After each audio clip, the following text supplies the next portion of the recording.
1, One. go. Go. 77. 5-star. Skyward, Alrighty. skyward. Oh my god. I'm a little bit behind. Hold up, hold up, hold up. Come on, Stream, you can do it. Done a feeling. Is it dialogue? To just confirm me if it is or isn't. Okay, I see you doing 3, 2, 1. It's playing the Nintendo Wii.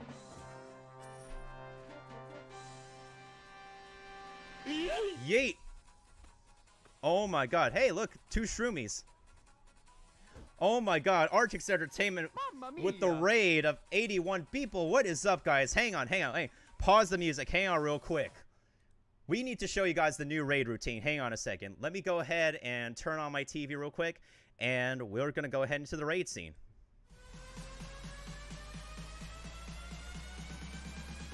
Breaking news, everybody.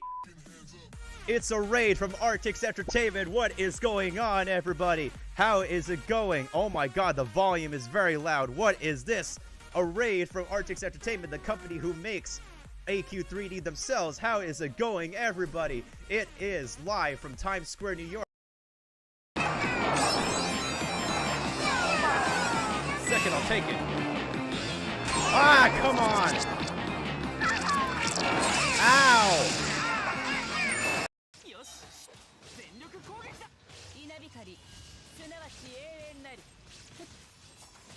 Let's freaking go! Woo! Look at D-Luke swinging his fish around. Let's freaking go! Finally!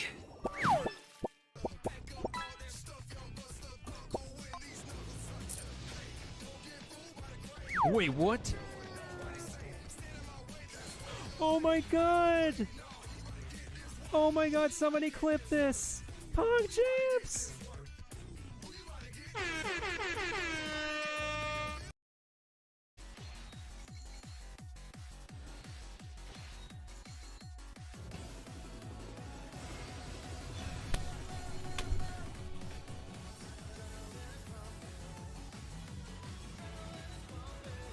Oh my god.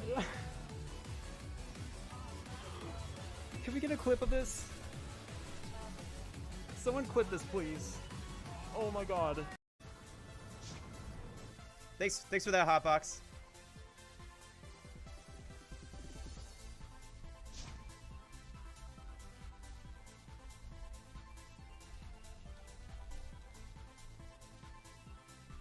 Yo, we are live with this right now. We got like OG Dage the Evil right here. He's boneless, all right. No, he's skinless. Oh my god, it's a person. It's an actual person. Wait. He's dueling. He killed somebody. Oh my god. Dage. Dage is OP. Dage is a god. What the heck? Let's see what he has on. I see he's raw. He's flexing his set. He's flexing. Hey, I want to get that for the camera. He speaks. The OG speaks. He speaketh. Where'd he go?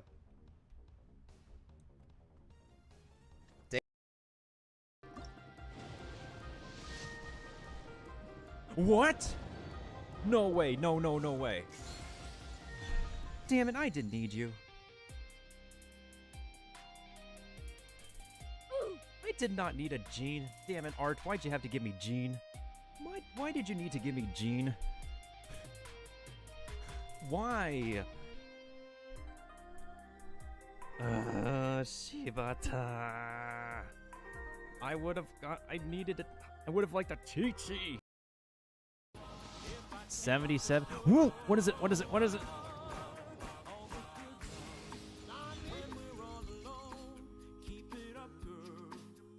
What is it, guys? Is it a... Wait a minute. Hold up. Yo! This is Child's Bow. Pogs. My first 5-star weapon. Pogs? My first 5-star weapon? And it's Child's Bow?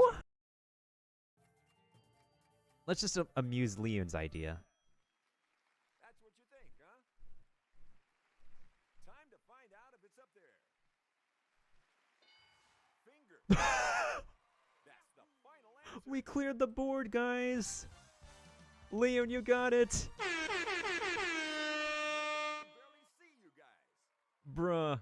Before we move on, Leon actually got it. let's see the current scores. Lincoln Park. I really need to make. So hide your kids, hide your wives, hide your kids, hide your wives. Hide your husbands.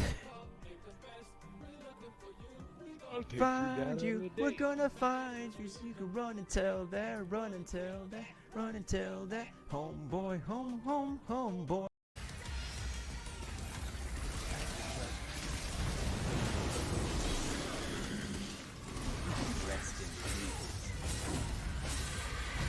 Whoa! Smoking sexy style. Let's go.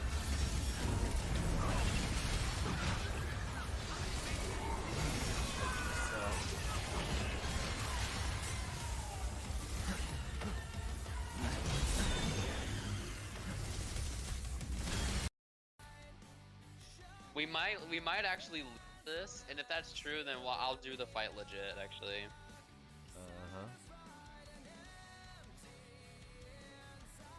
Well, no, because, like, literally, I mean, if he crits this, like, everyone's gonna die. Please crit, please. Everybody dies. The end. The fight just instantly ended. Everybody got yeeted. Oh my god.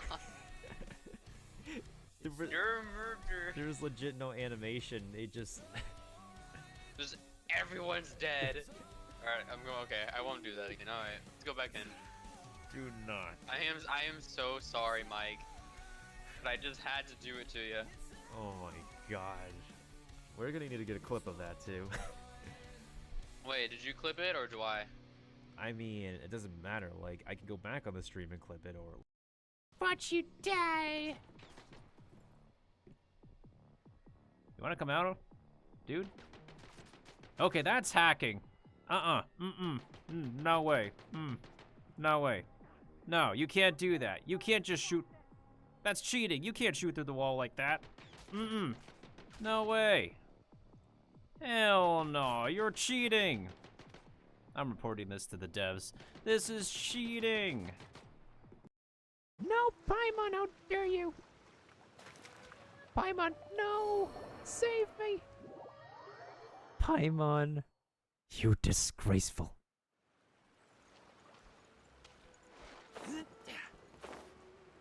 Okay, let's try this again.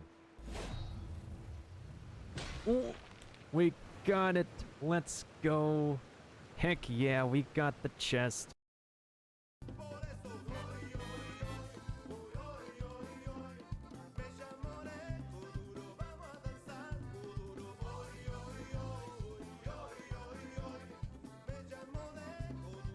I do worry about the well-being of my retinue during my impromptu absence.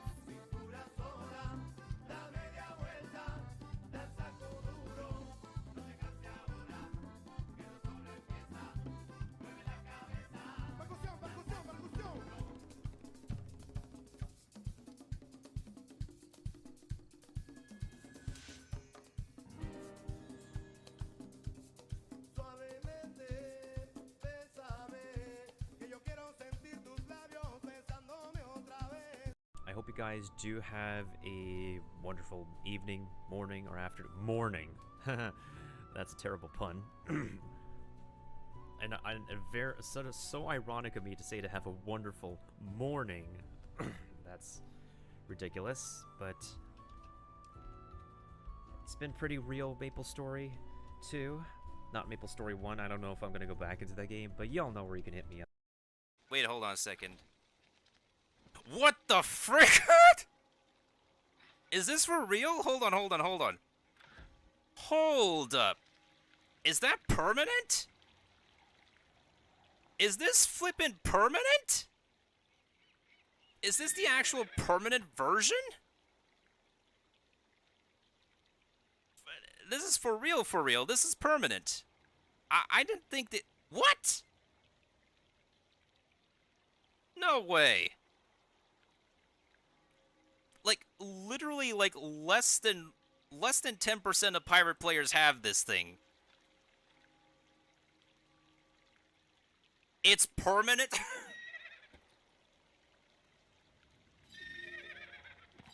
Oh my god, happy decaversary to you. You got one of the most Giga Chad rarest mounts in the entire game, thanks to me. Alright, let's see if my thing is authorized to be a...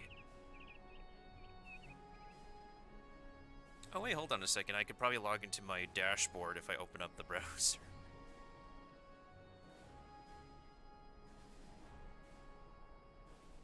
Alright, how do we call this make it a moment? Because I never did this feature before on...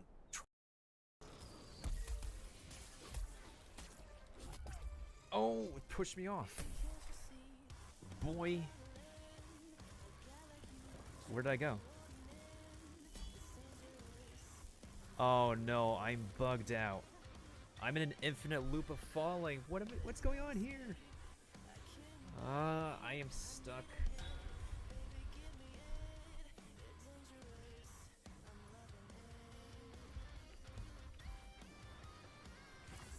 The help my character is stuck option is not working.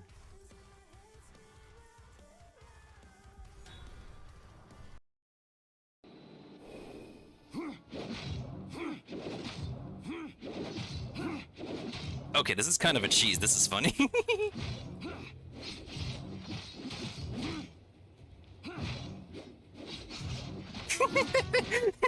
Boing. Boing. Boing.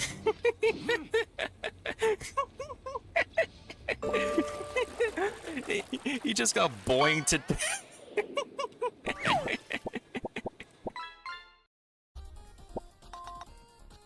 Pork champs.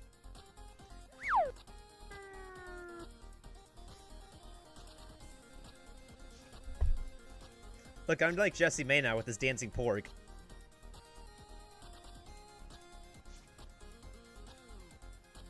Yeah, no problem, Seth.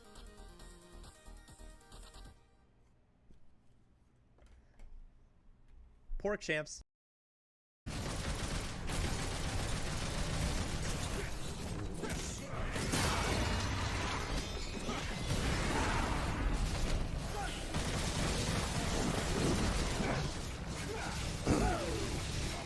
Whoa!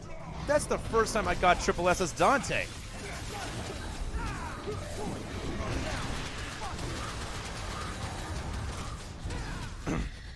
Wow.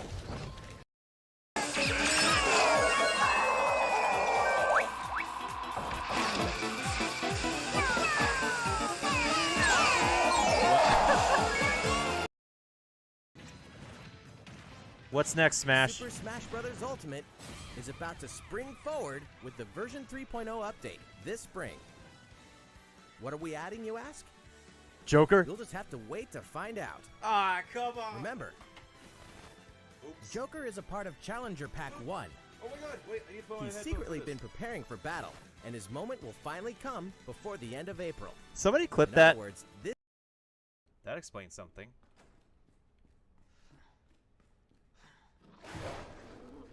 The frick!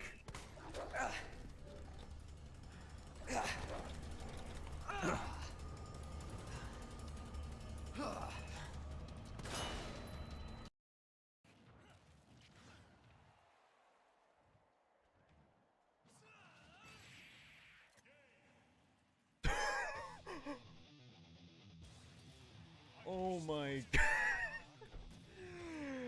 Oh my god, I need a clip of that. Oh my god, I need to grab a clip of that. That was legit my first ever X-Man. As well as Oh god, did my pants rip? Is my ass showing? Can someone take a look, please? I'll help you check when you get back. So please just try to deal with it for now. Luca, you're being absolutely run into next? You're too kind, Fuka. You're too kind. You're absolutely too kind. 93. There it is.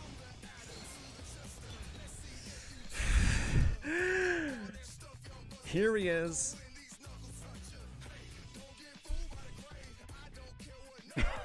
Finally. Freaking finally.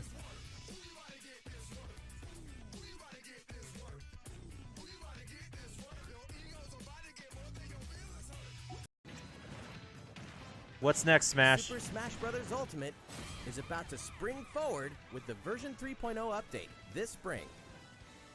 What are we adding, you ask? Joker? You'll just have to wait to find out. Ah, come on. Remember, Joker is a part of Challenger Pack 1. Oh my god, wait, I need to put my He's headphones secretly for been this. preparing for battle, and his moment will finally come before the end of April. Somebody clip In that. other words, this As well as a Oh god, did my pants rip? Is my ass showing? Can someone take a look, please? I'll help you check when you get back. So please just try to deal with it for now. Fuka, you're being absolutely. Now what do we run into next? You're too kind, Fuka. You're too kind. You're absolutely too kind. 93. There it is.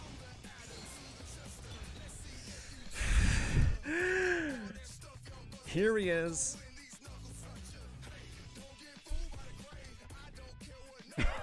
Finally. Freaking finally.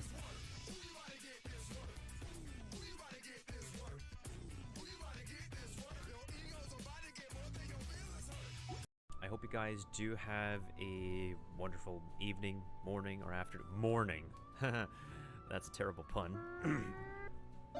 and very so ironic of me to say to have a wonderful morning. That's ridiculous, but it's been pretty real. Maple Story 2, not Maple Story 1. I don't know if I'm gonna go back into that game, but y'all know where you can hit me up. Second, I'll take it. Ah, come on! Ow! Let's just amuse Leon's idea. That's what you think, huh? Time to find out if it's up there. Finger. That's the final answer. We cleared the board, guys. Leon, you got it. I can barely see you guys. Bruh. Before we move on, Leon actually got it. let's see the current scores.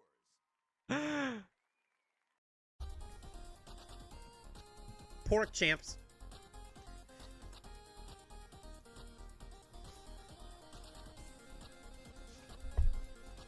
Look, I'm like Jesse May now with his dancing pork.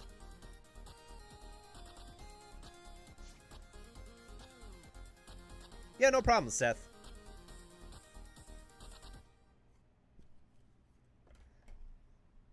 Pork champs.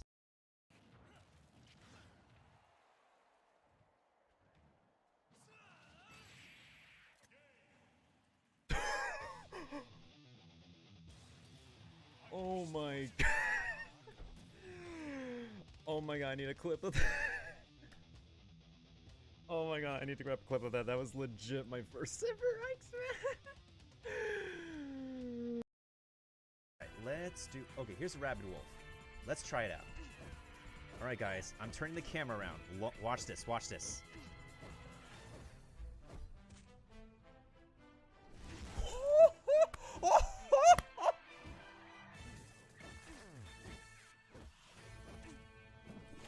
Did you all see that?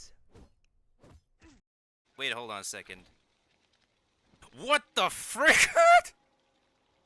Is this for real? Hold on, hold on, hold on. Hold up. Is that permanent? Is this flippin' permanent? Is this the actual permanent version? This is for real, for real. This is permanent. I didn't think that... What? No way. Like, literally, like, less than 10% of pirate players have this thing. It's permanent?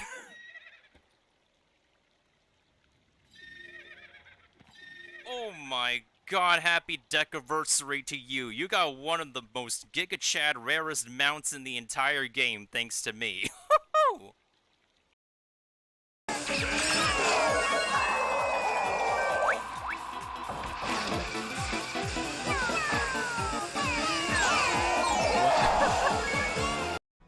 Alright, let's see if my thing is authorized to be a... Oh wait, hold on a second. I could probably log into my dashboard if I open up the browser.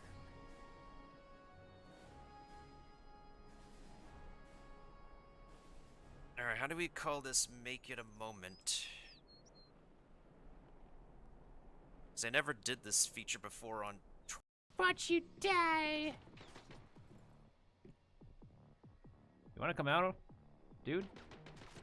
Okay, that's hacking. No way. No way. No, you can't do that. You can't just shoot. That's cheating. You can't shoot through the wall like that. No way. Hell no, you're cheating. I'm reporting this to the devs. This is cheating. I think I already got a pity from the... Oh, wait, are you kidding me?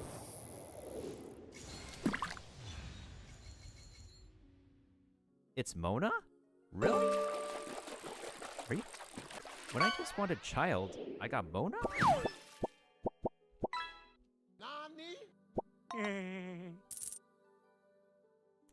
Well, no. I don't know what to say. I guess the pity just resets now. But, hey, Mona. Welcome to the team. How you doing? Could somebody get a clip of this? I don't know what to say.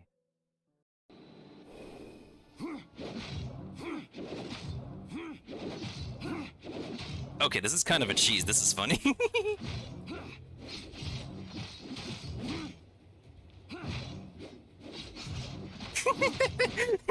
Boing. Boing. Boing.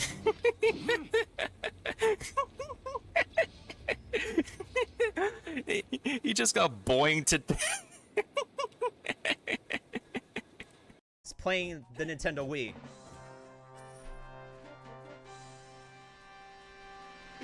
Yeet! Oh my god. Hey, look, 2 shroomies.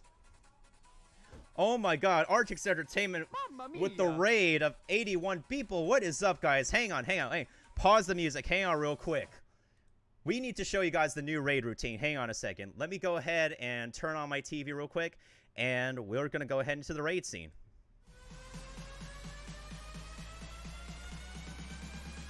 Breaking news, everybody. It's a raid from Artix Entertainment. What is going on, everybody? How is it going? Oh my god, the volume is very loud. What is this? A raid from Artix Entertainment, the company who makes AQ3D themselves. How is it going, everybody? It is live from Times Square, New York. That explains something.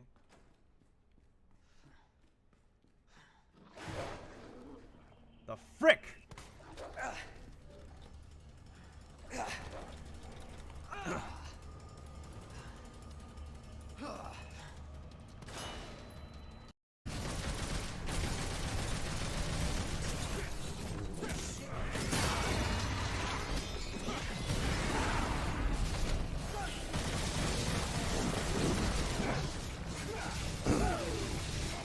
Whoa!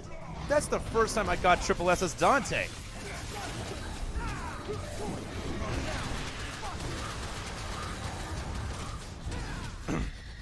Wow.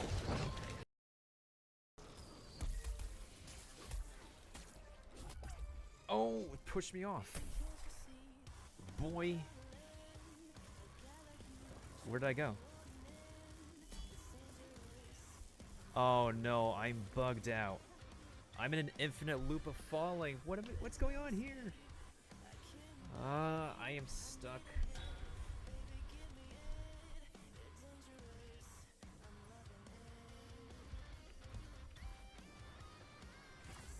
the help my character is stuck option is not working.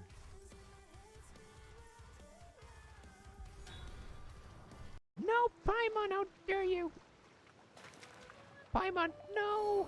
Save me! Paimon, you disgraceful. Okay.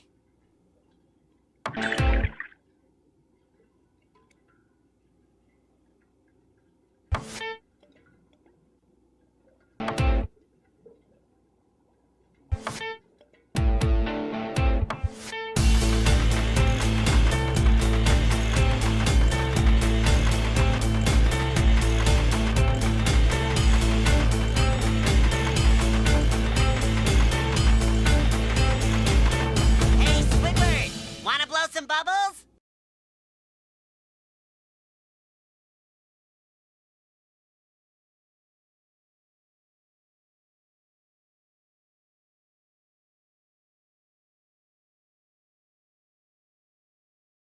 Great clouds roll over the hills, bringing darkness from above.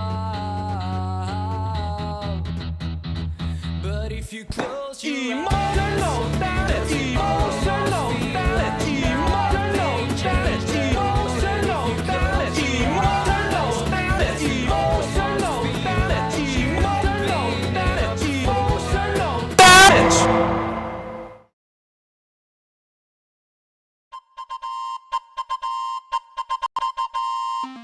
この番組はご覧のスポンサーの提供でお送りします。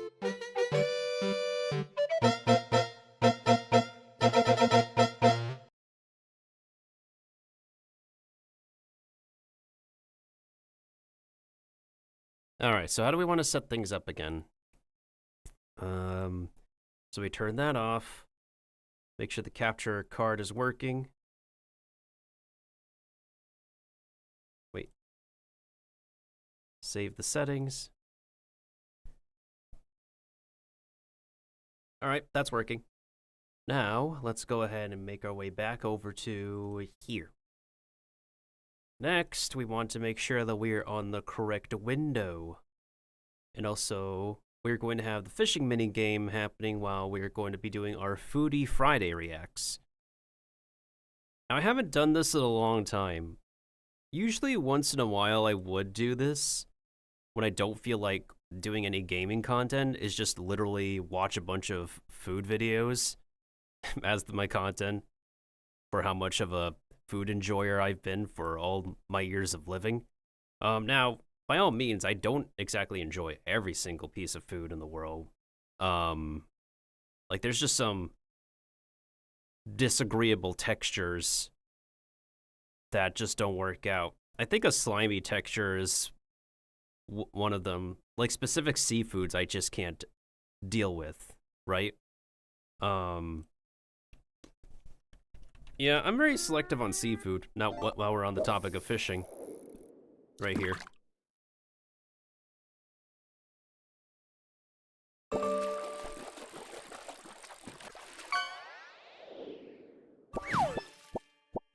Oh, oysters. That's new. Actually, that's a good topic. Oysters. I definitely can eat them stewed, fried. I can't eat them raw. And technically speaking, like, yes, it's like supposedly testosterone boosting if you eat raw oysters, but like, it still can present itself as some kind of health hazard to eat raw seafood in general. Even if you, like, you know, just dredge it in hot sauce or put lemon on it. And yes, technically speaking, putting some acid in food makes it count as cooking. That's why we have the raw stuff, right? Like ceviche and tartare. They use acid to do the cooking in their food, because somehow by the powers of gastronomy science, the power of citrus just cooks with no heat required for whatever reasons. Now we're on the topic of food in any case. One of my favorite channels to watch is Google Foods, as if it's not obvious enough. So why does this man Guga have so many different channels? Now, he has 3 different channels in total. So he has Guga Foods, he has a sous vide channel, and he has his regular Guga channel. His Guga Foods channel is mostly focused on grilling experiments. His overall Guga channel is just all around food content. And then you have the sous vide everything channel, which focuses on him doing sous vide content. Now, I have watched his content before on stream, like so much. And it's probably been like episodes so long since I've last I've watched any videos from him live on stream.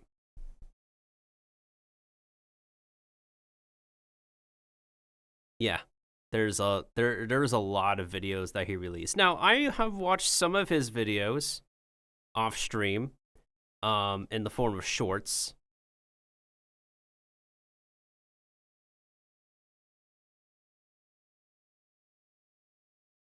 And I do want to actually see.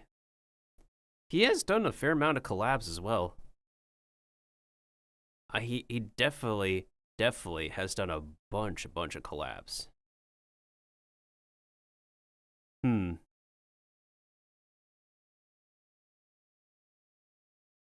So many different collabs. Where do we even begin?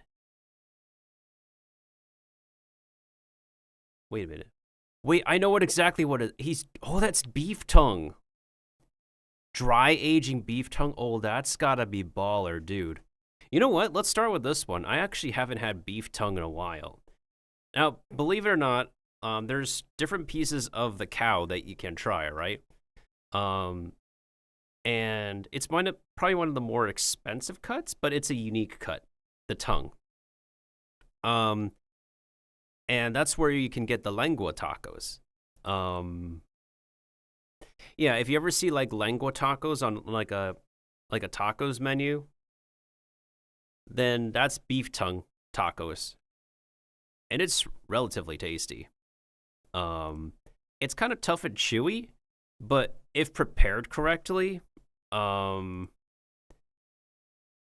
if the beef tongue is prepared correctly, then it's definitely worth giving it a try. There's so many different parts of the animals that we can all consume, with most of it being from like the main body of the animal, right? You usually have the meat from the limbs. We usually have the meat from the shoulders, the chest area, and the abdominal area. I would say the abdominal region of an animal is where we tend to consume the most amount of protein, for sure. Especially with like the lower region. The lower region of the animal is exercise a lot, and it also houses like so much fat and a bunch of protein as well. It is definitely one of the most prized areas that people would love to get a cut of for cooking. However, that's not to say that other parts of the animal aren't like edible as well. Like with the chicken, for example, a lot of people Asian cultures love to eat chicken feet. The chicken gizzard, so the little flap, that's edible. The little flap on its head, yeah, that's edible stuff. And I've had chicken gizzards plenty. If I were to like say like the most unique thing I've eaten from a chicken, it would be a chicken heart. Hearts are tasty. They have that specific iron-like taste, but if it's like marinated super well and it's like really stewed, then 100% chicken hearts are super tasty. And you just have to keep in mind, though, is that animal organs are delicacies, but it's still something to eat in moderation, because you have to be aware that the organs of an animal still house some of the chemicals, and yes, you can get, supplements and vitamins from eating certain organs. However, hold on.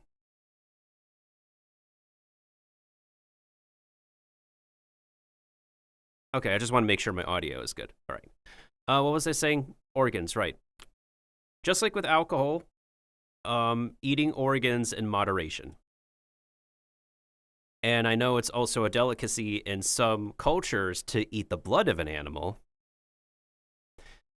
Pork blood in particular, as far as I'm aware. But also in moderation. Because like from what I remember in my scientific studies in nutrition, is that you can still give yourself vitamin poisoning or something from over consuming so much organs, and because of the content in it. So like everything in moderation, fats in moderation, different types of meats in moderation, so many different types of foods in moderation, unless you have a really, really strong stomach. Now, speaking of stomach, let's see if we can fish for something that we can actually cook in stomach. Come on, baby. Come on, do we got something?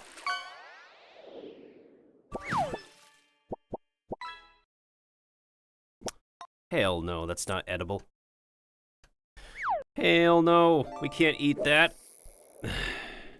Hopefully Kiba catches something that we can eat. I mean, my last catch was an oyster, so this has to be edible. Well, that's also edible. Mussels are delicious. I definitely would prefer eating a mussel over an oyster. In any case, I don't remember if I watched this, but we'll see. I'm pretty sure this is beef tongue, and you should be able to, like, Google. Thanks, Morning Brew, for sponsoring this video. Bro, I need this sponsorship. I love coffee. I need someone to hook me up with this sponsorship one day. Brew for sponsoring this video. And this is today's mystery meat. Now be honest, I've cooked a few times in my life. Yeah, that's beef tongue right there, 100%. It's tasty. It's a tougher piece of meat, but all you have to, it's one of those pieces of meat, well, rule of thumb in general, if it's a tough piece of meat, you gotta cook it for a long time. There's probably not a lot of fat in it as well, which is also why it's probably pretty tough. A lot of like the tougher meats just barely have any fat in it, but that doesn't mean it's not edible. You just gotta cook it for a long time. You gotta give it like a hot water bath or steam or pressure cooker or something like that. You could take it easier on pieces of meat with fat in it, but like stuff like this, y'all, you gotta give it all the love in the world and all the time it needs to be super tender, as well as a well-prepared steak, right? So let's see how Guga makes this. And one thing that I learned from it is that I love it. It is not only extremely delicious, but tender, fatty, and everything that you look forward in beef. Just in case you are wondering, yes, it is Wagyu, so there's a hint. Are you busting my balls right now, Guga?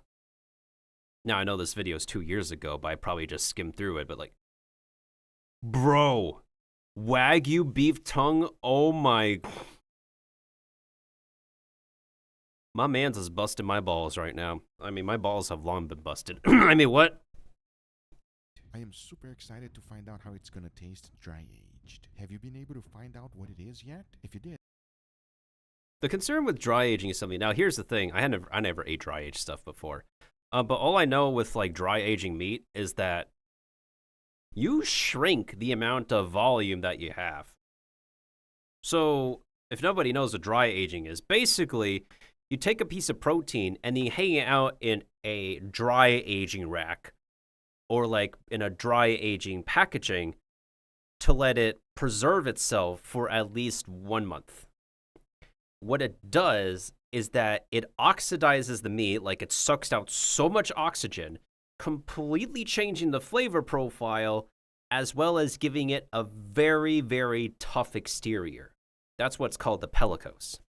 Now, the pellicose can be eaten, but it can't be eaten like you can have it as a piece of steak. You can only eat it as some kind of seasoning, which is why it's also pretty good to shove it in a hamburger or a meatloaf. It's a ground meat in general. But yeah, when you dry age a piece of protein, the volume is going to decrease from potentially 100% to maybe 80 to 60%, depending on how much of the outer shell you're removing after the entire meat is oxidized. So when all that oxygen is removed from the protein, it completely changes the flavor profile, which it becomes, I guess, rustic in a way. Like, think of the flavor of truffles, right? It's a very, very pungent taste. If it's real shaved truffles, then the pungency is rather subtle, but it's there. If it's truffle oil, it's a stronger pungency similar to sulfur, like rotten eggs, right? Because it's synthesized. Since it's synthesized truffle, the pungency is a hell of a lot stronger. So let's think about truffles, right? Dry-aged proteins, dry-aged meats, the pungency level is probably on the similar level to regular truffles, if not greater, after you put it through the dry aging process for 1 month. So, and again, I have no experience of eating dry aged meat myself, but I've seen a lot of dry aging videos, people eating dry aged meat. I've read a bunch of stuff online about dry aged meats. But of course, it's expensive. I don't know a lot of rich folks. I don't know a lot of rich kids who could invite me to like a Wagyu or dry aged taste test. So, but this is pretty bougie what Guga's doing, because he's not just dry aging a regular piece of meat, he's dry aging Japanese Wagyu. And the benefit to Wagyu is that Wagyu is super fatty. Like, so much more fatty than regular beef because of the way those cows are treated and how all their meat is just pretty much like at least 50% fat, which is super buttery. All right, now that I'm done rambling, let's go ahead and see how Guga, our man Guga, prepares this.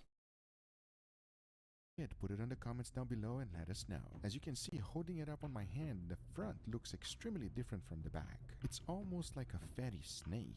However, to get this into my dry ager, all I have to do is to put it on a cooling rack, and into my dry ager it goes for 35 days. Once the time was up, I took it out and take a closer look. It completely changed color on me. I've dry aged. Yeah, so there goes all the oxygen. That's what happens. A lot of things in my life, but never this. When we take a closer look, it almost reminds me of porcupine. But like I previously mentioned, this thing is delicious, and let me show you why. The first thing to do is to remove this part, and as I did, take a closer look. Come on now, doesn't this remind you of something? Yes, Japanese Wagyu A5. The next step is to go ahead. Yeah, let's rewind a little bit. See that kind of striation, that kind of pattern, you'd only see that in Japanese Wagyu. For sure. Now, Wagyu literally just means Japanese cow. However, it's specifically like identified with that moniker because, well, it's specifically prepared this way with certificates and a carefully treated process to get the beef to look this way. The only other kind of like cut of beef you'd see that's like this is short rib. The kind of beef that you would cook for Korean barbecue. Because that's the part of the cow that's very close to looking like this. And cheaper as well. Probably like, that's the closest you could get to like a Wagyu from a regular cow. Is getting the short rib cut. Because that's like one of the best fattier parts of the cow. And if you're lucky enough, you could get just about an equal amount of fat level to a Japanese Wagyu when you purchase a specific cut of short rib. You just got to be... You just need the right meat RNG. Meat RNG in real life. If you like go to your butcher and they like, if you know your butcher really well, or the butcher knows what you want, and hopefully they could be able to hook you up with like short rib that looks like this. something? Yes, Japanese Wagyu A5. The next step is to go ahead and cut in smaller pieces. The tip, on the other hand, does not have a lot of marbling. At the same time, we are able to see that the protective layer protected the meat. And as I... Let me take a look at this real quick.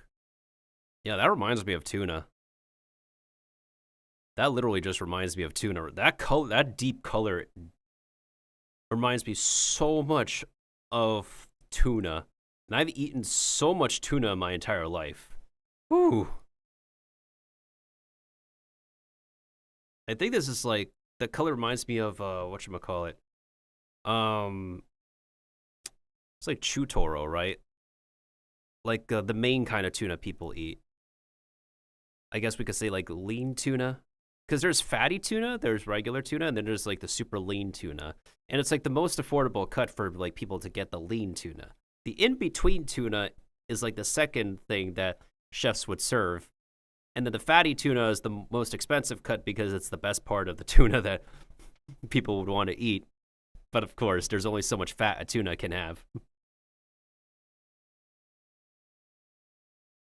True, yeah, it's a high quality, but you don't need it for everything. Like, I think I saw a video one time where someone taste tested, like, olive oil Wagyu. Now, here's the thing, like, that sounds pretty fancy and bougie, but the problem is, it's so much oil. Like, even the person who taste tested in that video agrees. It's like, you have oil on oil on oil. Do you need all that oil? You already have, like, so much extra oil from the cow. Do you need any more from the olive oil? Not necessarily. So, like, I feel like Wagyu in general, when you prepare it for, like, specific platings, it's appropriate, but you can't use it versatile like regular meat, if that makes any sense. Anyways, let's see what he does with the beef tongue. See that the protective layer protected the meat. And as I take more slices, you can see where the marbling starts to show. Oh my goodness. Wait, hold on. Go, roll back. You can see where the marbling starts to show. Oh yeah. The more I get closer to the back, the more you can see. Oh hell yeah. Look at that, is beautiful. Bro. Oh my goodness, the striations and everything. Looks like a piece of, I swear. Hi, how are you? Like, the marbling of meat is like a piece of art. The amount of intramuscular fat on this is ridiculous. Oh my bro! Holy fat! You can barely see any meat in this piece. You can barely see any. Oh my dude. It's like, where's the meat? You can't find the meat. It's all fat. That's the power of Wagyu right there, y'all. That is one of the reasons this cut of meat is fantastic. Because let me show you how I like to prepare it. The first thing to do is to put it in a pot. Take it outside and let it boil for 1 hour. You can leave it anywhere from 2 hours to 3 hours. Yeah, that's a really awesome way. That's definitely one of the ways to take care of a beef tongue because of how tough it is. Since this is Wagyu, Guga is being a little bit more gentle with this since it's more tender than a typical beef tongue. Now to have a true comparison, we have to try a real one that was not dry aged. And as you can see, this one here has a complete different color. Could it be because maybe it was an albino? Let me know in the comments down below. Now to ensure that no, there's definitely no not. variation between them, I'm using the same exact process. First cut out the tip and slice everything into small chunks. Yep. Put it in a pot, fill it up with water, and let it boil for 1 hour. Mm-hmm. That was perfect because it allows me time to go ahead and make an incredible sauce. Ooh. And this one is super flavorful and very easy to make. And wait. Is that birria? Is that birria? Dude. This has to be birria. I've never had birria in my entire life, but so many people say how delicious it is. I just like, my mouth would just like water anytime like I consume any birria content on the internet. Oh man. And here's how. Into boiling water, I threw in some tomatoes, Mm-hmm. followed by some tomatillos, white onions, 1 habanero pepper with the seeds, and a wonderful blend of dried Ooh, chilies. this is The only thing birria. you have to remember is to take out the tomatillos after 2 minutes. Then the next thing is to let it boil for 5 minutes. If you want to remove the skin from the tomato, now is the time. Because once the 5 minutes was up, all I had to do is to throw everything into the blender. Then I added some raw garlic, followed by a little bit of salt and freshly ground black pepper. Closed it up and blend everything on high until it was fully processed. Because once I have done so, my sauce is ready. It does not get any easier than that, my friends. Yeah, that is 100% birria. A little bit of sugar, maybe a little bit of honey. Ooh, if you want to actually amp up the spiciness and the sweetness, hot honey in that. Bro. This with some greens and cheese. Oh, that's really awesome.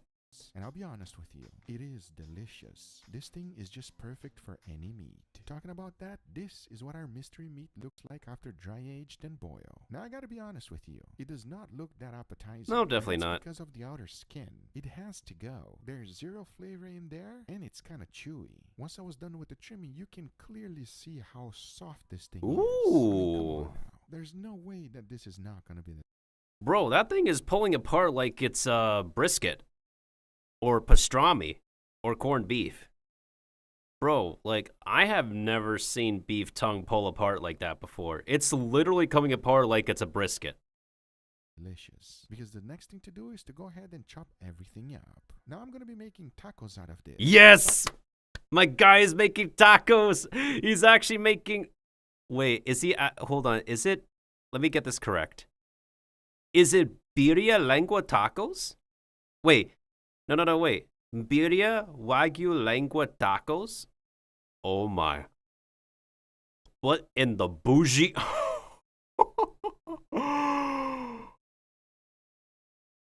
Birria Wagyu lengua tacos. Oh my glob. Bro.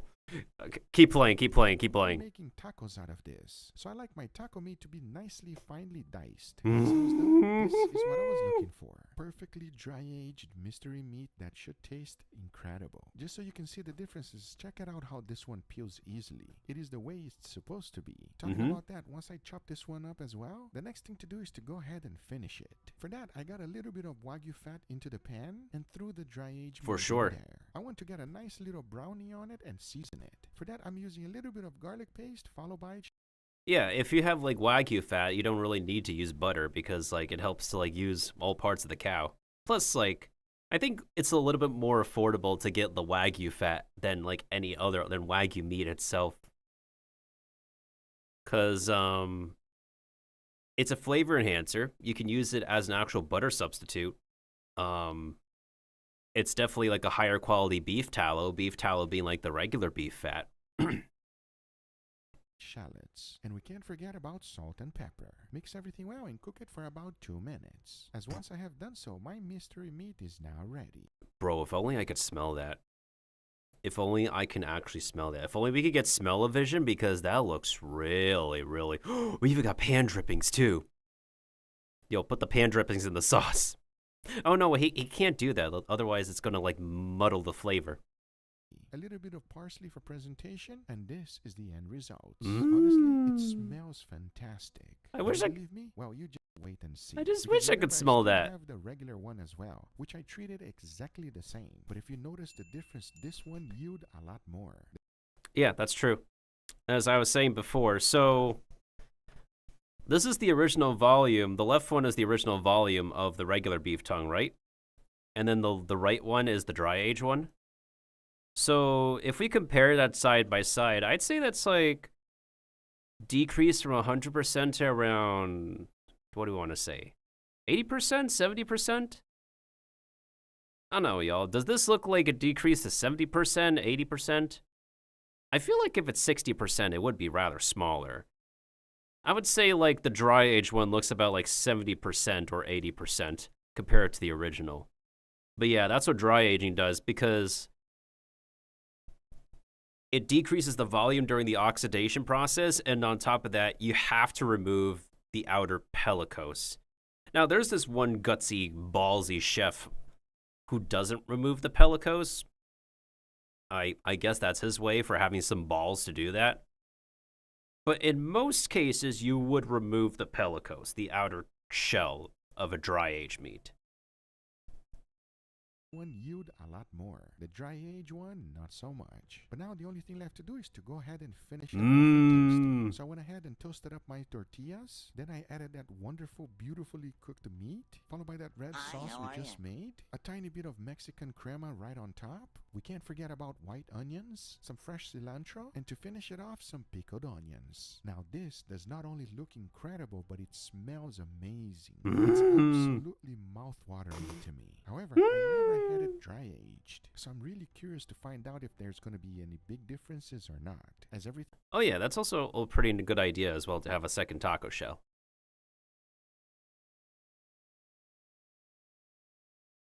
One second. The video had disappeared? The video disappeared again?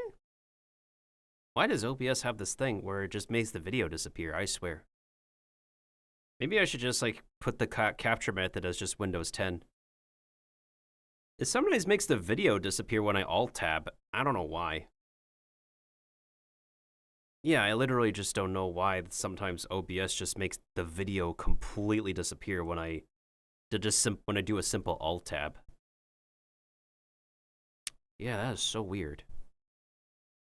I just sometimes have that happening without understanding like why the heck it happens. But in any case, I changed the capture method to Windows 10, so hopefully when I Alt-tab, it's not going to happen so much with it. But yeah, thank you for letting me know, Key, but I do notice it happening occasionally. So I had to like go back and replay YouTube videos that I already watched and then basically summarize the stuff that I've watched already. But now the only thing left to do is to go ahead and finish it off for tasting. So I went ahead and toasted up my tortillas. Then I added that wonderful, beautifully cooked meat, followed by that red sauce we just made. A tiny bit of Mexican crema right on top. Pardon me, I need to sneeze.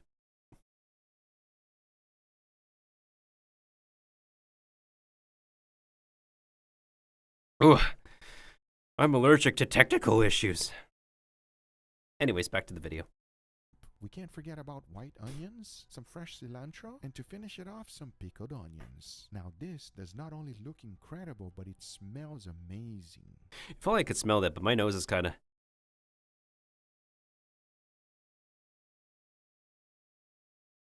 Ugh. I think I gotta vacuum my workstation when I'm done streaming. It's absolutely mouth-watering to me. However, I never had it dry-aged, so I'm really curious to find out if there's going to be any big differences or not, as everything now is fully ready for tasting. So now I say it is enough talking and it is time to eat. So let's do it. Does that look good or what? But before we try it, I want to thank today's sponsor, Morning Brew. I need to know what's happening in the world, but I don't have a lot of time for that. I have to shop and prepare for whatever crazy experiment I have throughout the day. So with Morning Brew, I start every day informed with all relevant news.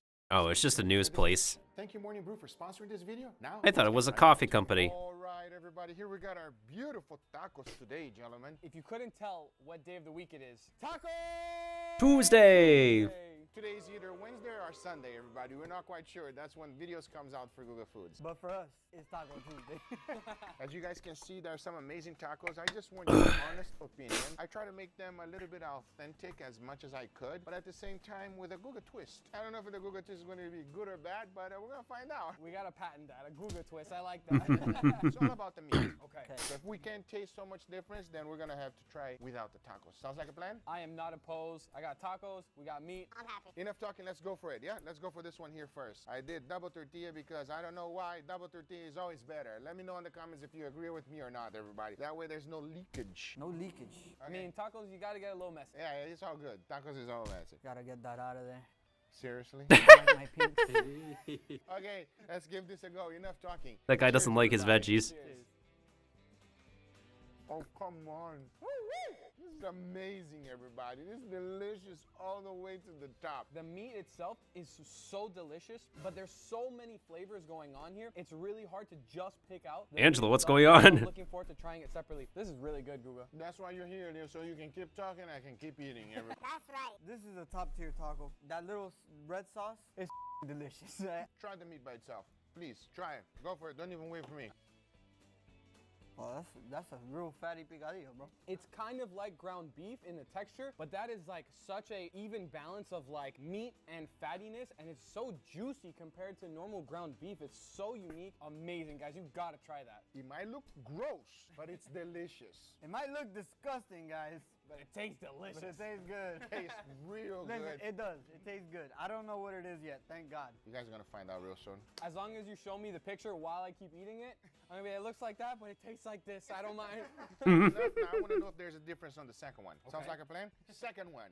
Cheers, everybody. They're really gonna enjoy that one. Oh, man. That's better. Oh, wow. I agree with Angel. That is better. Oh, wow, everybody. That is amazing. That was an evil scientist laugh. My taco got destroyed. It don't even matter, everybody. That's amazing. I'm telling you right now. I feel like a little kid on a candy store. On the previous taco, the meat is kind of like... Bro, who's been editing his videos? Kid on a candy store. Bro, who's been editing his videos lately? He's got to have... He must have hired like a really funny editor to put in these like little edits for him. I love them. On the previous taco, the meat is kind of like not the predominant ingredient that you taste. It's not right in your face, but on this one, it's completely different. Absolutely delicious. Here, try it just to make it official, Leo. My hands are so dirty. I know, it's okay. It's a Taco Tuesday, man. We gotta get dirty. It doesn't Taco matter. Tuesday. Enough, let's give it a go. Cheers, everybody. Cheers. That's so much better. Jesus. They're both extremely rich, and they're both extremely soft. That one is more bold. It leaves such a wonderful aftertaste in my mouth. Oh, yeah. It's ridiculous. Everything is just a step above. It's a little bit more rich. It's a little bit more beefy. Flavor is just out of this world. It's just better, guys. It's better. It's better. More meat, more better. That's all I gotta say. Very good. Are you guys ready to find out what it is? I'm ready, man. You've been telling me all this. No. It's nothing crazy. It's beef tongue. Oh, okay. Yeah. Yeah. Is that weird? Tacos de lengua, bro. Taco de lengua. Tacos de lengua. However, this is a regular one. And that's what? Dry age. Dry age. Oh, dry age. That makes a lot of sense. I'm really surprised that you said that this is dry age because you don't really get like that funkiness that you do on a steak. No, you're right. If you didn't say dry age, I would have not guessed that. It's more like more flavor. Yeah, it does something different to the meat, but still better. It's just bolder. So yes, it made my taco de lengua better. Anyway, guys, these are the results. I hope you guys enjoyed this video. If you did, hit that thumbs up. If you're not a subscriber, be sure to subscribe for future videos. Remember, if you are interested in anything I use, everything is always in the description down below. Thank you so much for watching. We'll see you guys on the next one. Take care, buddy. Before we go to the next one, time for a quick fishing break.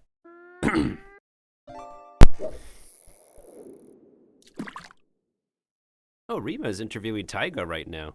Huh. That's quite neat.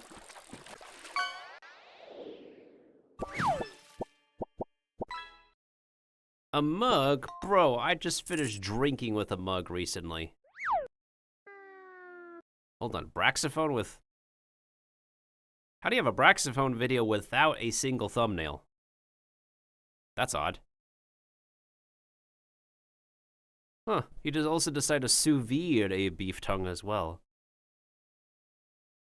Oh yeah, I've been watching like Steve 1989's MRE videos where he eats like MREs. There's like so many MREs that Steve's been eating. It's like fascinating to watch because, well, it's the stuff that like, you know, military people eat when they're not in the canteen, right? They're out in the field. Oh, man. It is so interesting. Like, super, super interesting. Inside Domino's Pizza Mega Factory from dough to deliver. Wait. Y'all, this might be interesting. If this is, like, not an actual AI-generated thumbnail, but we could actually see what's going on. Pizza. This simple word evokes a universal feeling of joy and satisfaction. It's more than just food. It's a symbol of togetherness and celebration. From the bustling streets of Naples, where it all began, to the cozy corners of our homes, pizza has conquered hearts and stomachs worldwide. It's a dish that transcends borders and cultures, bringing people together in a shared love for its deliciousness. For sure. Its beauty lies in its simplicity. A crispy crust, a tangy sauce, and a medley of toppings, all baked to perfection. Each bite is a harmonious blend of flavors and textures, a testament to the art of pizza making. But have you ever wondered about the magic that happens behind the scenes, transforming humble ingredients into a culinary masterpiece? The journey from raw dough to a mouth-watering pizza is a fascinating process. Join me as we embark on a delicious journey to uncover the secrets of the modern pizza-making process. We'll explore the evolution of pizza from its traditional roots to its contemporary forms. We'll step inside a state-of-the-art pizza factory where automation and human expertise combine to create pizzas on a grand That's like the scale. Costco process. Here, technology meets tradition, ensuring each pizza is crafted to perfection. We'll witness the mesmerizing dance of dough as it transforms from a simple mixture into a blank canvas for culinary creativity. Is this video loud enough? The process is both an art and a science. I think it's loud enough. requiring precision and passion. Get ready to tantalize your taste buds and discover the fascinating world of pizza production. From the selection of the finest ingredients to the final bake, every step is a testament to the enduring love for pizza. Our journey begins in the heart of the pizza factory, the dough-making station. Here, massive stainless steel mixers stand ready to transform humble ingredients into the very foundation of our beloved pizza. Flour, water, yeast, a touch of salt, and a drizzle of olive oil are carefully measured. Sometimes you add sweetener. The mixer I do. whirs to life, its powerful paddles mimicking the kneading action of skilled hands. As the ingredients combine, gluten develops. But yeah, that's basically like that's how you make your basic pizza dough. You do flour, water, yeast, salt, a little bit of oil. And if you decide to, add a little bit of sweetener. Because, and instead of water, you could also use like a different kind of liquid. You could use beer. If you make cheese, homemade cheese, you can use the leftover whey. And that would also work pretty well, since it's a way for you to, get it? It's a way for you to recycle that leftover cheese liquid.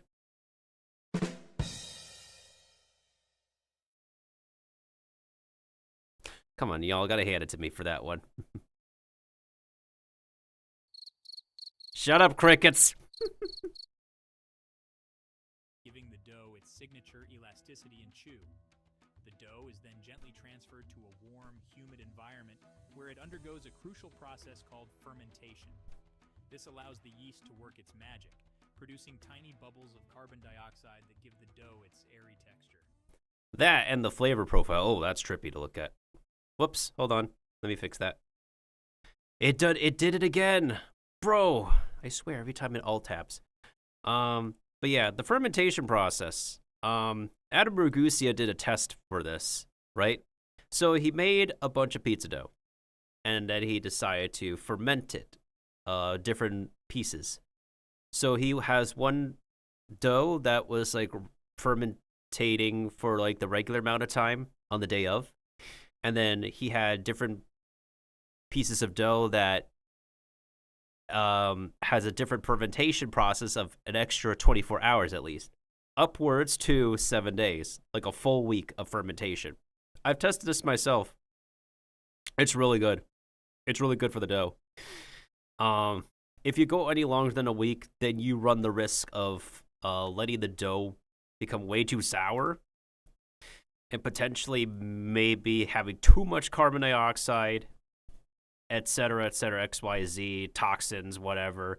So if you're not able to use the dough after one full week of fermentation, might as well just freeze it. That's what I do. And what that does, it puts the yeast to sleep, as much as like freezing some organisms put them to sleep as well. Like if you bring home a lobster, but then you realize, oh, you can't be able to cook the lobster right away. You put the lobster in cold temperature, the lobster just goes to sleep. A lot of organisms go to sleep in the very cold temperature, and yeast is no exception, for sure. Called fermentation. This allows the yeast to work its magic, producing tiny bubbles of carbon dioxide that give the dough its airy texture. After its cozy fermentation slumber, the dough is ready for its transformation into pizza crusts. It's moved to a specialized machine that presses the dough into perfectly uniform discs. This ensures that every pizza has the same thickness and texture. Next, the dough travels on a conveyor belt, entering a series of rollers that gently stretch and shape it into the desired size and thickness. These rollers are carefully calibrated to achieve the perfect balance between a thin, crispy crust and a slightly chewy center.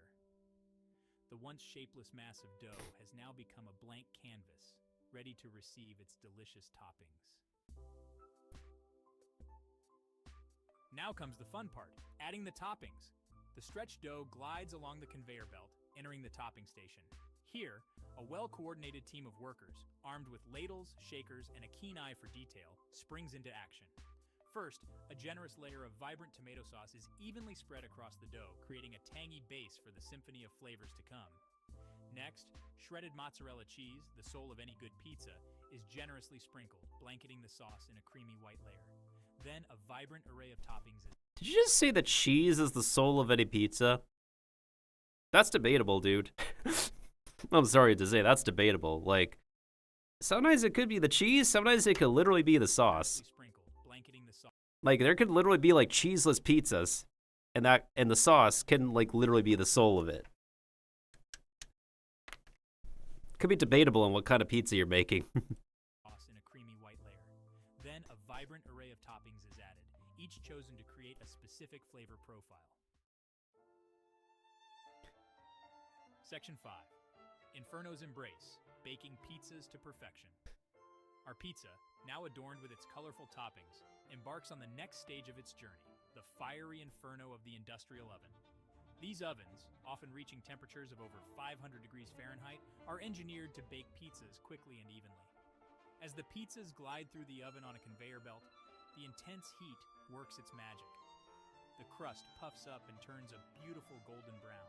The cheese melts into gooey perfection, and the toppings release their tantalizing aromas. Tantalizing. The baking process takes only a matter of minutes, a testament to the efficiency of these high-powered ovens. Section 6, from oven to table, the final touches. Emerging from the oven, the pizzas are a symphony of sights and smells. Golden brown crusts, glistening with melted cheese and vibrant toppings. But the journey isn't over yet. Before they can be enjoyed, the pizzas must undergo a few final steps. First, they are gently guided onto a cooling rack, where they are met with a blast of cool air. This rapid cooling helps to set the cheese and toppings, preventing them from sliding off the crust. Once cooled, the pizzas are ready for slicing. A circular blade effortlessly divides each pizza into equal slices, ensuring that every serving is picture perfect. Section 7.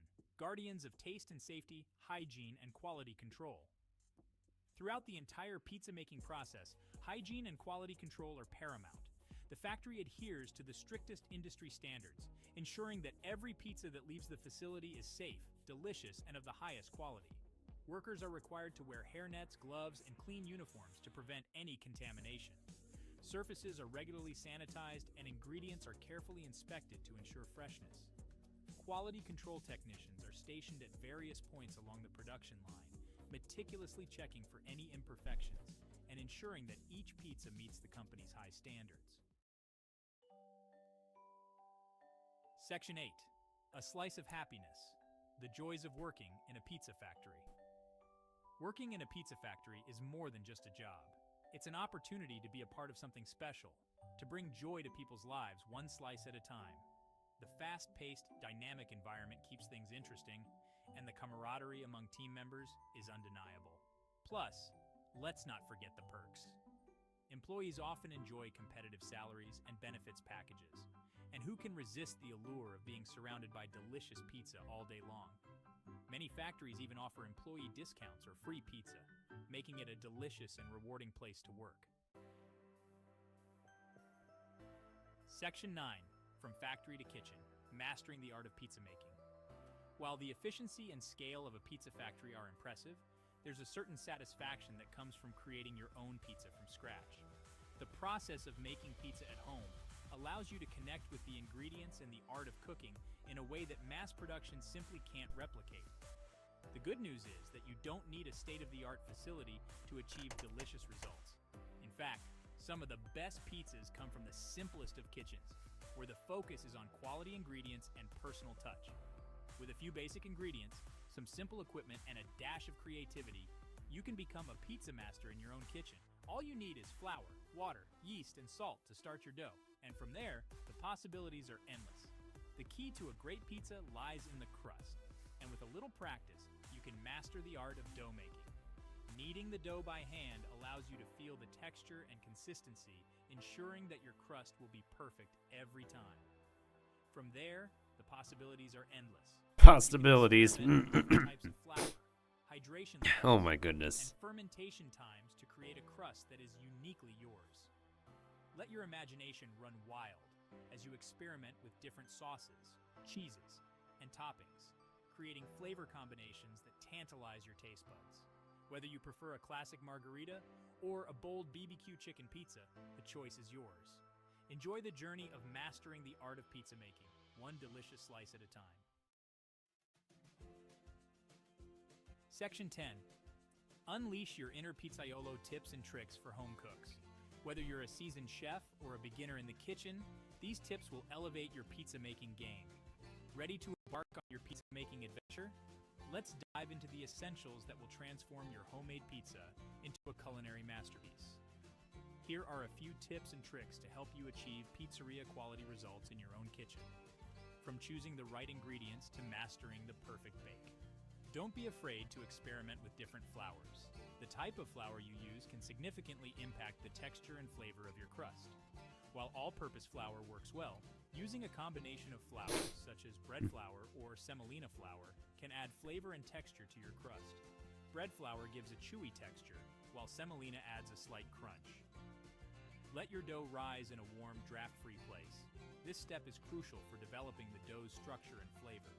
This will allow the yeast to work its magic, creating a light and airy crust.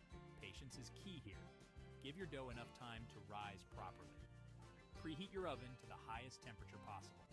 A hot oven is essential for achieving that perfect crispy crust.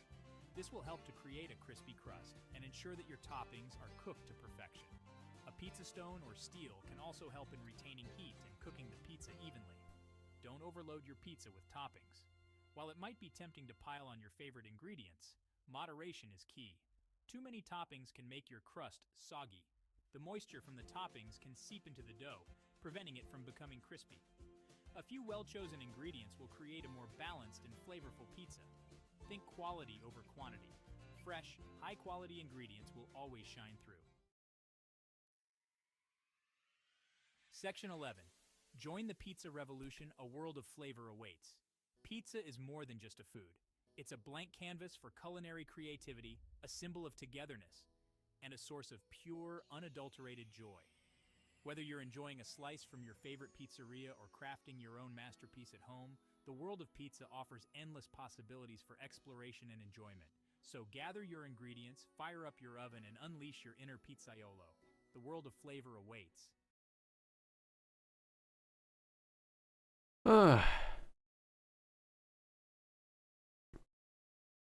You know, something that I feel like is, I'm listening to this, I was listening to the video, right? So, one thing I feel like could be like a really interesting thing with this video is that I feel like the narration's fine. I don't know if it's entirely AI generated. I mean, sounds like they narrated just fine. It's just that they use so much stock footage. It's a little bit distracting with all the different stock footage that they put up here. The best ever food review show. Always one of my favorite channels to watch for sure. But before we continue on with the next food videos, I'm gonna go ahead and let me blow my nose real quick, and we'll take a fishing break as well.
I think my nose is good.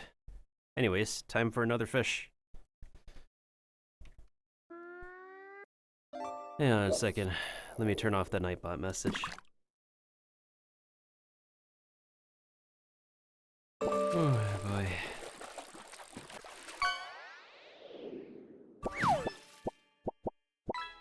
When the heck did Nightbot change its UI?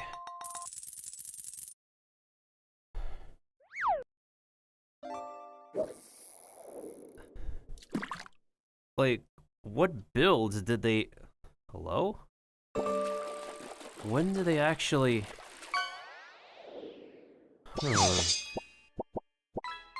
Oh, there's a sword.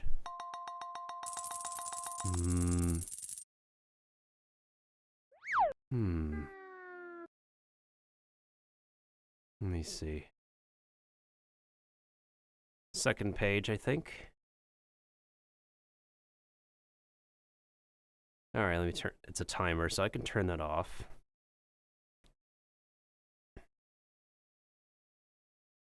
Let's see.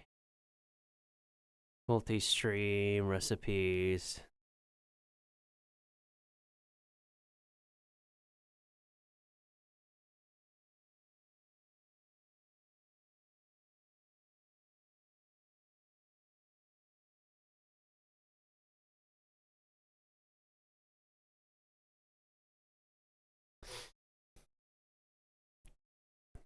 Alright, anything else that I need to turn on and off?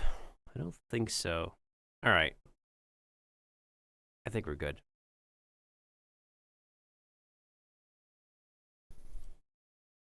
In any case, and yes, I did catch an orange spotted spinefoot. Indeed, I have. What was I going to look at? Oh, there is a specific Italian,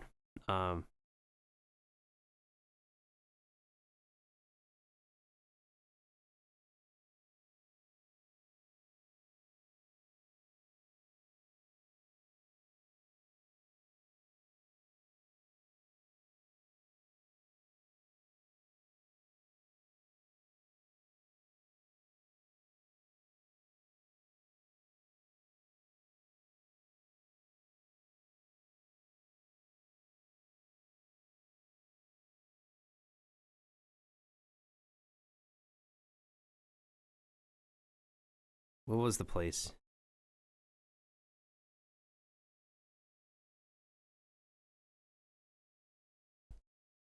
Was it crispy?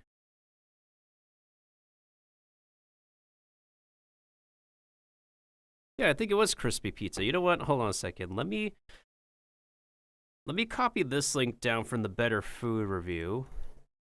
We'll put it here, and then I'm gonna see if like there's any new uploads from Crispy Pizza.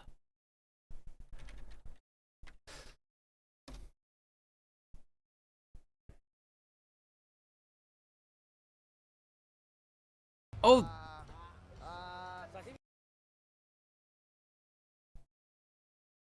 Oh, the One Bite Pizza Reviews show has actually visited this place 4 years ago. They still make videos today. Yeah, they have their own... Wait, they have their own YouTube channel. Bro, I'm gonna subscribe to you guys. Pogs. The Battle of the Crispy Pizza Brothers. Oh, man. Oh, man. Now, what was the latest video I saw from these guys? Oh, hey, yo. This man is actually showing up at their store. Dude, if I'm ever like, hold on. If I'm ever like back in the city, I gotta really pay a visit to these guys. Oh yeah, I think this is the latest video that I saw from them. Man, this thing keeps on staring at me. I gotta have a slice. What time is it? Right now it's 11 o'clock. You have breakfast or no? I don't do breakfast. I eat after 12 o'clock. I'm on the fast, but today I have to make an exception because we've never made this before, and I gotta try it out. I gotta see. You gotta taste to find out if it's good or not, right? We're selling it to our customers, so. In other words, you gotta get the boss's approval. 100%.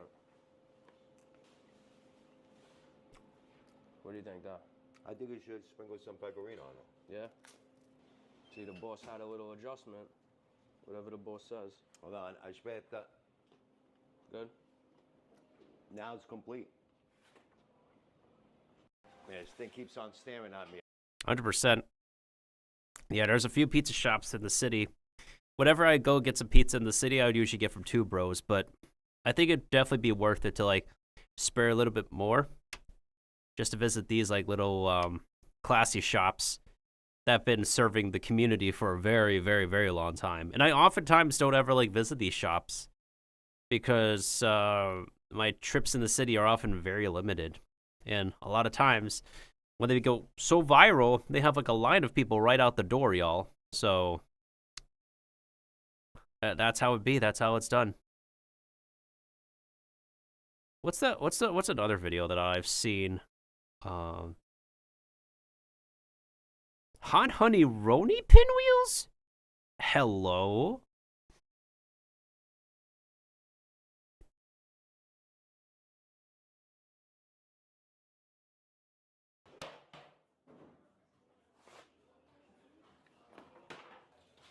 Which one is that? This one here is the margarita pie. Fresh mozzarella, tomato sauce, olive oil, pecorino romano, and basil. There we go. Yeah, can't get any more classic than that, y'all. Yeah, it looks great. I'll take slice? a slice, actually. Yeah, can I get a slice? Yeah, you can't pass this up. Wow, thank you so much. There you go. Yeah. Like sometimes at the end of the day, I don't need a complicated slice. All I just need is basil, tomatoes, cheese. That's it. Classic margarita right there. Can't get any simpler than that. But yeah, these guys have been in business since 1967. Hey, yo, YouTube, please. Sicilian.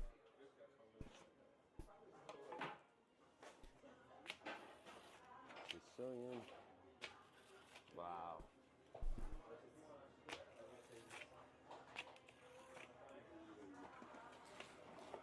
Corner or side? I'll take a side. Side? Left side or right side? That don't matter. Alrighty. Wow. There we go. Damn. Sicilian. That's a very thick pie. Bro. Extra thick!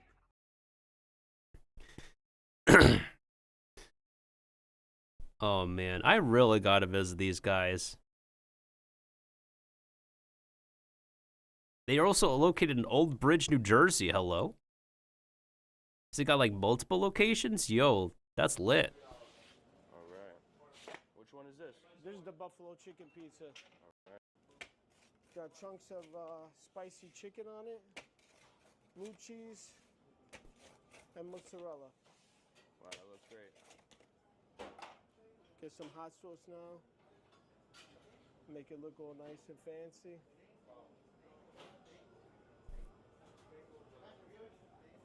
Wow, that looks fantastic. No? Here we go. Look at that. Wow. Awesome. Oh, man. Whether it's in New Jersey or in Brooklyn, I gotta make a stop at some point in time. I really gotta make a stop at some point in time. Pestaroni.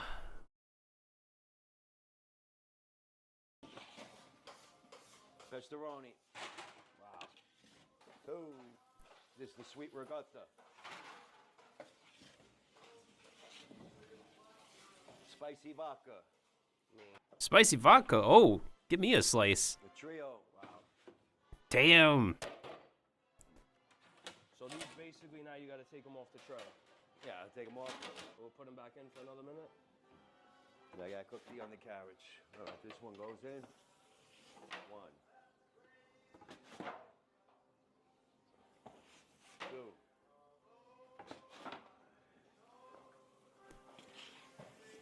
Three. And four. Give these another minute. Cook the undercarriage, and then we'll take them out. There you go. That's actually a really good point.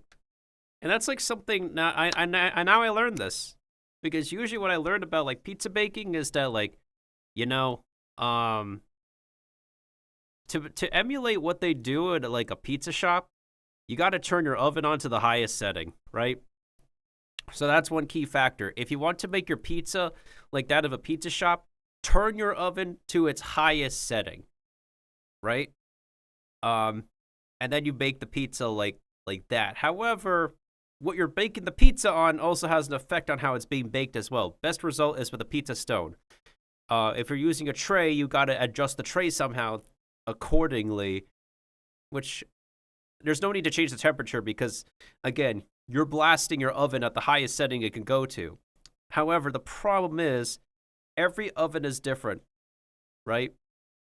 A pizza shop's pizza oven, a traditional oven, their highest setting can potentially be like a lot hotter, a lot more than the highest setting that we put on our home ovens, right? Another thing is that, like, what this boss did, right? So he took them out of the tray, put them back in the oven to toast the undercarriage. That's a step that I've been missing my entire pizza making practice. Cooking the undercarriage. Every time I take my pizza out of the oven, whether it's homemade or frozen, I have an undercooked undercarriage. Now, granted, some pizzas are fine with like a barely toasted undercarriage. He's toasting a Sicilian right here. That Sicilian definitely needs a very well-browned undercarriage. It deserves that undercarriage. So, for sure, for sure. Alright, got the Sicilian for the house. Peep that real quick. Wow. That thing is fantastic. Beautiful.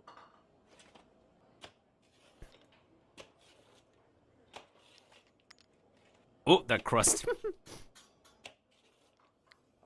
amazing. Now we're ready to serve. Wow. Look at that. Amazing. Kind of like a corner guy. Got the Sicilian for the house. Or like a side guy. It's kind of like brownies as well. This was sort of like an upside down square, but the tomato sauce is a lot different from the regular traditional sauce that we use. It's caramelized onions. It's more of a chunky plum tomato, so it's not a puree. So it's not like a classic upside down. The sauce is completely The different. sauce is different. It's on the sweet side, and it has caramelized onions. Yeah, so it's I mean, we can make an upside down. We have people that request, make me an upside down. No problem. And on top of this, the mozzarella underneath is homemade mozzarella. It's not the shredded mozzarella. So there's a few things different. This was sort of like an upside down. So the one thing they actually misspelled with the caption is this word, puree, which is like basically like grounded up produce. Pureed fruit, pureed vegetables, it just basically means ground up. Oh man, I am just always so fascinated by this channel. There's one video that they put out that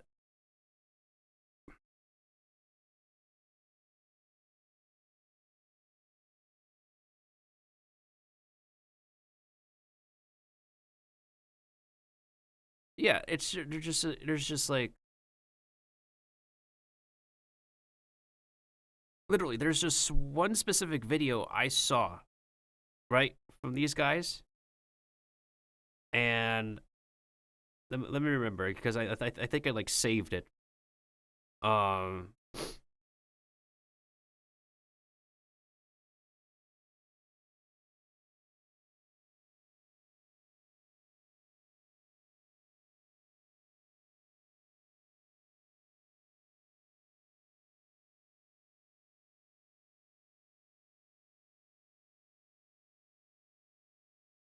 Hold on a second.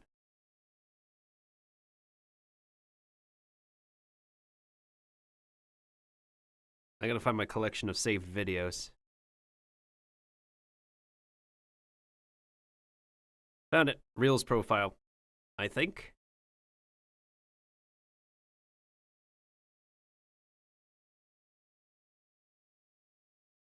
Or is it? It was them basically like saying like how long the you know, where the dad came from, right?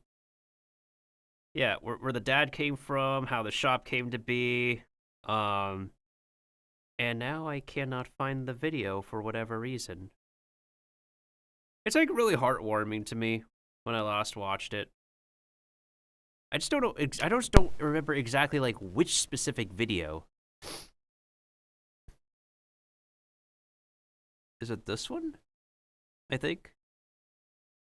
You know, sometimes I've seen, like, read some of these comments. Oh, what about the gloves? You got to wear the gloves. This still needs to be cooked. It's like making pizzas with gloves. You can't make, any pie man knows you can't make pizza with gloves. It's just that you have to feel the dough, you know? You have to touch it. And then there's no reason to wear gloves. I'm sure those ovens are at high heat anyways. Anything will... It's cooking at 550 degrees. I think you put anybody in there, it'll kill anything in there. The bacteria is all going to be gone with the heat, with 550 degrees. Yeah, see? Anyway. He said 550 degrees. That's the temperature they're working with. That's the kind of heat they work with these pizza chefs. That's why we crank our ovens cannot even be that hot, y'all. They know what they're doing. So now, that's 550 degrees Fahrenheit. See?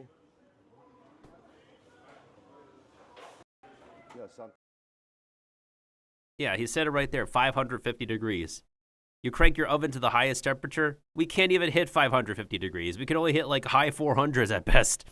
That's like the next best option when you do it in, what was it? When you do it at home. Oh, man. When was this store established? Store was established 1969.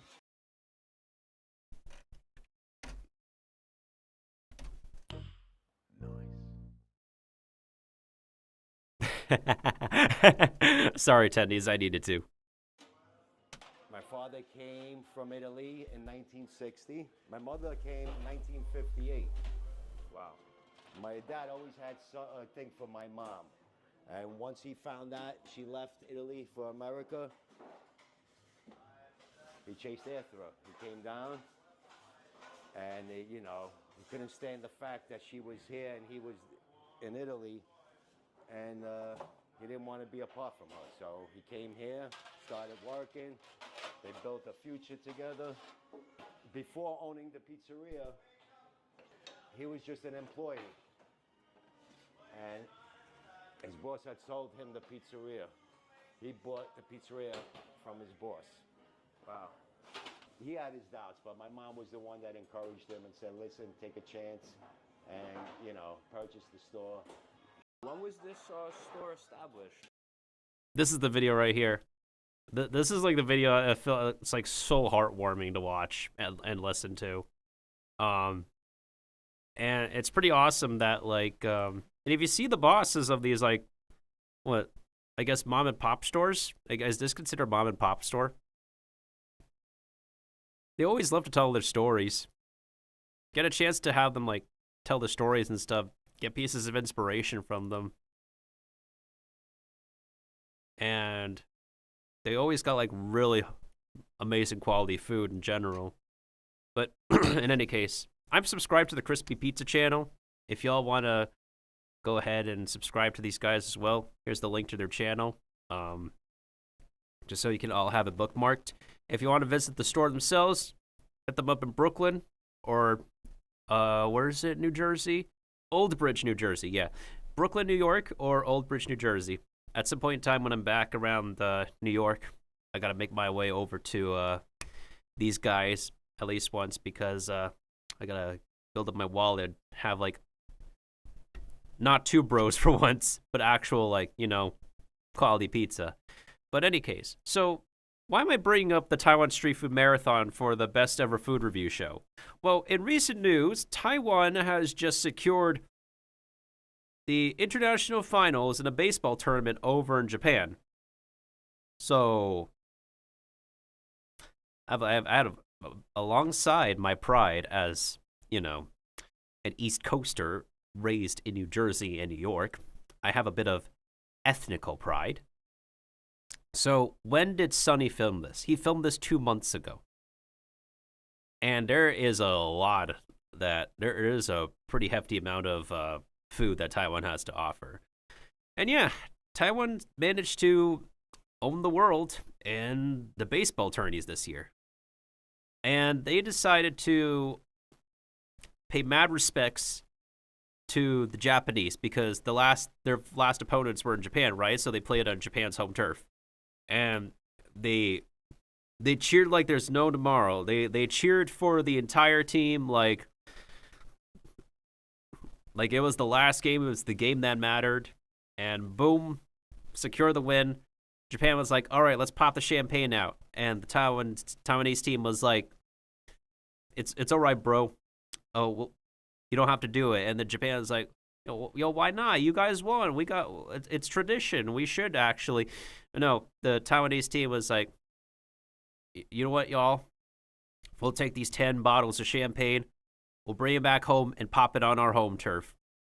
We don't want you guys to mess up your turf just for our win. We want to keep things like as courteous and as nice as possible. So 07, mad respects right there, right then and there. And also like I'm a mixed Asian mushroom. I'm a mixed Asian kinoko myself. Kinoko being the Japanese word for mushroom.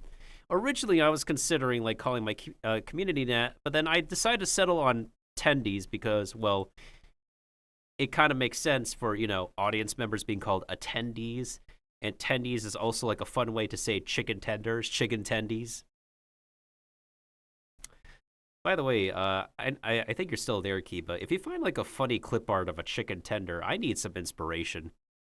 I'm trying to figure out how I'm going to be designing a chicken tender emote, and I need as much chicken tenders inspiration as possible. So if you find a funny looking chicken tender clip art, be sure to send it to me. In any case, this video is going to last a while, so all right, y'all, prepare to be in for a street food marathon ride. Here we go. From $1 to $1,000. This is for the winning homeboys. In this full-on food marathon, I've journeyed all the way to Taiwan to take on this nation's most extreme foods. This island of nearly 24 million is a food lover's paradise, but I'm here to push some limits. Oh my god. Have you ever seen anything like that? From beef noodles that cost over $300. Wait. Beef noodles costing that much? I don't think we've ever paid for beef noodles that bougie before. Oh, dude. Oh, Kiba, that is rough. Yikes. I am sorry you caught that. Is a food lover's paradise, but I'm here. It is definitely a food lover's paradise. There's a lot of really delicious stuff from like the hawker stalls to restaurants. Here to push some limits. Look at that crab. Bro, look at those crab. Of course, that's also bougie, but that's delicious. Oh my god. Have you ever seen anything like that? From beef noodles that cost over $300. Oh yeah, that's why it's freaking steak. Have you ever seen anything like that? From beef noodles that cost. Bro, that's steak. Bro is literally eating like steak. I think that's got to be like Wagyu in the broth, because usually it's like a regular cut of beef when you have beef noodle soup. No wonder he's paying over $300 for this. Over $300. I'm gonna give it a shot. Cheers. Ganbei. For consuming the Stingray? Wait a minute. Hold on. Let's take a fishing break real quick. Wait. Is this something we can get in the fishing game, Kiba? This thing on the screen right here?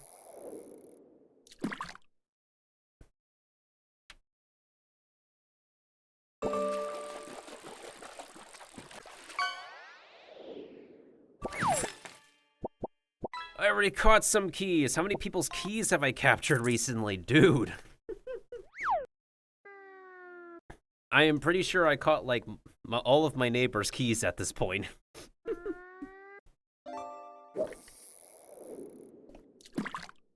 Because I've definitely captured this thing in Animal Crossing already.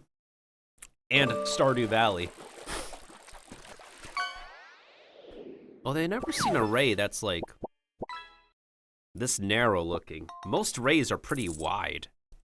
Creepiest creatures from the sea. I'm challenging Taiwan's top chefs to go all out. Look at that. What part is it? But before all that, we're headed to one of Taipei's iconic night markets. Whether you're drunk or sober, night market food is a banger. For sure. I'm not really one to enjoy like the atmosphere of night markets, but the only reason I push myself to go to the night markets nowadays is literally to just grab the food and either get on out of there or just eat and get on out of there. The atmosphere is so stuffy as fungus. It is so stuffy, but the only reason you go to these very busy markets is it's usually the spots where they have like really good foods at the best times. And again, it doesn't matter if you're sober, if you're high, or if you're drunk. Night market food is a banger to buy for your buck. Ningxia Market, home to over 100 street food vendors. Here, I'm on a mission to spend over $100 on Taiwan's tastiest treats. Someone called the Taiwanese police. Too much cheese being pulled over here. Taiwan is not known for its cheap prices, so can one giant police. Too much cheese being pulled over here. Taiwan is not known for its cheap prices. Let me see what they have here. Rice noodles. Ooh.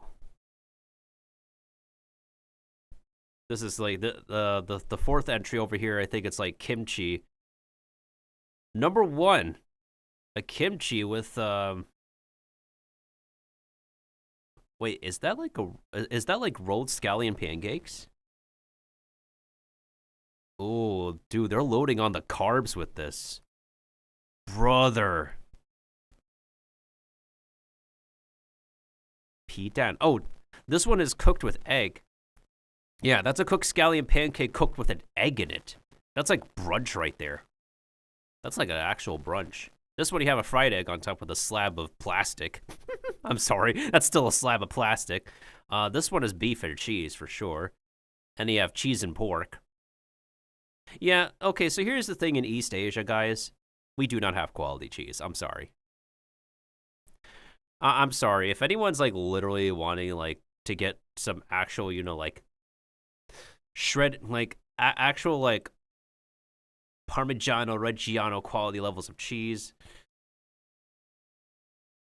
then I'm sorry.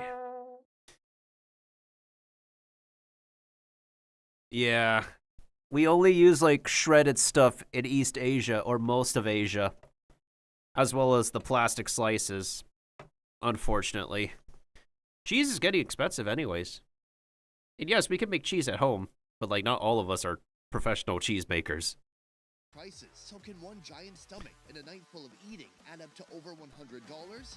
Wait, let me see what he's collecting. Prices, so can one That's a lot of stewed stuff. giant stomach and a Oh, those are, that's a mollusk. I don't know what mollusk that is. That might be a cockle?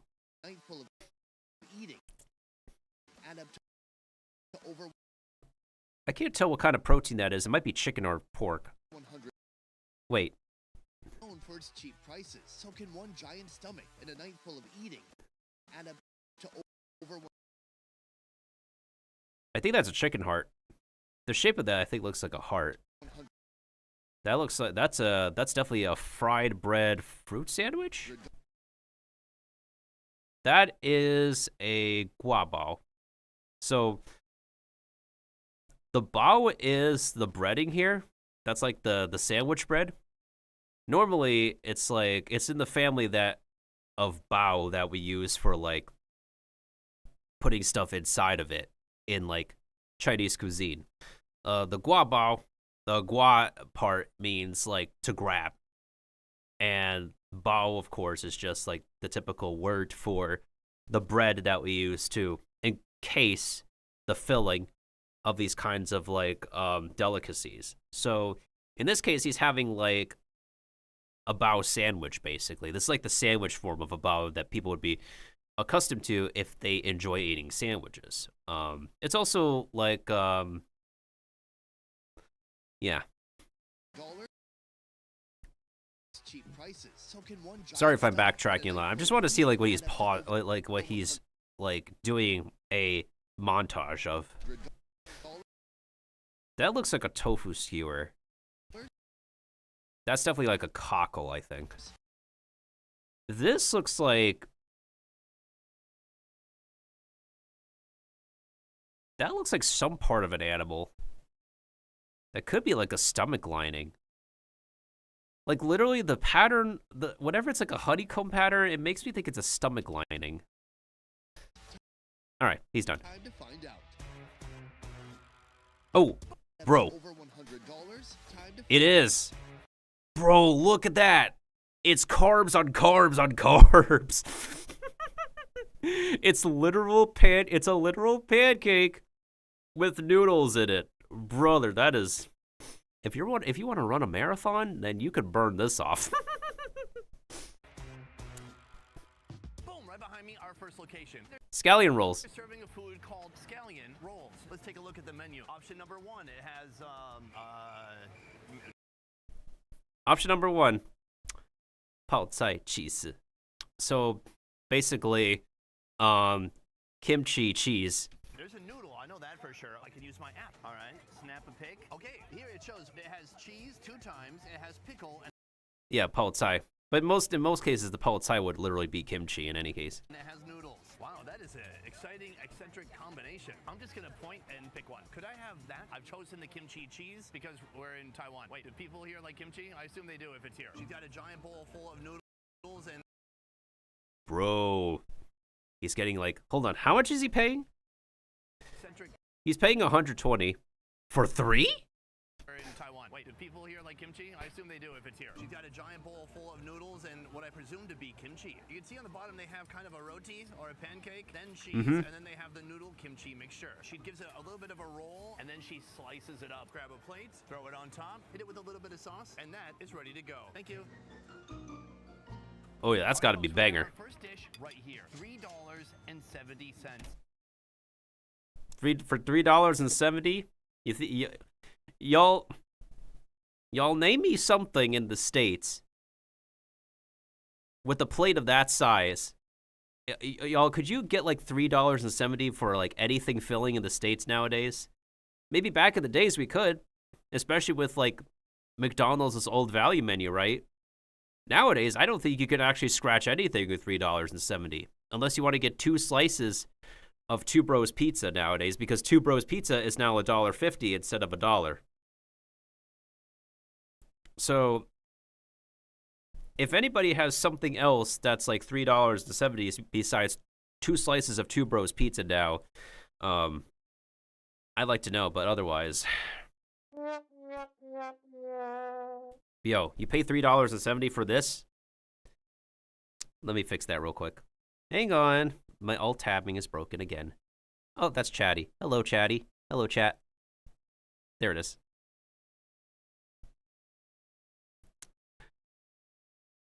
So yeah, in this reality, in this economy, for $3.70 to get like 6 pieces of this, I'm like literally pointing physically. Yeah, I'm pointing at that. You're stuffed. You're stuffed right there. That's worth it. I would have to eat over 30 of these to spend over $100. That's never gonna happen. Come take a look at this. A nice wheat pancake on the outside. It's full of noodles. It's really an unusual creation. There's lots of scallions in there too. All right, let's try it out. It's full of those cheap cheese squares, noodles, kimchi. Let's go.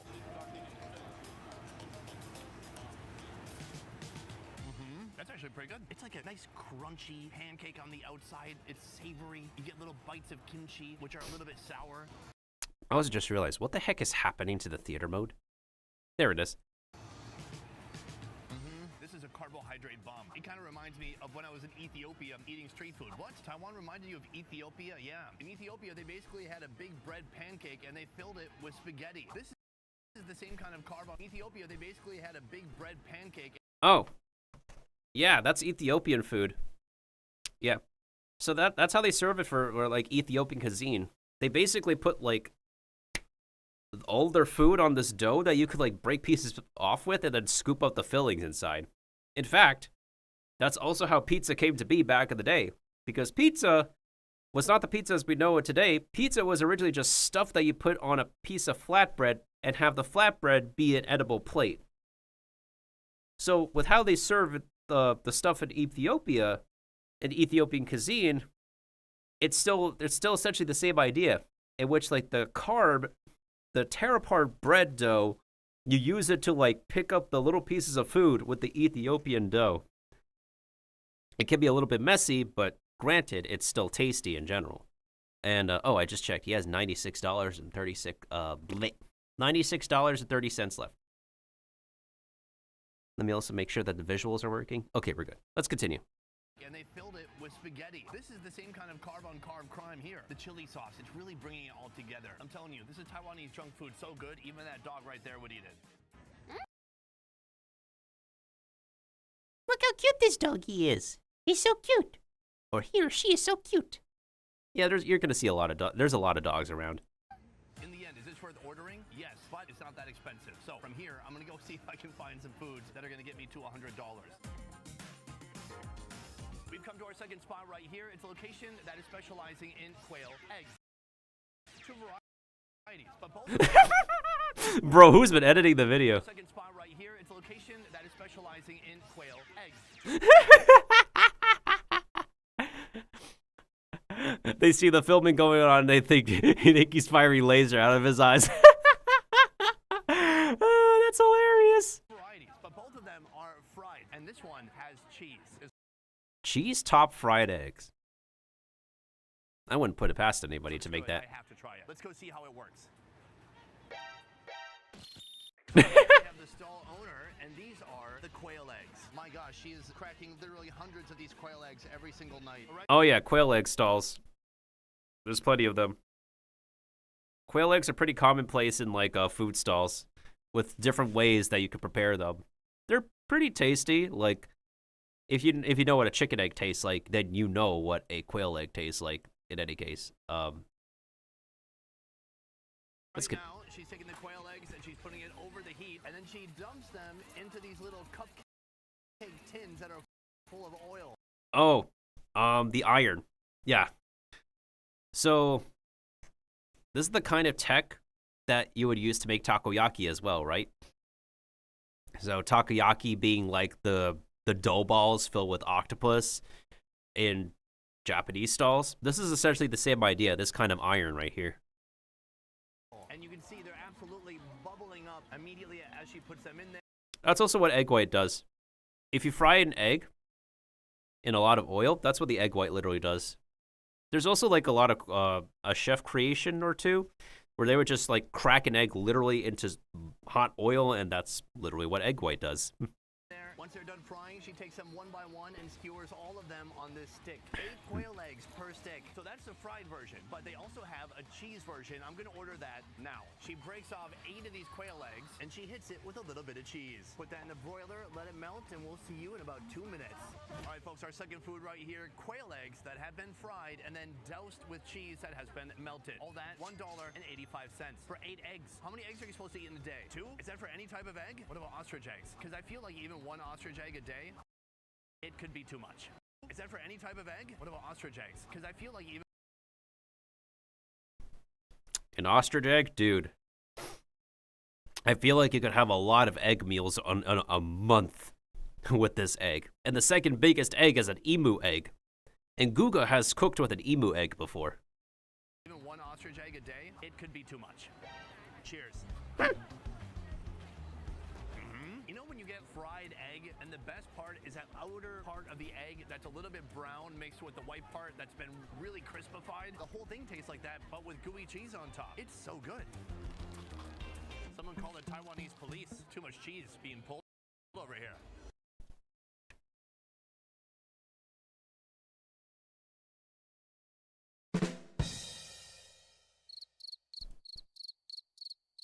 Bro, shouldn't you say the lactose police or something right here? You know, the lactose intolerant people they're like, even if they're lactose intolerant, they are down to eat so much cheese, y'all. Also, I just realized this pause shot looks kind of funny. It's not the Taiwan police by all means, it's the dairy police. Wee woo, wee woo.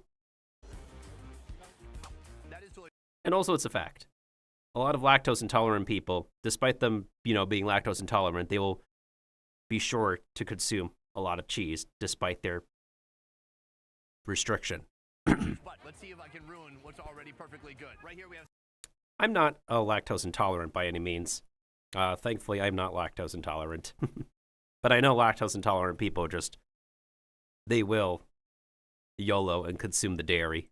Soy sauce, chili sauce, curry sauce, and wasabi sauce. Look at that. It's not even a sauce. More like a paste. I'm just going to get to painting over here. I'm the Bob Ross of food over here. I think this is going to be enough wasabi to burn a hole in my skull. Here we have cheese, we have quail eggs. Oh, no. Far too much wasabi. More than any person should really consume at any one time. Cheers. It's probably going to be too much for him. I'm okay. Is it better? No, but it's different. And so if you're eating 35 of these a night, eventually you're going to want to switch it up. This is food number 2. Let's keep moving. For our next food, I've come behind the counter for all of this. 10 different types of creatures, from land, from sea, from everywhere. I don't even know how to categorize this as one type of food, except for that it's all protein. There's a couple of things that stand out and look very unique to me. First of all, this is the man working the stall. Hello? Yes. Boom. Boom. Is that right? I said Vietnamese. Skin. Or skin. His name is Skin. Oh, cool. Thank you. So right here we have some pork kidney. Right door next to it, we have snails. Snails? Oh, I was kind of close. I thought it was a cockle. Oh, cool. Thank you. So right here we have some pork kidney. Pork kidney? I've never seen a kidney before. Right door next to it, we have snails. And this looks absolutely fascinating to me. It almost looks like it could be a snake skin, but it is not. That is fish skin. So next Oh. to me, it almost looks like it could Fish skin. Oh, that. Sign me up. That's delicious. be a snake skin, but it is not. That is fish skin. So next I'm going to be ordering some snails and some fish skin. This is a first for me in Taiwan. Let's go. All right, right here we've got the snails. He's going to put that into our plastic container. Okay, that's a lot of snails. Okay, good. And then he's going to staple that shut so nobody can open it. Next, I fear he's going to put a dangerous amount of skin in here as well. I should tell him to stop, but I feel shy. Okay, it's good. Thank you. He is refilling his stapler and then stapling the shut so I cannot eat it. Good move. I've got the final product right here. I gotta say, that's a lot of seafood. This is gonna be expensive. All right, folks, we have our seafood feast right here. First of all, a trove of snails. And then that is the skin of a fish. We'll save this for last. But all this together costs $400 in the local currency. In USD, that is $12.35. Yeah, it's seafood, so understandably it would be. Let's talk about the snails. They're seasoned beautifully. There's a thick, sweet sauce on here. You can see some of the chilies. I didn't know that people in Taiwan ate snail. They've kind of plucked them all from the shell, so we can just eat them straight away. Even the poop sack is missing. Very respectable. Cheers. Important. Get rid of the damn poop sack. Unfortunately, Asian chefs don't really do that with shrimp. That's why I'm always very sussy whenever I receive shrimp. That's why I'm always super sussy whenever I go to whenever I get a shrimp anything from an East Asian or an Asian chef in general. They don't clean out the damn poop sack. Yes, I suppose it's it's okay, it's kind of edible, but even if it's edible, it may not really be sanitary because what if in the poop sack the shrimp chewed up some grits and disgusting bits from their scavenging and whatnot. And yes, it will pass through our system and it will go out of us naturally, but still it's the thought of it is just still disgusting. So, major respects to them cleaning out the snail, to which I keep on mistakenly call it a cockle. Yes, that's the name of an actual mollusk. It's half glazed, half slime. The snails themselves are delicious, a little bit earthy, and kind of crunchy. They definitely have a texture to them. This is the alpha snail of the bunch. Let's go for it. Wait a minute. Crunchy. They definitely have a texture to them. Ooh. Bro, you got an insect flying into the... Ooh. Wait, roll that back, roll that back. Delicious, a little bit earthy, and kind of crunchy. They definitely have a texture to them. Oh, bro got a fly. Oh, bro got a fly flying into that snail. Oh, God. Oh, God. Well, as long as it's still edible and he doesn't get sick. This is the alpha snail of the bunch. Let's go for it. That tends to happen a lot, y'all. Very good. Here's the thing with snails. Bigger is not better, always. As they get bigger, and they get much harder. So that is a snail, but right here... What did you say? Bigger is not better, always. As they get bigger, and they get much harder. So that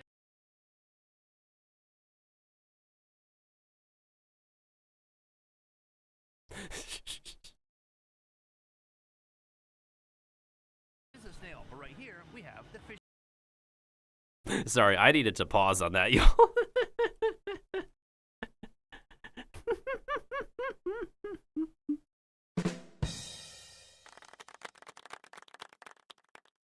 Anyways, let me restore the window real quick. Not better, always. As they get bigger, and they get much harder. All right, I'm gonna stop. All right, I'm gonna stop. I'm moving forward. All right, I'm gonna stop. I'm moving forward, y'all. I'm moving forward. Okay, since he's talking about fish skin next, let's take a quick fish break.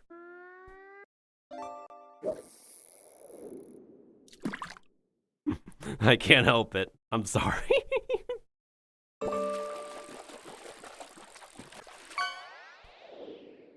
Please tell me I got it. Yay, I got a fish, and it's a brand new fish. Woo! Wait, what rarity is that? Oh, it's a common. But hey, it's a fish. Perfect for the fish skins that he's about to eat. Also, I paused. This shot I paused on.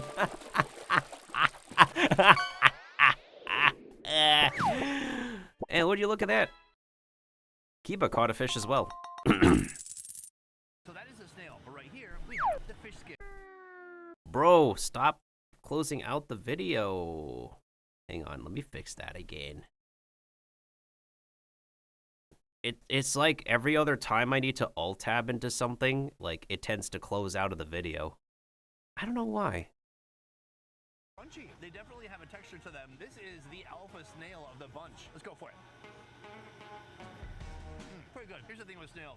Bigger is the fish skin. They saute it in different types of seasonings. I'm also told Taiwanese people eat this when they get a sick burn. So, you know, if you've been badly burned, eat some of this. Oh, God, it's so good. Cheers. Nice Nicolas Cage reference. Wow. If you eat pork skin, that might be rich, fatty, and gelatinous. But this is like no actual fat. It's just the squishy, gelatinous-y, jiggliness.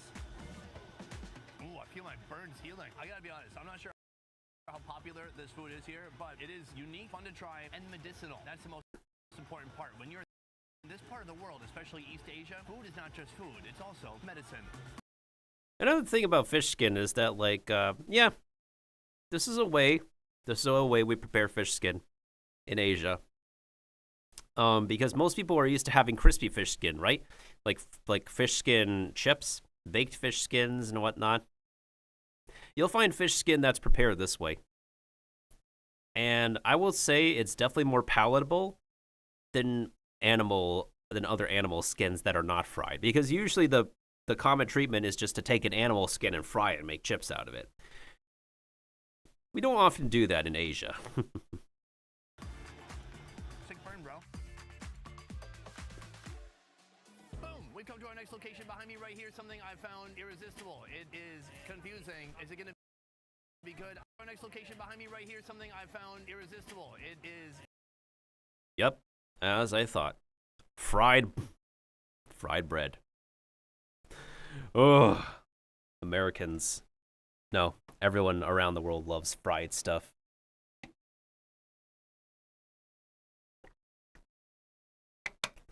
And we got fried bread here with salad fixins. Let's go. Confusing. Is it going to be good? I have no idea. First of all, fried bread. Good. That's basically a donut. Then there's a lot of cucumber. One moment, y'all. Going to be good? I have no idea. First of all... I have something to say about this, I think, but... one second, I gotta blow my nose.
Okay, I'm done blowing my nose. But yeah, fried stuff. Definitely see them a lot in the stalls. So frying bread is definitely no exception. Fried bread, good. That's basically a donut. Then there's a lot of cucumber, not good. I'm gonna get it anyways. I'm gonna get how they usually prepare it and see how it goes. What she does is she cuts it first, and then she puts in some mayo. So far, so good. Oh wait, what's happening? She's filling it full of cucumber. She puts some sausage, and then so far, so good. Oh wait, how it goes. What she does is she cuts it first, and then she puts in some mayo. As a specific VTuber would say, the weeb mayo. Yeah, the kind of mayo that we would have. Yeah, thanks to Japan, most of Asia, whenever they eat mayo, they would consume the weeb mayo. As a specific VTuber, we all know, as around here, she would say. So far, so good. Oh wait, what's happening? She's filling it full of cucumber. She put some sausage, and then some egg, and last of all, she put some tomato. What a wild assortment of ingredients. Wrap it all up, and then I don't even know what just happened. Put some protection on it, put it in another bag for some reason, and that... First, this man's is talking about size and getting hard, and then he's talking about some protection. How many double entendres are we bringing out in this video alone? Is ready to go. Thank you. I'm telling you, the people here move so fast it gives me PTSD. There was no time to give special instructions on the sandwich. You get what you get, and you go. Okay, I just saw something wild. There's a whole pig here. Not a whole roasted pig, a live one. My doppelganger right here. Taiwan is wild. You get to... There's a whole pig here. Not a whole roasted pig, a live one. My doppelganger right... Yep, that's a pig. That's a pig, all right. We take care of pigs, and at the same time we also eat them. Right here. Taiwan is wild. You get to just have a pig? This guy seems to be the owner. He's got a delicious bag of food scraps right here. What a well-behaved pig. A lot of people out there do a lot of strange things in order to get attention. They get weird tattoos. They wear revealing clothing. Guys, get a pet pig. Oh, the pig loves him. I'm literally going to be eating pork sausage in about 20 seconds. Sorry. Sorry. All right, guys, right. For $2.16, you can get that. In about 20 seconds. Sorry. Sorry. So, okay, so for $2.16, you can get yourself a fried bread sandwich with a bunch of weeb mayo and some fixins. That's not a bad deal. All right, guys, right here, a sandwich Taiwanese style. The dough that's been fried, so it is essentially a donut on the outside. When you open it up, you see just a wall of cucumber. After that, sausage made from what animal? A pig. That was 2 seconds ago. There's a whole ass pig here. Now, if you're new to the show, I don't like cucumber. It's my least favorite food in the world. I'm gonna try it how they meant for me to try it, and then I'm gonna remove the cucumber. Let's give it a shot. My God, half a pound of mayonnaise in there. I love that. Big fan. The flavors are so overwhelming, you hardly taste the cucumber. At this point, the cucumber is just offering a little bit of texture.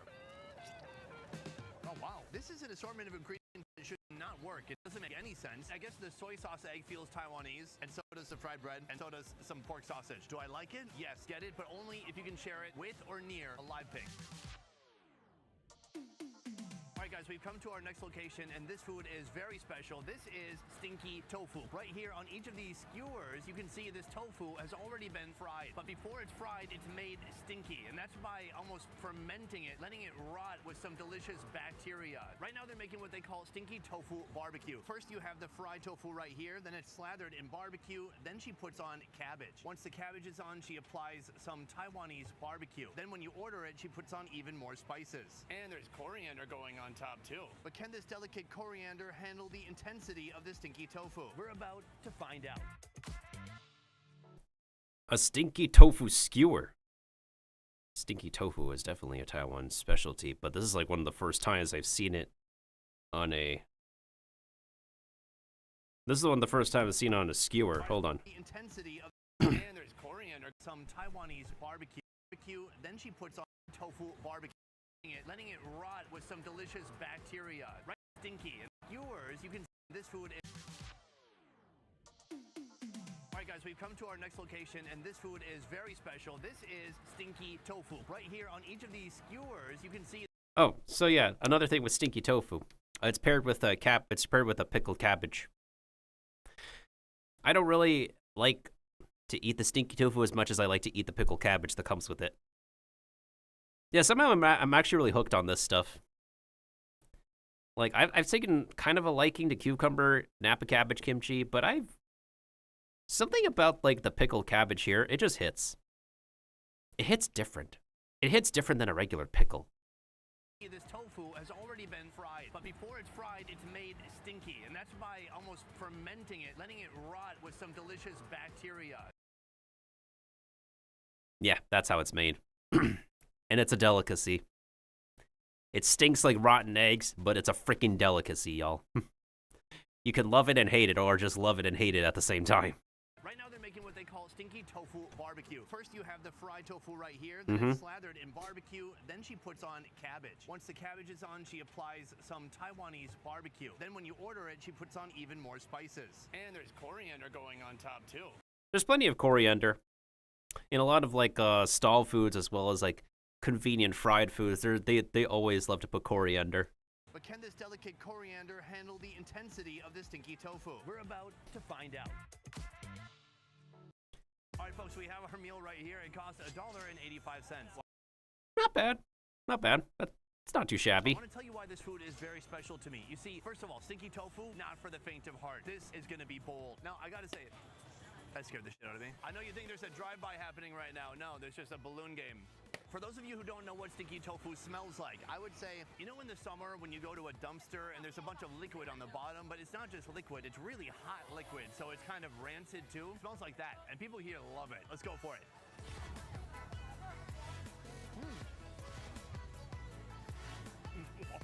Wow, that was intense. The stinky... Look at that cross-section right there. Well, yeah, it's tofu, but hey, it's a tasty skewer, right? Tofu, it really stinks. My whole mouth is just like a rancid cesspool right now. But beyond that, she put this chili pepper on there that's very spicy. So I don't know if it's more smelly or more spicy, but either way, it's causing a lot of pain and confusion. It's one of those foods that grows on you with each bite. The fried texture of the tofu, amazing. It's like it's got a leathery, crunchy coat on top of it. The first time I saw Andrew Zimmern on television, he was in Taiwan eating this food. And he was talking about how potent and crazy the smell was. It looks, sounds, and smells a lot worse than it tastes. Now, me and Andrew Zimmern will be joined together in holy matrimony. I'll bet. Do they allow that in Taiwan? They probably do. So that is a stinky tofu. Maybe not the most delicious, but definitely worth trying. The balloon poppers agree. And I'm pointing to all of y'all as well. Try some stinky tofu. If y'all want to be ballsy and try something, freaking try some stinky tofu. I'm not using two hands right now. I don't know why it's like showing both my hands.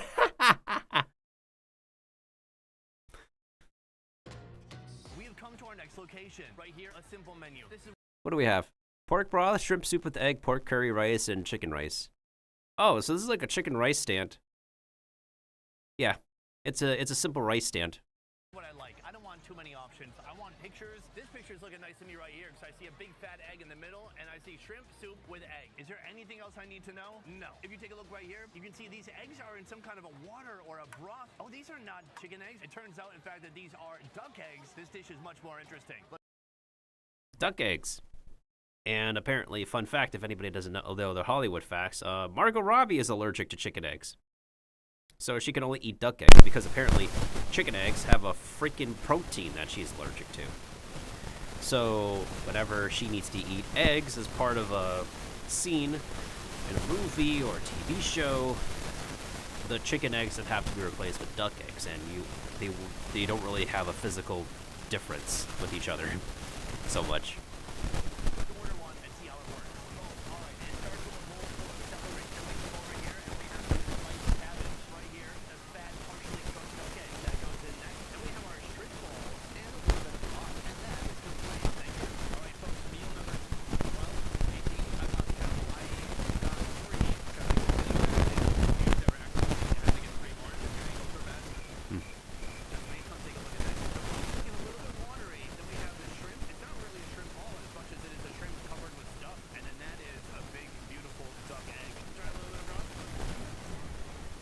My mic is going staticky?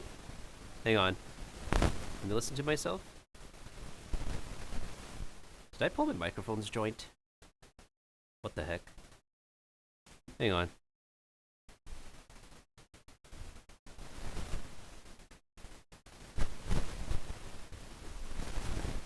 weird. Okay, I could hear it.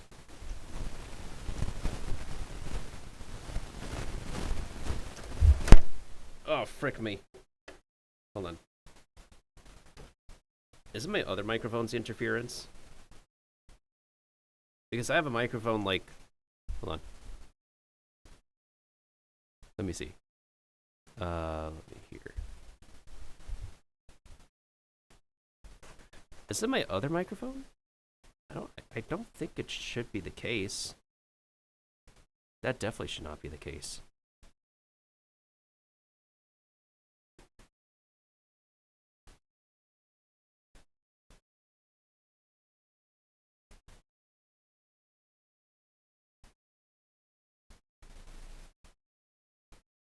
Yeah, I don't know what the heck happened.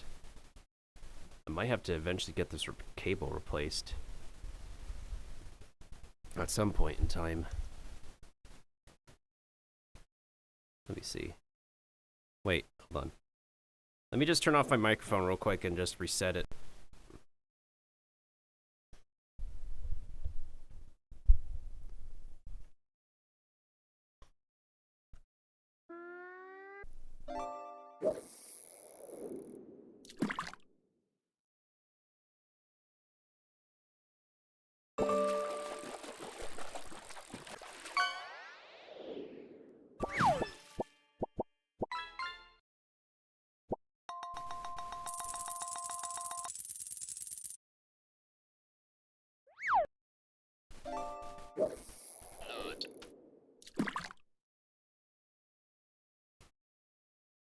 Oh, I know what it is.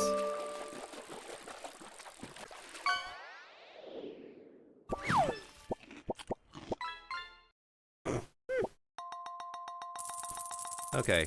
Do I still sound staticky? Looks like we both caught a rare. Alright, so let me explain. So... whenever there's a big impact on my desk, sometimes it interferes with the microphone and causes it to, like, shake or something. And as a result, the audio can end up a little bit staticky because of me causing a big impact on my desk. So what ended up happening, if any of y'all heard the little clunk, was my phone. Because I had my phone on something, and then I accidentally moved it, causing my phone to create an impact, which also, well, caused my audio to sound a little bit staticky, and now we have to troubleshoot and fix it. However, I need to fix it. Oh, hold on. Huh. What do you know? Did that stop it? All I did was pull the base of my cable at my microphone. Are we good?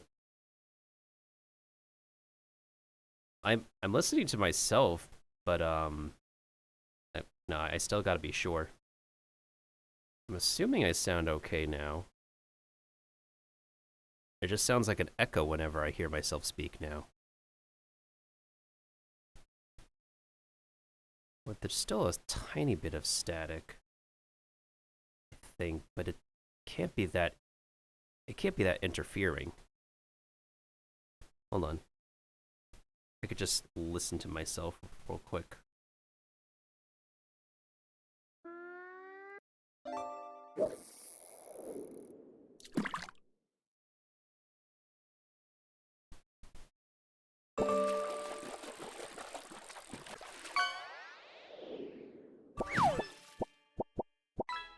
Let's see, testing 1 2 1 2.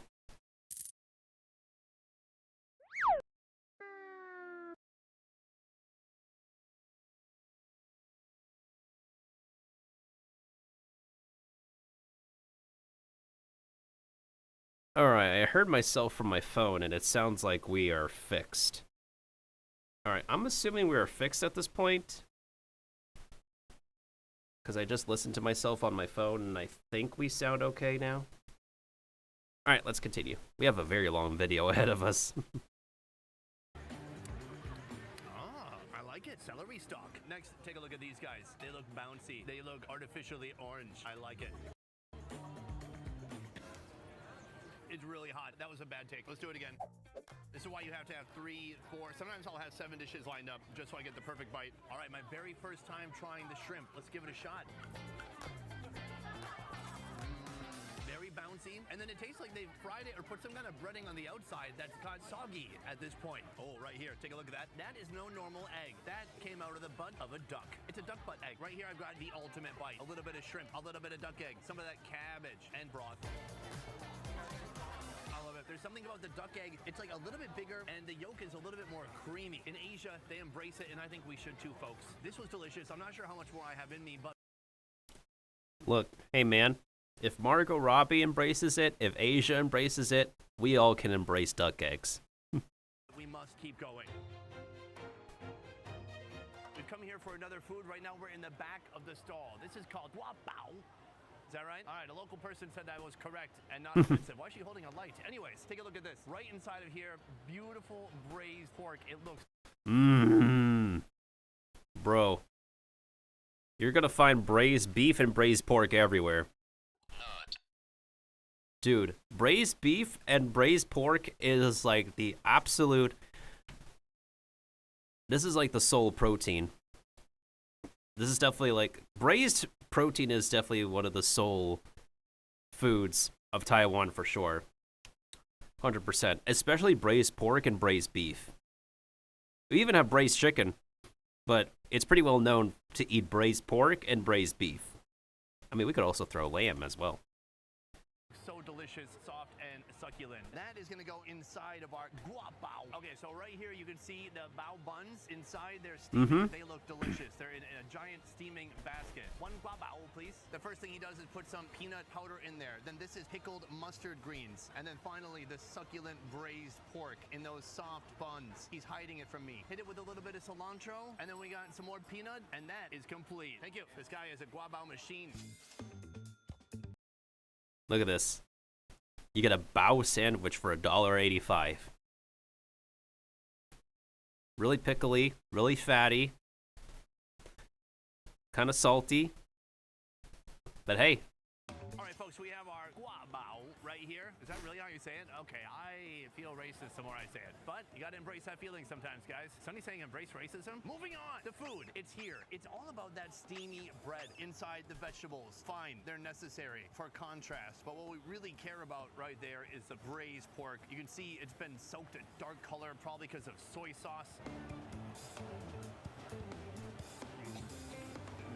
You know, because I am a fat American, the only thing it's missing is mayonnaise. It's delicious. The pork is tender. Of course. And juicy. The pickled mustard greens adds a little bit of sourness and a little bit of texture, but man, it's all about those steamy buns. So soft, and they're almost like elastic, like stretchy. Like you could wrap anything in there. Oh, 100%, man. Take a look at that. That's just pure fat. Who needs mayonnaise when you have pure pork fat? Plus, a little bit of that crushed peanut is nice. I taste it. It's sweet, too. There's some sugar in there as well. This is Taiwan between a couple of buns, and I love it. All right, folks, we've come to our final location because after this, I cannot fit any more greasy food inside of me. They have so many interesting chicken parts. First of all, chicken wings, chicken drummies. Over here, a whole pile of chicken hearts. It's pure carnage. Can you imagine all those hearts were pumping the blood of a whole... Yes, wings, drumlets, hearts. I like eating chicken hearts, y'all. This is like low-key one of my guilty pleasures from the chicken. Besides the chicken wings and drumlets, I definitely do enjoy eating chicken hearts. Chicken. That's like 300 hearts right there. Wild. After that right here, we have classic Taiwanese fried chicken. And then this right here is my favorite part. And something you won't see at KFC. This is, any guesses, everybody? You're looking at it. That is the ass of the chicken. A part... Did you just literally say the ass of a chicken? KFC. This is, any guesses, everybody? You're looking at it. That is the ass of the chicken. A part that's often... Oh no, he has a counter. You guys can see the counter right next to my chair, right next to my digital chair. How many times is he going to say chicken butt? Like literal chicken butt. Whoop, let's count him. Unappreciated. I have a feeling that... Yes, this is literal chicken butt. That, y'all, it's edible. If it's edible, it's edible. That our American audiences are being exported out of the USA and to here where they actually appreciate a good ass. Let's get to ass. May I please have some ass? He said no. Here we go, right here. He's gonna scoop the ass into a colander. That is not nearly enough ass. Oh, he hits it with a little bit of powder. I've asked for even more ass. He piles the ass. He puts it on the scale. He weighs the ass. Oh my god. Spicy powder. Yes. Oh no, I said spicy yes. He put even more powder. He puts it in a popcorn bag. And before I know it, my life is flashed before my eyes. Ooh, unnecessary plastic. That's for the ocean, and that is for me. Let's eat. Bro, he's got like he paid $5.18 basically for a bag of chicken butts and chicken hearts. And he said it 10 times. He puts it on the scale. He weighs the ass. 10 times. Oh yeah, so this is how they actually do it, right? So these hot food stall owners and staff, whenever you have like this spread of food in front, you tell them what you want. They will measure out like a serving in like this little basket right here, and then this little tin. It's also kind of like what we use for like popcorn scooping. It's a seasoning tin. So yeah, they take the serving, put it in here, and then throw the seasoning on there. So this is like something you'll see often in like the hot food stall proceedings. He hits it with a little bit of spicy powder. Yes. Oh no, I said spicy yes. He put even more powder. He puts it in a popcorn bag. And before I know it, my life is flashed before my eyes. Ooh, unnecessary plastic. That's for the ocean, and that is for me. Let's eat. Better than popcorn? I mean, popcorn seasoning does slap though, and they technically do use coconut oil. Alright folks, this is the final meal, and I mean it this time. Sponsored by... Imagine if he was sponsored by Family Mart. I mean, look, he has Family Mart in the background. Like, I thought he would move out of the way for this, because, like, you know, kind of would be low-key funny if he is sponsored by Family Mart, which is a convenience store chain you'll find in Asia. It's also a rival to 7-Eleven, and also a rival to what's their name? God, it's like on the tip of my tongue. That one brand in Japan. Lawson. Yeah, Lawson, Family Mart, and 7-Eleven are like friendly rivals to each other. There's also like other convenience store chains in Korea that's also exclusive to them. That's also rivaling Family Mart and 7-Eleven. But Family Mart and 7-Eleven, you're gonna find all around Asia with their own specialties, 100%. As of recently, with the recent acquisitions, y'all in the States are probably going to get a drastically different 7-Eleven at some point in time. Because the only American 7-Eleven that is the most unique are the ones in Hawaii. The 7-Elevens in Hawaii are like they serve like probably the most unique stuff compared to the rest of the 7-Elevens in the States. Back to the video.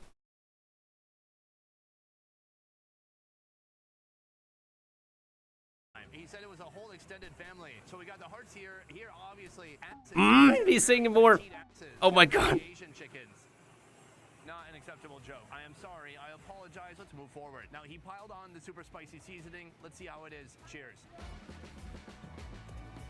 That's unbelievable. It's super salty, but it's also very sweet. Like it's been soaking in a syrup. That's wild. Good heart. Now, a lot of people, their intuition is led by their heart. But for even more people, their intuition is led by their ass. It is oh my god. Small. I'm guessing there's no bones, but there's probably some, like, cartilage inside. Let's give it a shot. Cheers. I mean, if it's a piece of meat, it's a piece of meat, right?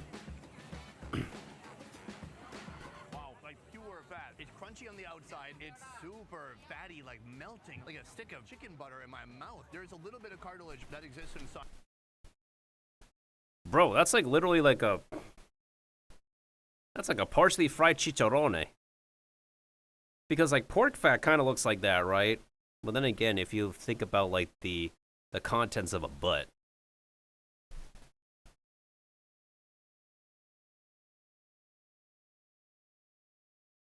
Let's not think too deep on that, Tendies.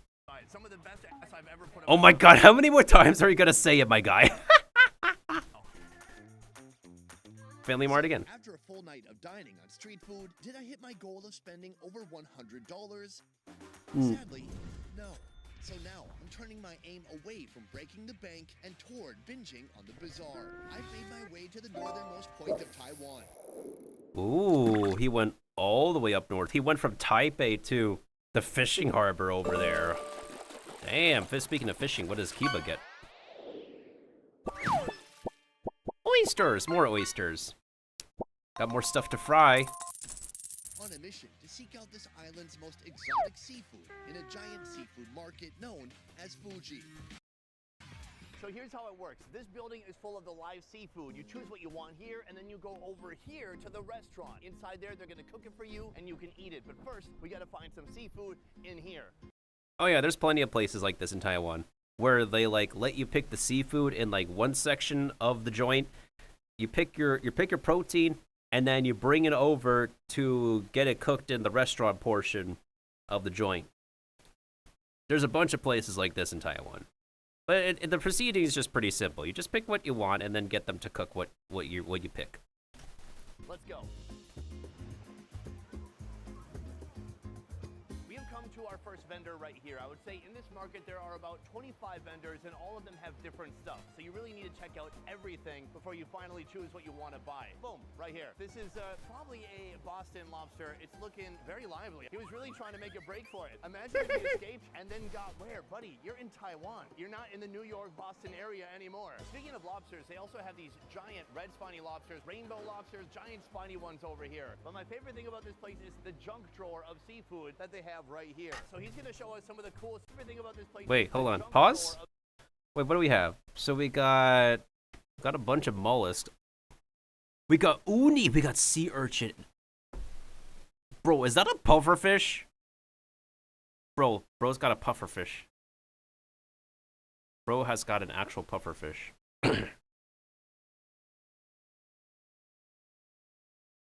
Ooh, that's really dangerous.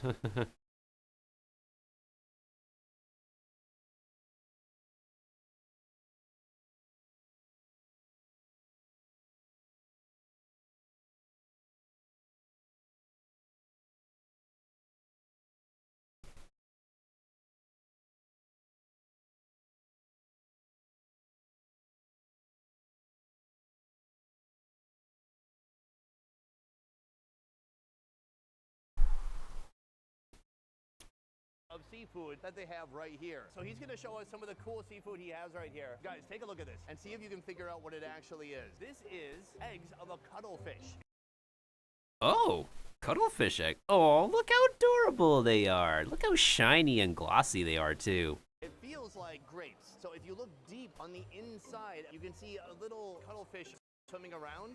Oh, it's so cute. They have one more I want to show you. Oh, here we have a little puffer fish. Oh. Yeah, that's so there's different types of pufferfish. This is the spiny one, y'all. Gasping for breath. Oh, and he's, oh my God, he's puffing it up.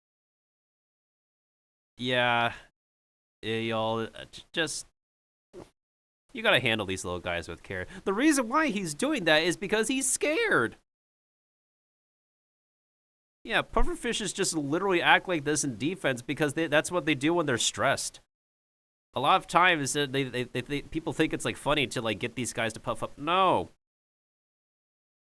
You want them to relax. You don't want them to blow up and stuff. That's when they actually become defensive and poisonous and whatnot. You're scaring these little fellas. This little dude is scared right here. Look at this poor fella.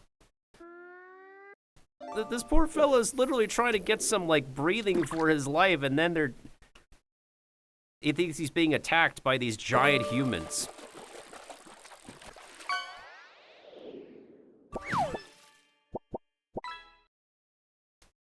But yeah. So whenever that's the explanation, y'all. They act like this in defense and when they're freaking scared, because as we can see, this little guy is just scared out of his life right now.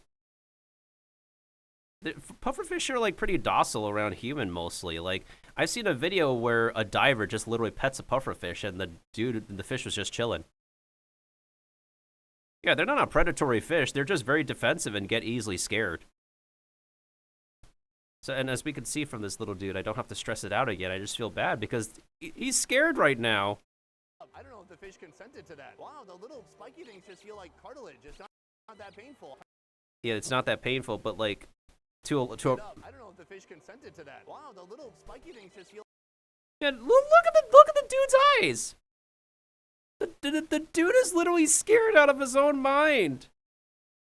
It may not feel like entirely prickly to a human. Of course, it's prickly to a predator, but like, look at you can literally see his fear. It's like, what am I doing here? Get me out of here! Put me back in the water! Help! Let's get there. I feel bad for those little dudes. Like, if I were to have a pufferfish, I would just make sure to give it a lot of pets. And let it know it's not in any danger. They're very unique fish, and they can be pretty friendly. Feel like cartilage. It's not that painful. Time to put it back. I'm so sorry. Yeah, deflate, buddy. Deflate. Yeah, see? Dude just wanted to feel safe. Yo, is that the angelfish? Yo, that's like the smart fish from Finding Nemo. All right, let's keep moving. Boom, we've come to our next location right here. This is Shu Fun. Ah, niao. She. Loaded seafood right here. First of all, some of the biggest oysters I've ever seen in my Yo, that's got to be even bigger than the oysters we've been catching, Kiba. life. That is huge. I have no idea what she said. Is there just one? They're just bred pretty big. Yeah. She said, I think she basically just said they're just bred to be pretty big. They're just big this way. One oyster in here? Just one? Can you open it right now and show me? Okay. So first she cleans it up a little bit. To shuck it, she shoves a knife in. She hits it with a mallet. Yeah, she says there's one oyster in here. Ika. So when they say Ika, so it's a unit word, right? Like a pound of, a measurement of, a kilogram of, a meter of. So this is like one of the Chinese measurement words, the Chinese unit words. Ika, when you say like Ika or number ke, or yang ke, san ke, si ke, that's basically like a unit word for like a tiny piece of, like a morsel of. So the unit word for an oyster here would be ika. He rips the top. Bro, look at the size of that. Brother in mercy. Put the shell off, gives it a little bit of a. Yo, that is humongous. That is definitely bigger than a regular oyster we would be able to catch. Spritz. I'm telling you, those Fukushima oysters are wild. She drains a bit of water, and then she says, hey, go for it. Nobody ever does this, but you can if you want. That sack right there is still breathing. Oh, it's alive. It's alive! I'm gonna, just like fruit by the foot.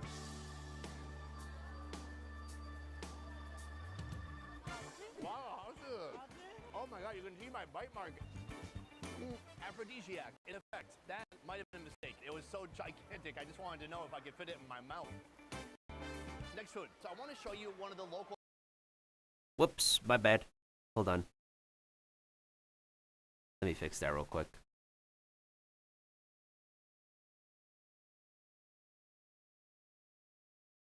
Looks like the video window crashed, y'all, so let me go ahead and fix that real quick. Where did it go? Ah, frick. Sorry, y'all. I don't know what the heck happened. I think that window just literally crashed on us. That should not have happened. I don't know what I did. Yeah, it just literally crashed because Chrome stuff. Thankfully, our spot on the video was reserved. That's what I was trying to say. Reserved. I think we're good. All right, let me make sure that we're. Eeny, meeny, miny, mo, catch the tiger by the toe, shuck the oyster by the shell, and suck in the oyster by the.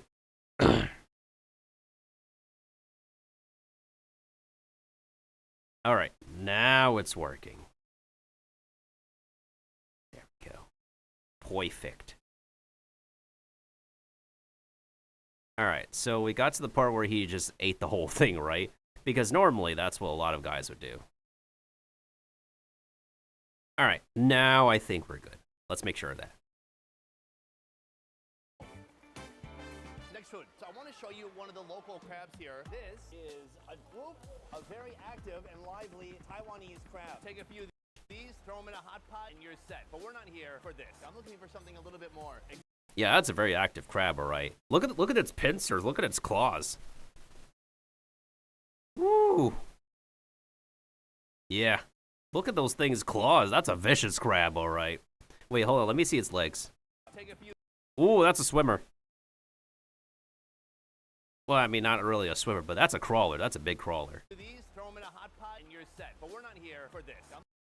Rule of thumb is at least 4K years old. Food tradition dictates only eating wild oysters in months with the letter R from September to April to avoid watery shellfish or worse, or nasty bout of food poisoning.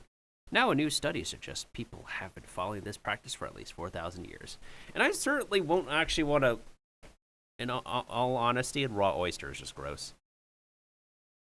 I'm sorry, raw oyster is just gross for me. Like, I know it's supposed to be like a testosterone enhancer, aphrodisiac, etc., etc. But, man, y'all, I need to have my oysters fried. I need to have my oysters stewed. I need my oysters to be cooked before I consume them, y'all. I literally need them cooked. At best result is fried. I'm looking for something a little bit more exotic. Look at that mouth. He's like, why not exotic enough for you? Take a look at what we got here. These are some massive creatures. Oh, wow. Look at that. This is very PG, possibly PG-13. So this is called Mellow Mellow, and it's interesting compared to other sea snails because it can hardly go back inside of its own shell. Oh, whoa, you guys, hold on. You guys see this little? There's an appendage. Attendees, there's an appendage here. So, yeah, this is a snail. You see this like little appendage over here that they have? Don't mess with them. That thing could sting. This is like, if you don't know what you're doing, like, don't touch that thing. This thing could sting. Snails because it can hardly go back inside of its own shell. Most snails can retreat all the way, and this guy, he's not hiding from anybody. I'm gonna buy one of these Mellow Mellows, take it to the kitchen, and see what the heck they do with it. Boom, right now we are in the kitchen, and this place is busy. Everyone's bringing their seafood over here to get cooked. All right, folks, it's time for some snail action. Oh my God, the mallet comes out immediately. He's beating the snail to death, and in the end, that is what comes out. That is our meat. This guy works quickly and efficiently. Absolutely no messing around. He's cutting no mercy either. Sections. Little bitty thin slices coming off of that giant Mellow Mellow snail. Right there, that is basically the snail's head, and I think that is a snail antenna. Oh my gosh, it's absolute seafood carnage in here. It looks like they threw the snail into a wood chipper, but I bet it's gonna be pretty good. Right here we have our snail, and then he puts it in a waffle of hot water. This kitchen is insane. There's so much action. I'm starting to understand in a waffle of hot water. Well, that's not a bad idea. It helps to, if it's like very tough pieces of protein, that definitely helps to soften them up. This kitchen is insane. There's so much action. I'm starting to understand why they don't usually let people come into the kitchen. This place is a storm. He gives the snails a little bit of a stir. Boom, take it out. Give it a little bit of a rinse. From here he takes the snail and puts it into a different container. He hits it with a little bit of veggie. He puts in some minced garlic, some chilies, and then some gravy, some more spices, more flavoring. This is seasoning, another type of seasoning. He gives it a little bit of a mix. It looks like that is it. Oh no, my snail, come back. The first official food of the day, so let's get into it. It's a ton of protein. That might be an eye right there. I'm more of an ass man myself. That crack How many more times are you gonna say that? All right, cheers. That's pretty good. Uh-oh. When you prepare snail in this way, it is insanely hard. So it's important to cut it into very thin slices. The sauce is amazing. A lot of the sauces here in Taiwan, there's something sweet, sugary, and soy saucy in it. Wife bite. Wow, I got this. See, mixed emotions. But let's talk about the price. For just the snail, it's about $15. Yeah, I don't know if I want to pay 15 bucks for that. would y'all want to like pay $15 to have it prepared this way? I don't really think I would want to pay $15 to have this thing prepared that way. Now here's the thing though, like I've eaten my fair share of mollusks. I definitely think there might be a better, decent way to prepare this thing, in my honest opinion. Because you look at this guy's expressions when he's like chewing it. A lot of the sauces here. Yeah, it's like chewing rubber. It's like chewing like freaking rubber with that thing. $15 if you want it cooked. Here it costs about $6.20. Yeah, I would probably just purchase it and then just prepare it my own way. So he paid like a total of like $21.30 in total. Is it worth it? Probably not. Hold on, I'll answer when I'm done chewing. Actually, I think it's delicious. Look, I'll tell you something that's not delicious. Do you remember those cuttlefish eggs from earlier? That stall vendor said I could come back and eat the egg raw. Do I want to do it? No. But I'll do it for you guys after I eat this whole plate. All right, we're headed to the man who has the cuttlefish eggs. Ni hao, my man. So he's got it right here, and he's taking the skin off of it, and now he's kind of stretching the egg. Oh my God, that is a...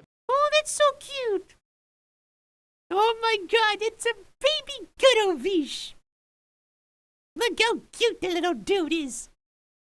Look at those big eyes. Look at his little big eyes and a tiny body. He's so cute. He's such a little baby. A baby cuttlefish in this amniotic fluid right here. Oh, it's inking. Inking. Oh, you made me ink. I'm gonna eat it.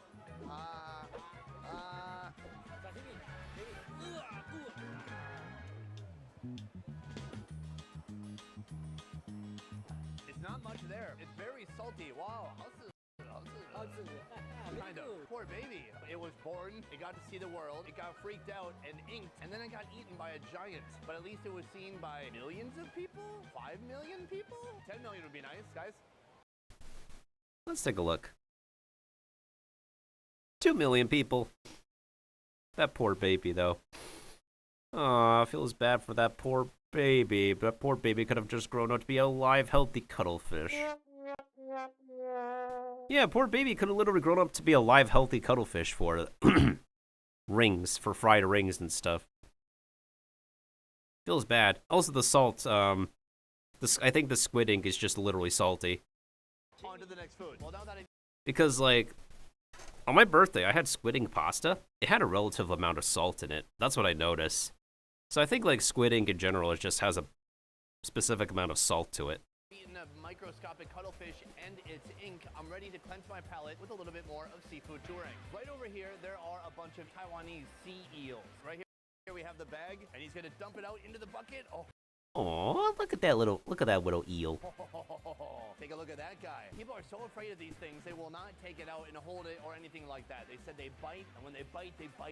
I would be very impressed if it could jump up and bite anybody from there. Oh my God, is it coming out? These things are tough as heck. This soon is gonna go inside my body. Who's the real predator? I also have a deep bite. And we're back in the kitchen. In just a moment, the chef is gonna dispatch the eel. Let's see how it goes. Step one, he grabs his trusted cleaver. He aims for the neck. He studies the movement patterns of the eel. Boom, okay. And just like that, the eel has been decapitated. From here, he's gonna chop up the eel. They're gonna put it in. Bro, the dude is still breathing. And just like that, the eel has been decapitated. From here, he's gonna chop up. Bro, you can see the dude is still moving. Bro, the nerves are still intact. Bro, yo, this is like a thing with a lot of different marine life. But you gotta like work quickly if you know what you're doing. You gotta work quickly. Normal people and home cooks would be easily freaked out. Yeah. Most people and normal home cooks would be freaked out, but they will keep on moving. They will not give up until they're fully cooked and dead. As long as those nerves are still kicking and there's neurons just activating and stuff, they will keep on moving. This also happens with frog legs and other kinds of animals. Ooh. The eel. They're gonna put it into this hot oil right here. This is the frying station. Boom, and just like that, after about 8 minutes, it is finished frying all the way through. From here, my man is loading up a load of different spices and seasonings. Tons of flavor. All of that goes into the wok, hit it with a little bit of oil, and soon this is gonna join this. Boom, he takes some soy sauce, some salt, some sugar, and he throws that in the wok. He hits it with a little bit more spicy sauce. Right here we have cornstarch to make it thick. Boom, soon that's gonna become a gravy. Next he takes this thick, beautiful sauce and he puts it all over the top of the eel. And that is our final product. Wow. That's a pretty classic way of preparing protein. Just like stir fry the sauce up with a lot of like a crap of a load of aromatics on it, just in hopes that the ugly taste and profile will be masked. Eel really got a glow up. This is pretty stunning, I gotta say. Take a look at this midsection. I don't even know if they took out the intestines and stuff. Also, turns out the chef pretty afraid of the eel. He had to kill it through the bag. Am I afraid of the eel? Absolutely not. Look, it's in little pieces now. So let's give it a shot. Cheers. Also, the thing with eel is that the bones are pretty edible. So you get like a touch of calcium when you take a bite of eel. Because they got soft bones. There's a lot of... Eel is one of those fishes that is a really awesome source of protein. Got a good amount of like vitamins and stuff that you can consume from it. Good source of whatever it's a good source of. And it's a soft bone fish. You can eat the bones from it. It's you get an extra nice piece of calcium out of there. It's just like this sweet glaze that's coating every single nook and cranny of the eel. The backbone is right in the middle. All the meat surrounds it. I think I just ate a pancreas. Backbone is right in the middle. Yo, honestly, I would eat that 100%. This has got to taste better than the snail, at least. Like, texturally and palate-wise, this has got to be better than the snail. All the meat surrounds it. I think I just ate a pancreas. The skin is still a little bit crunchy, and then the fish is just like this super flaky, delicate white meat. This eel had a really peculiar shape. It had the head, and then its chest section is a little bit thicker, and then it narrows down, and then it just gets smaller as it goes down. This, I believe, was that big, thick chest area. Oh, would you look at that? Kiba caught a fish. Just as an actual fish escaped. And a marine Pokemon escaped, funny enough. It's delicious. It's a really clean flavor, but not a strong flavor. So it's the right move to pair it with all these strong, sweet, savory, delicious ingredients. That said, let's talk about the price. The eel itself costs $26.28. Right, because it's an exotic piece of seafood. For the cooking, it was about $8. What do you think? Do you pay that much for an eel? Do I find it delicious? I actually do. That said, we're only partway through. What do you think? Do you pay that much for an eel? Do I find $34.28, so you pay $26.28 to buy this thing. And then you pay $8 to get it like stir fry to you. I personally would rather have it like broiled, grilled, because, you know, the Japanese way of eel preparation is super delicious. Undeniably, like, hands down, my favorite method and way of eating eel. Although I've been to a Korean restaurant once where they just straight up serve like a grilled eel as it is, and that is still pretty tasty. Find it delicious? I actually do. That said, we're only partway through our journey. There are a lot more weird creatures of the deep that I plan to go suss out. And we're back at it again. A little bit more touring and a little bit more finding one more food to eat. Or maybe two. I'm not sure yet. Right here, boom, giant shark. It looks somewhat similar to a nurse shark that I've seen in the past, but I'm told locally it might be a cat shark. Is that a thing? I'm not getting it today, but my God, it's amazing to see what is for sale at some of these markets. Ooh, that's a spine lobster. That's a spiny lobster. They don't have like those big claws like their bigger cousins, but like these are pretty delicious as well. Okay, let's keep going. Yeah, spiny lobsters are really, really good. Like, the most you'll get out of it is, like, if you can get the leg meat out. You could also get, like, the delicious juices out of the head. But this is, like, really delicious as well. We come to another vendor here. Right here. This is a slipper lobster. Oh, I'm tickling it. Doesn't care. Dude kind of looks like a horseshoe crab. This dude looks related to a horseshoe crab. Look at the crazy legs on the inside. It looks like a face hugger. But check out this. Ugh. This is a starfish. Right here we have the vendor. Why do you have a starfish? So they don't actually actually make any use of it. It does have a purpose though. When kids come here, it's another play box of seafood. The kids can come here, play with it, and then after it dies, you know, throw it back in the ocean. It's fine. It's a starfish. Now, Oh, it's a tourist attraction for kids. let's talk about something I can actually eat. Take a look at this big, beautiful creature. Oh my gosh, look at its mouth. So this is known as a shovel-nosed ray. Oh, it's trying to flutter away. It's so cute. Right here, it has kind of a skull, a bony area that houses all the organs. And then from here, it's just spine. So there's meat all along here and here. And all of, oh, I think I just cracked its back. All of this, so there's meat all along here and here. And all of, oh, I think I just cracked its back. This can be consumed. How's it? Is it? How's it? She says yummy. That's the only word I know. Our food is in this bag. Soon it will be executed by this man, the seafood punisher. The shovel-nosed ray is being taken out of the bag. Oh my god. Oh my. Well, that's brutal. He throws it in the sea.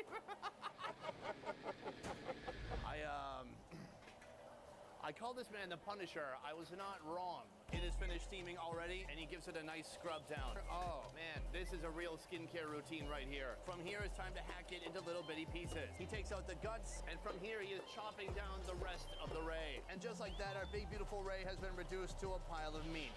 From here, the ray goes into the oil for a nice deep fry. After about 5 minutes, they take out the whole ray. They put it inside of the steel pot. Right here, we've got some fried garlic and fried anchovies. We've got chilies. We've got green onions. We've got sesame oil. He just poured in some rice wine. That is on fire right now. Hit it with a little bit of sugar. Wow. This thing is really firing up, and that's just the sauce. Next, he puts in the shovel-nosed ray. Tossing, turning, getting every piece of this coated with that thick sauce. Staring at it intently. What could this man be thinking? He puts in some greens. Here we go. He's going to put it inside the bowl. Absolutely stunning. And that, my friends, is complete. Time to dine. Wow. What can I say, guys? A moment ago, this was one of God's amazing creatures, and now it's here. That said, let's try it out. So this looks like some nice mushy meat. We've got some greens here. Cheers. It should be tasty, hopefully. Super salty from the soy sauce, smoky, sweet, ooh, with the herbs, a little bit of everything. The bones should be edible, right? I really love the flavors that people are using here so far in Taiwan. Look at that. What part is it? He really beat it up in that wok, so now the whole thing is discombobulated. The meat texture, it's similar to the eel in that it's like basically falling apart. It's a little bit mushy. It doesn't have a strong bite to it, but it doesn't matter. When you have a sauce this delicious, I could put this on something gross. I could put this on something gross and it would become delicious. Ah, there we go. Good metaphor. Take a look at this bite. For a second, it looks like pork skin.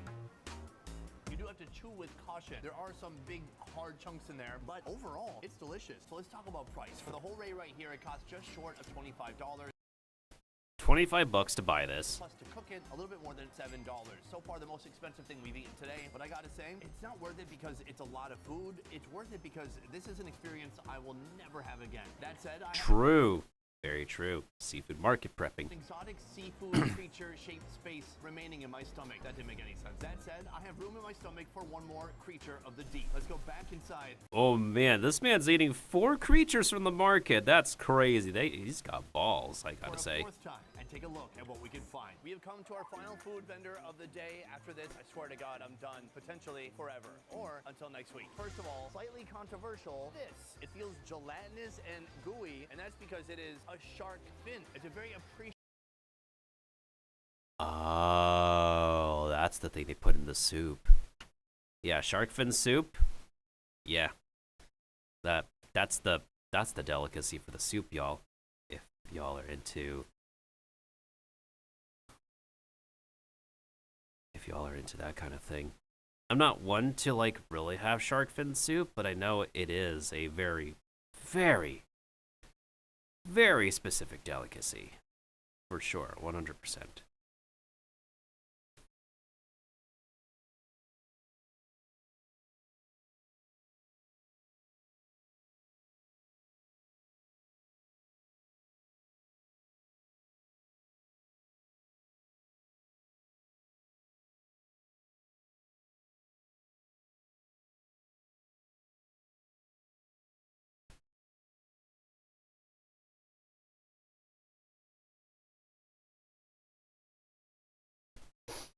Appreciated shark appendage for some here in Taiwan, but that's not as interesting as this right here. Now I know what you're thinking. Wow, is that a big piece of pork?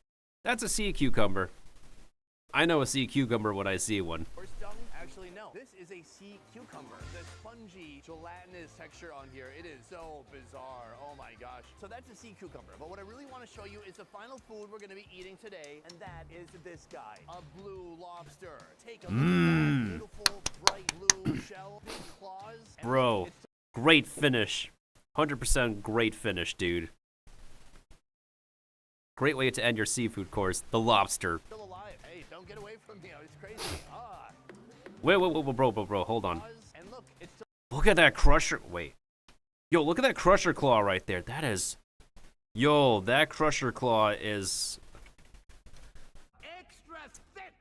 Holy crap. Still alive. Hey, don't get away from me. It's crazy. Can I be honest, guys? It's dead.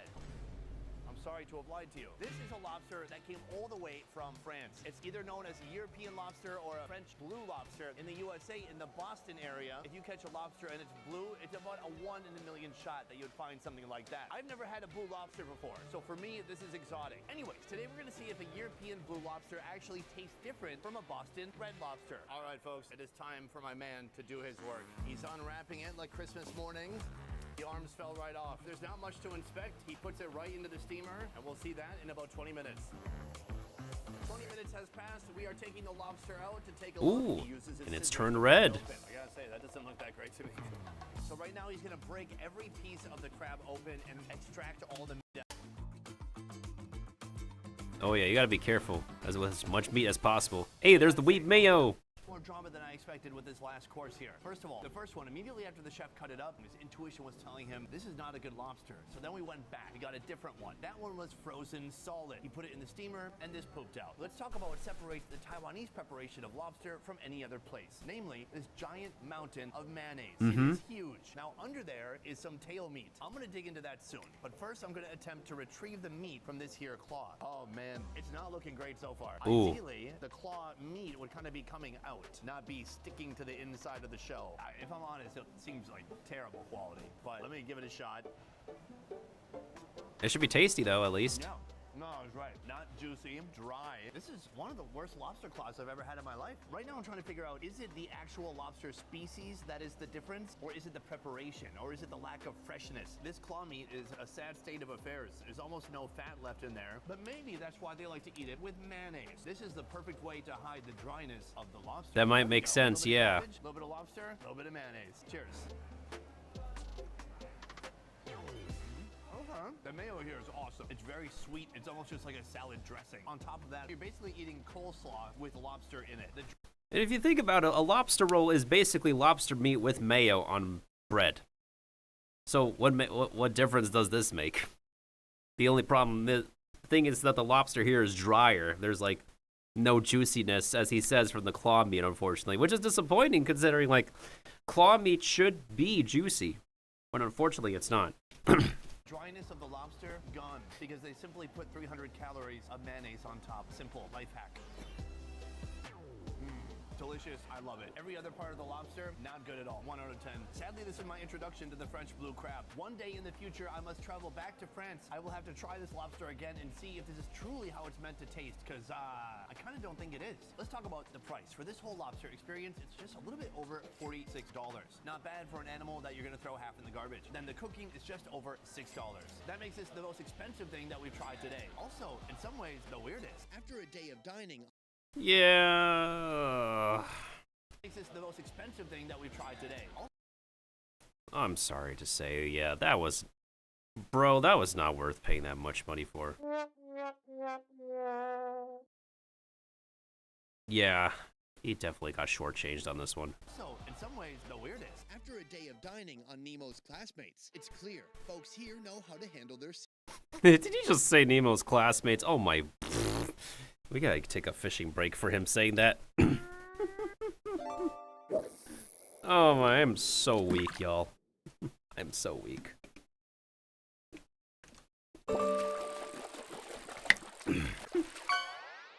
I feel I would. Well, technically speaking, we did watch multiple videos. Ooh, it's a pike. It is a pike. That's common, but hey, it's a pike. But still, I feel a crucial Asian staple has gone missing from our menu. I'm talking about noodles. Yes! I'm crisscrossing Taipei in an effort to find this country's Of course. cheapest noodles. Next, I'm crisscrossing Taipei. At some point in time, this man needs to visit Kaohsiung. Or any part of southern Taiwan. You know what's actually really funny? Southern Taiwan has something in common with the southern states. Sweet stuff. Yeah.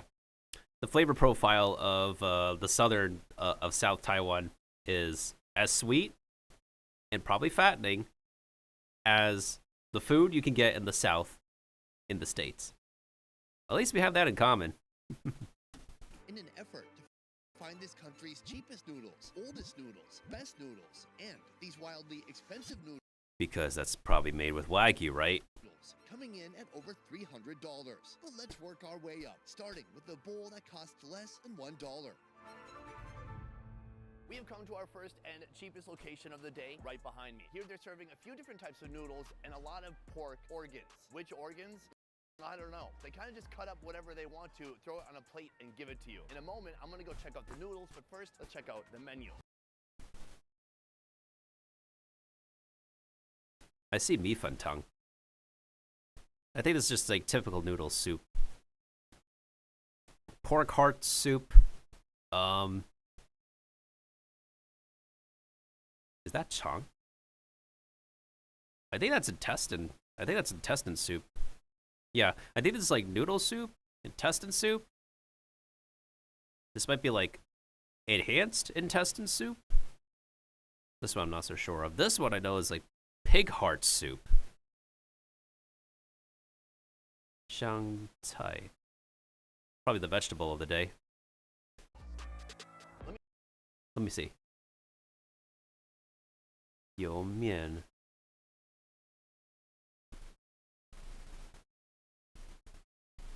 They have a bunch of different mian here. Huh. Neat. I'll tell you the problem here. Making a menu like this is tough because it's very permanent, but prices fluctuate a lot, especially these days. Thanks a lot, Gerald Ford. What you can see here is that a lot of the base prices are around 20 Taiwanese dollars. In American dollars, that is 62 cents. The prices here are insanely affordable, but I want to see what I get for that amount of money. Is it going to be delicious? Let's go in and find out. I am in the Dragon's Den right now. This is the kitchen. There are two people busy at work here, and there are just a load of ingredients. Let's see what they have to work with. There are two people busy at work here, and there are just. Hold on. Back it up. Back it up. This is the kitchen. There are two people busy at work here, and there. So we got tofu, we got seaweed, we got more tofu over here, we got boiled egg. We got marinated eggs, pigskin. There are just a load of ingredients. Pigskin. Seafood, tofu. It looks really good. Let me show you some of the noodle options they have here. Here on this table, you can see they have a few different types of. This is like the typical lo mein. This is the fun. So anytime you ever see like an Asian menu and it says fun on it, it's like flat noodles. And if it's like mian or main, then it's like the skinny noodles. So that's how y'all can differentiate it. If it says fun, it's flat. If it says mian or main, it's skinny. Noodles, including these flat noodles, and they have these noodles, and they have these noodles. And you also have egg noodles that look like that, pretty much the shape in between. And they have these noodles. These are actually bean sprouts. I was about to say. Noodles, and they have these noodles. These are actually bean sprouts. I was about to say, if man doesn't know what a freaking bean sprout is. Thick cut rice noodles. Blanch it in the noodle net with. Yeah, I was about to roast this man's booty cheeks. It's like, if you don't know what a freaking bean sprout is, we're gonna have an issue. And they have these noodles. We're gonna have an issue with this mixed Asian mushroom. These are actually bean sprouts. And that is braised ground pork. Braised ground pork is oftentimes a those are very crispy bits on the edge there. It's a very common topping. It's a very common noodle and rice topping. This morning, some affordable bowl of yum starts with thick-cut rice noodles. Blanch it in the noodle net with bean sprouts. All that gets tossed in a bowl with green onions, crispy fried shallots, and a spoonful of Taiwan's famous minced pork. Finally, a generous pour of rich pork bone broth to make this bowl complete. That's actually homey.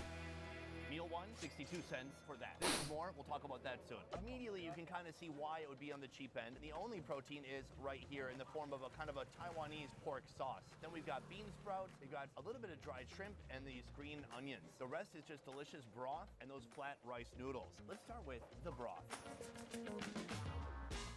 It's slightly porky, very oily, and there's a lot of MSG. That's what it tastes like. Overall, The king of flavor. Uncle Roger would approve. To have the soup tasted like the king of flavor. Can I do like the hand gesture with my tracker? Or is it just gonna break?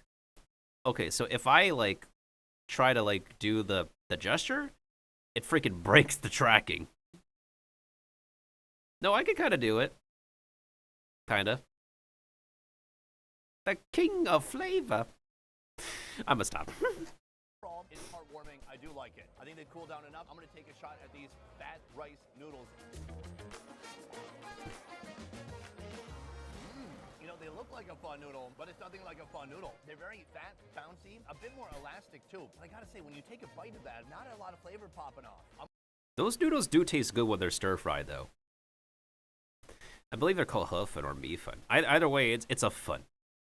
Fun are like the flattest noodles, but they are really delicious when they're stir-fried. When they're done like Singapore style, Thai style, Malaysia style. I can't think of any other styles that are like stir-fried. Singapore, Malaysia, Indo style, Thai style.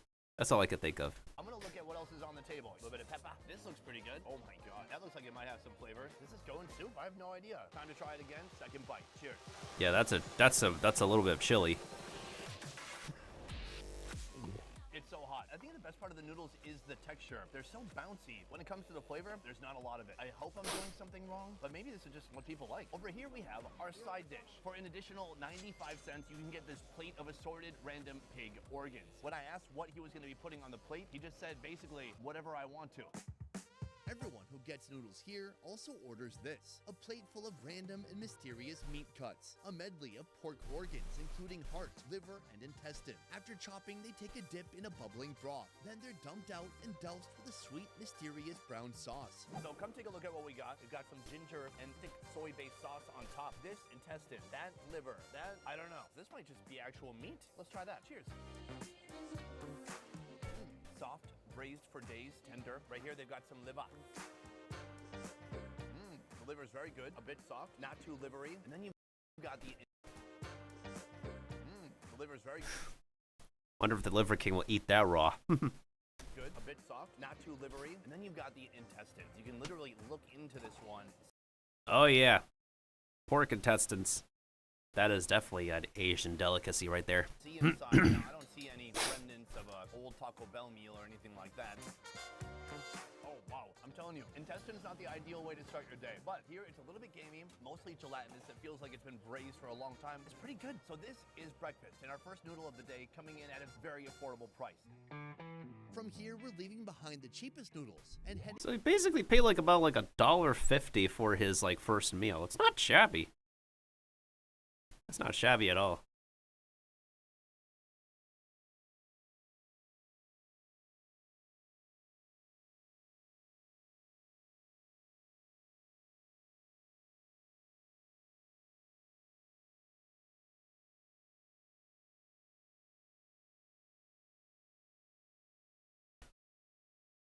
To the oldest noodle joint in town, a place that's been slanging nudes since the dawn of modern. Please don't tell me he actually said that as a pun. Says did he just literally say it says the dong of. I'm gonna stop. I'm gonna stop trying. Taiwan. We have come to our second noodle location right behind me, Lao Dun. Right. And there's a 7-Eleven. This is one of the oldest noodle locations that you will find in Taipei. It was opened in 1949. I know what you're thinking. That's like 20 years before the pizza place we looked at. That's like 20 years before crispy pizza. not that long ago. My dad was born before that. Here they have a food that has roots in China. Their famous dish is known as dan dan noodles. I know this is a very famous noodle, but it's going to be my first time trying it out. Let's go inside and take a look. All right, folks, I'm in the kitchen at our second location. This place is feeling slightly more modern. Let me tell you, the noodle nets that they have here, they're on a timer. That means when these noodles are ready and finished, they automatically come up. It's like an automatic fryer basket, but for noodles. Today, I'm going to be trying a variety of dan dan noodles. It's called ja dan noodles. Let's get into it. Dan are made with a wheat noodle, giving it a firm, chewy texture that stands up to its accompanying bold, spicy, and savory sauce. The final flavor is complex, but the bowl's assembly is simple and straightforward. Start with a hit of savory soy sauce, then creamy sesame paste, and a sprinkle of green scallions. A dash of Szechuan pepper adds a tingling buzz. Then we're ready for the noodles. The noodles head directly from the blanching basket to the bowl, before they're topped with a pile of savory minced meat and a bit more scallion. Dan dan mian. Right here. You can see on top of the dry noodle, they have this soybean paste. I'm gonna start just by trying out the soybean taste. This is what makes it different from the usual dan dan. Let's see how it is. Cheers. That's pork. That's very good. Actually, it's a mixture of soybean paste, but it's also mixed with minced pork. So it's super salty. Then you have the pork flavor. Yeah, as I say, like it's a it's a staple to top minced pork on a bunch of noodles and rice.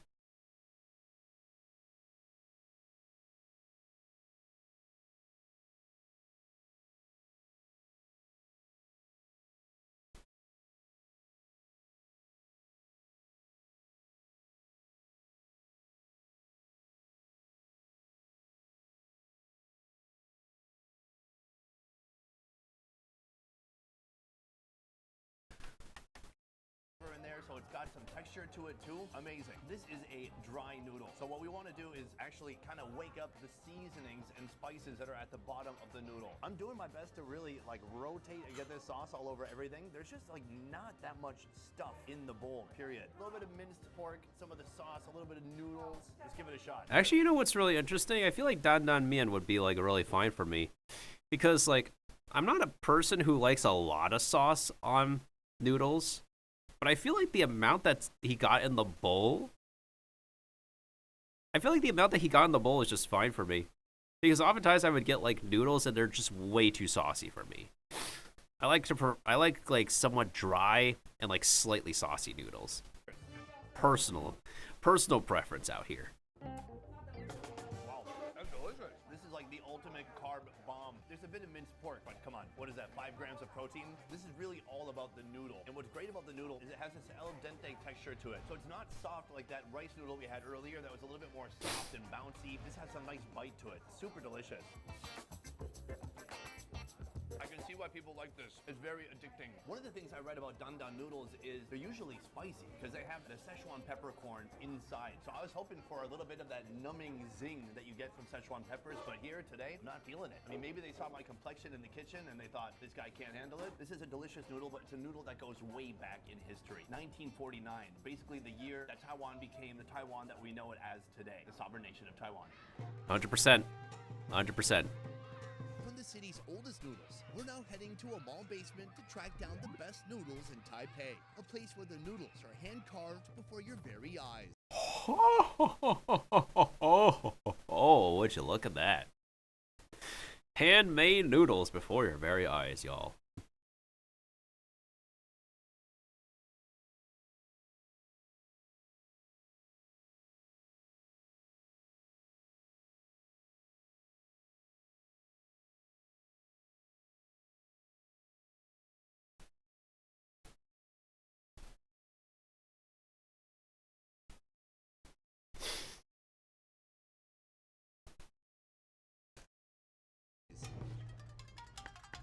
We've come to our third noodle location right Actually, you know what's really interesting? So, like, this method right here for, like, making the noodles, that's what they also do for tagliatelle.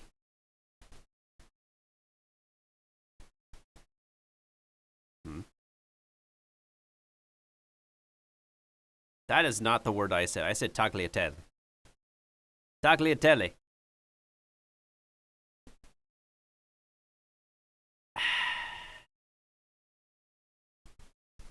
that pasta.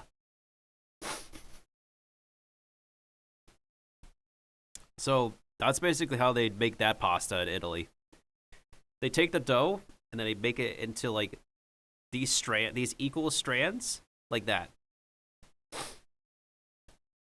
Boom! We've come to our third noodle location right here. This place is known as Lao Shandong. Not only that, here, additionally, the noodles are made by hands. Not just one hand, several hands. You should see how many hands are back there. And it's in a mall. What's up with noodle restaurants in malls? Even in Hong Kong, one of the Michelin-rated noodle restaurants we went to was in a mall as well. There's something secret about being in a mall. This place, similar to the last restaurant, has a long history. It started back in 1949, so it's also the oldest restaurant. This place is highly regarded for its beef noodle soup, and it has earned a Bib Gourmand recommendation from the Michelin Guide. Bib Gourmand, what's that mean? Sounds French. So right now I'm in the kitchen. This place, it's a well-oiled machine. They have a big staff and they move smoothly and efficiently. Right now I'm in the noodle making section. Take a look at these guys. These are thick cut noodles cut by hand. We're gonna see how the process works now. At Lao Shandong Homemade Noodles, the noodle magic begins with flour, water, and salt, kneaded together until the dough is smooth and elastic. The dough gets its beauty rest, allowing the gluten network that's formed during kneading to relax. When ready, it's portioned into smaller chunks. Then it's rolled out into thin sheets using a noodle machine. Yeah, like a pasta machine. So next, this super flat dough is gonna become noodles. He takes his giant rolling pin and he rolls up the noodle. He feeds it through the sheeter. It poops out even thinner noodles. From here, he takes out this ultra thin noodle sheet. He wraps it around the pin, rolling up the entire thing. Then here, he methodically moves the noodles back and forth, creating a stack of noodles that will be easily cut soon. Bro, this is an art. So This is he an cuts the art. noodles very thick. Then he whips the strands out, adds a bit of flour. From here, he portions the noodles into the appropriate length. Once he's cut the noodles down to size, he gathers them up together and he dumps them right here in the bin, and these are now ready to go into some boiling water. So right now I'm headed into the kitchen where they're about to make my dish. It is shredded pork with pickle. I gotta be really careful in here because there are a lot of bubbling cauldrons of hot water and a lot of action. So right here, these are the beautiful noodles we saw already. Right now they're going into the boiling net. I just love the look of these fat, thick cut, wide noodles. Noodles are being drip dried, then fed into this giant bowl. Right here we have the shredded pork and pickle mixture. She's gonna hit it with a little bit of oil, salt, MSG, green onions, and then she's gonna dump in this glorious hot pork broth. And then the owner of this place putting some sesame oil on top, and that dish is complete. We have our third noodle meal of the day in front of me right now for $2.78. So here's something really interesting, because when people think about pork broth from Asia, right, they would think about tonkotsu, right? Tonkotsu from Japan, that ramen broth. But here, when you have like pork broth from Taiwan, it's like a chicken noodle soup. It's like the preparation for the pork broth here is different than the tonkotsu that you're used to from having ramen in Japan. So, regardless, it's all pork broth regardless, and this one, usually like a clearer broth, tends to be a little bit more healthier when you're sick anyways and all that good stuff, like chicken noodle soup. We have our third noodle meal of the day in front of me right now for $2.78. You can get all of this right here. This is shredded pork. I gotta say, for the price, a decent amount of meat, but it's really all about these lavish noodles. And the broth. I just saw made in front of my very eyes moments ago. In a moment, I'm gonna be biting into those noodles, but first, pork skin, or whatever this is right here. I saw them working on this as soon as I came in. It was coming out of big molds, and it looked like there was some kind of pork ear in here or something. It turns out it is a pork skin Jello? Pork Jello, as I call it, is a savory treat made by simmering pork bones and skin in water, then combining it with Chinese 5-spice until you get a rich, flavorful broth. As it cools, it morphs into a gelatinous texture, creating a porky bite of Jello. Not your typical type of Jello. I like my Jello usually mixed with strawberries, bananas, but why not with pork skin? Let's go for it. Not really a fan of that, but like it is a delicacy too. What if I told you that was lovely? Oh my god, that's really good. That tastes like a gelatinized pho broth. It tastes like Chinese 5-spice. Mixed into a Jello, it's jiggly, and then the skin is gelatinous. I was not expecting to fall in love with that today, but that's pretty dang good. I must cleanse my palate of this pork skin and get into this, starting with the broth. Let's give it a shot. A very gentle broth, very savory, a bit of fattiness. He put a big squirt of sesame oil at the end. It imparts a delicious smoky flavor onto whatever you put it on. Good broth. I can't believe this whole bowl is just under $3. Take a look at these chunky, handmade noodles. The fact that he was able to use the rolling pin and maneuver this long sheet of noodles back and forth to make a perfect stack that he could cut piece by piece, it's super impressive. Let's see how it tastes. Cheers. It's homemade noodles, man. That's the best noodle so far today. It's got body, it's got bite, it's almost pillowy, and it really soaks up the sauce just perfectly. But this isn't just about the noodles. Here we have the shredded pork mixed with the pickled vegetables.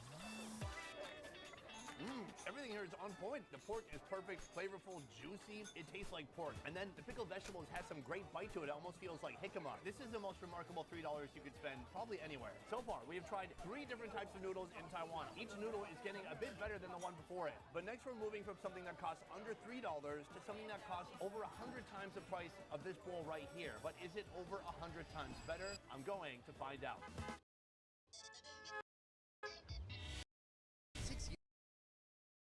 Alright, so before we actually look at the most expensive bowl of noodles, I gotta blow my nose again, and I need to use the bathroom. So let's take a quick intermission, and I will be right back to look at the most expensive bowl of noodles when I get back.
Alright, y'all, I'm back.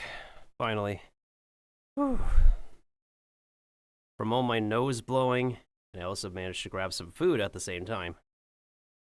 Let's see. Got any good fish today? I dropped my phone. Whoops. My bad. Wait, do I sound staticky?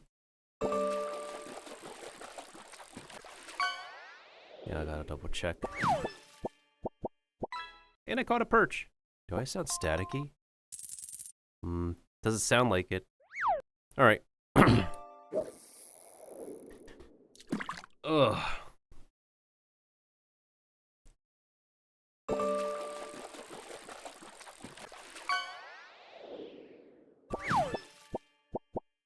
Whew, my nose is acting up again.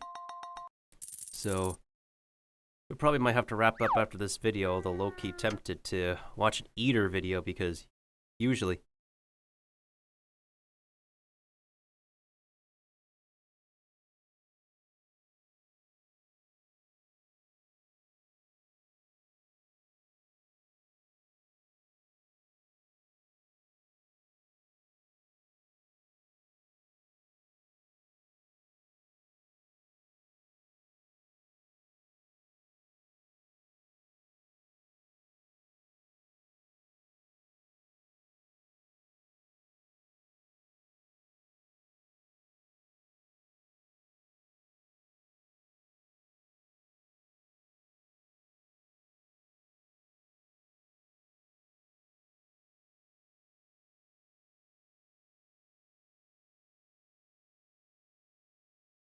Yeah, I think it's my workstation.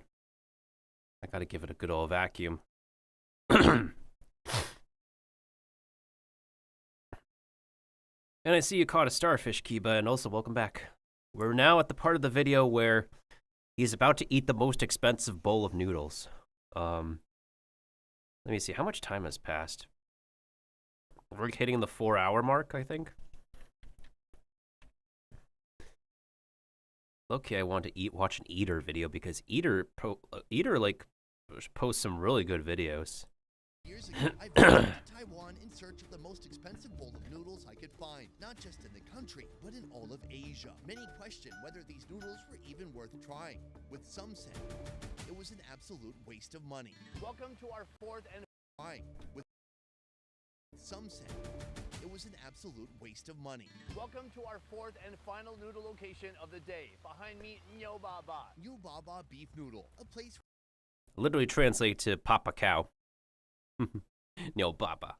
Yeah, literally translates to Papa Cow. Beef noodle soup. where beef noodles hit the high notes and the high prices. Here, they have the most expensive noodles you will find in Taiwan. The beef here is sourced from top-tier Wagyu cattle, meticulously I knew it. No wonder it's freaking expensive. It is Wagyu. prepared to melt in your mouth. Last time I went here, a lot of you in the comments were talking I'm talking haters. People looking at this man and his delicious beef recipe saying, hey, over $300 is ridiculous. No one should ever pay that for noodles. Well, guess what? I'm going to tell him about your comments and see what he thinks or your thoughts about his noodles. It's been 6 years and he's still here, baby. Get ready for Taiwan's expensivest noodle.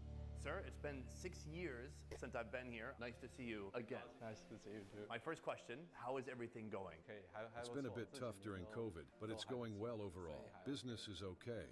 During COVID, did anybody order that $300 noodle for takeaway? Maybe just 1 or 2 people. Were they drunk? Most people come over and order in the restaurant. We also prefer not to offer delivery for the most expensive dishes because they're way better when you dine in. I totally agree. Last time I was here, I put the video on YouTube. Hey, it's TJ. Yeah, I read the comments. What do you say? Last time I was here, I put the video on YouTube. Yeah, TJ is an awesome host as well. She does like really awesome food videos as well. I do watch some of her content sometimes. Also, she is a cutie. Did you read read the comments? Yeah, I read the comments. What do you say to these people that have these criticisms about your very expensive noodles? The people have different opinions, and I take them seriously. I'm here to refine and perfect, to prove that every bowl is worth every penny. It's not about making the most expensive bowl, it's about making the best possible bowl. I'm not saying it's the best noodle out there, but this is how I envision the ideal bowl. I'm always open to discussions and feedback from customers to keep making it better and better. Standing his ground, yet humble at the same time. Sir, thank you so much. 谢谢. Right now I'm in the kitchen and the cooking is about to begin, but here's one thing that was not mentioned in the interview that's kind of interesting. You see, the price is the same as it was about 6 years ago, 10,000 Taiwanese dollars. But back then that was about $340. Now it's about $310. So technically I'm getting a 10% discount right now because of the exchange rate and how it's changed over time. The magic of this place is in its high quality ingredients. Here we have the noodles going into the blanching nets. Freshly made noodles are cooked to just the right texture. And they're put inside the bowl. And the whole bowl is assembled with a careful balance of ingredients. It starts with the finest cuts of Wagyu beef. And then he puts in some ribs. Here we have a mix of tendon and beef. Then we Ooh, have tendon. Wagyu steak. The broth is a masterpiece on its own. So this one is going to be on the bottom. This one is going to be on the top. I've never seen something like this. Two broths working together. Simmered for hours using premium beef bones, beef marrow, and beef gelatin. And that's just the first layer. The second layer brings the zing, the extraction of beef stew with herbs, jazzed up with soy sauce, rock sugar, and 5-spice. Oh my gosh, just look at that insanely rich color. At last we have the final bowl right here. It looks amazing. Sir, thank you so much. All right, folks, we've done it. This is the most expensive noodle you'll find in Taiwan and quite possibly the most expensive noodle you'll find in all of Asia. Let's talk about the price, actually. I've got the menu right here. The menu here is very wide-ranging, from very accessible, affordable food for as much as $280. That's under $10. Let's take a look. All right. Premium beef noodle soup. Made with U.S. prime grade short ribs. Tomato beef noodle soup. Tomato beef is like usually the standard flavor.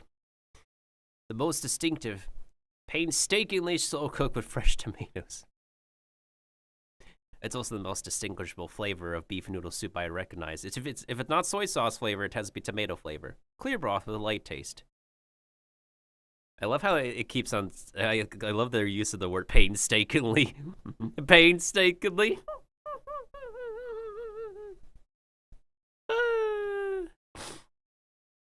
Beef tallow, beef fat is removed, settled, frozen, and only the premium upper layer essence is used. Accessible, affordable food for as much as $280. 280 made with beef shanks. Soup flavor can be original, mild, spicy, medium, spicy, hot, or light. That's under. Papa Cow beef noodle soup. With 4 types of beef. Shanks, rib fingers, short ribs, tendon. And I'm assuming he's got like the 500 option. $10 to this right here. This bowl right here costs $309. Only for the ultra premium beef fit for royalty. The design concept is to challenge ourselves to develop the perfect beef noodle soup. Launched in 2007, it is a culinary masterpiece offered by Papa Cow himself. And 16 cents. The presidential beef noodle soup uses only the most ultra premium beef. It's not just A5, it's A6 and a half. It is beef fit for royalty. It was launched in 2007, and it is a culinary masterpiece offered by New Baba. That gave me goosebumps reading. The color in this broth is unlike any other type of beef noodle you will ever see. It is such a peculiar shade of brown. It's gorgeous. Time to give it a shot. Let's go. Oh my God, it's so good. It's such a wild flavor. It is like one of the most deep, complex beef broths you will ever taste in your life. The balance between light and heavy, it's pretty much perfect. I don't know how you get too much better than that. Then there's the beef. There's a few different cuts in here. This is half tendon, half beef. And you can actually see they've used a scissors or some kind of an instrument to cut the meat down to this perfect shape and size, guaranteeing that you only kind of an instrument. So what the heck is a tendon? It does kind of look like jello. It kind of looks like fat. It's cartilage. It's beef cartilage, and it's perfectly edible. And it's oftentimes like used to make like stocks become gelatinous. But it's perfectly edible though, and it's actually consuming a bunch of tendon helps to strengthen your bones. It's good for the bones. It's delicious for the bones. And oftentimes it tends to be like a very, very, very, very, very awesome delicacy to have as part of a beef dish in Taiwan. But in any case, it's definitely encouraged to eat some tendon for bone strength. 100%. To cut the meat down to this perfect shape and size, guaranteeing that you only get the most beautiful, perfect bite. I'm gonna give it a shot. Cheers. Oh man, tender, gelatinous, sticky tendon mixed with a little bit of meat from the beef melts in your mouth. It's delicious. Before we have any more beef, let's talk about that noodle. This is a much more thin noodle, a refined noodle. Let's give it a shot. Cheers. Very good noodle, perfectly bouncy, it's got some bite to it, it's slightly chewy, it's so good. Right here we have some of that Wagyu. Look at it, cut into perfect little cubes. It's juicy, you can actually see the fat striations going throughout the protein. And I'm gonna mix some of that with some of this noodle. Give it a shot. Oh, is it going for the perfect bite? Oh my God, it's unbelievably good. I wish I could tell you that the owner of this stall was standing behind the camera with a gun to my head, but he's not. He told me to say he's not. It really melts on your tongue, and it's the perfect blend of flavors when you have those chewy noodles. For me, it's a 10 out of 10. In talking to the owner, I gotta say, I really like his point of view. When you make a dish like this, you're putting yourself out on a limb. You're exposing yourself to criticism. This is somebody trying to create culinary perfection, constantly changing this living recipe, adjusting it over time, and making it better and better as he gets closer and closer to perfection. 100%. Noodles are amazing. And as we could also see, like, that is a beautiful shade of brown. That's definitely like one of the best shades of brown for soup or stock or broth that I've like ever seen in my entire life. Noodles are amazing, but they have one problem. One bowl is just one food, and that's just not enough. Oh. I'm headed to Taiwan's biggest, most expensive buffet, where they're serving over 300 foods. Ooh. But first, a quick stop at Taipei's cheapest buffet. Of course, the hot pot buffet. Right behind me, we've come to our first crazy affordable location. The restaurant is called Da Wei Wan. Here they're serving hot pot, but you can also grill up the meat too. It costs only 250 Taiwanese dollars or $7.72. That is extremely affordable. When I first came here, I thought there must be a catch. How is it that you can come here and eat as much hot pot and grill as much meat as you want to for under $10? The only stipulation is that you only have 90 minutes. The other way they save money is on staff. Here you don't exactly have a server. You need to go up and get all the food yourself. That's like most buffets though, huh? Now, to go in your hot pot, they have over 50 items you can choose from. And what's great is you can just go scoop up all the ingredients you want to for yourself. But we are in Taiwan. They have some very unique ingredients I've never seen before. Let's go inside and check it out. Go from this wall over to the wall. And that's everything. Right here is where you can get your food. Let's check it out. I'm told this is stinky tofu. No one does it more stinky than Taiwan. But does it really smell? I gotta say, not that stinky. I'm very disappointed. That's more stinky than that. Back here they have something really amazing. This is a blood sausage cake. They look like little brownies. They have a low They're not brownies. It's blood sausage. Huge variety of pretty standard protein. Tastes Pork, funky. Chicken, lamb, but that is boring. Instead, I'm gonna opt for something like this. A huge watery tray filled with pork blood cubes. Nice. I'm gonna try out a little bit of the stinky tofu right here. I'm told this is a rice sausage. I wanna try that out. I gotta try some of these blood brownies. Of course, we have our Not brown. blood cakes right here. This man's consuming the blood out the wazoo. This looks nice because it has pictures on it. Balls. They have no testicles, but this is the next best type of ball right here. Right here, I've got Fish my ball. grilling plate. I have some chicken gizzards, and I'm gonna pile on some of these duck intestines. Nice. So what the heck is a chicken gizzard? It's basically the little flap next to their beak.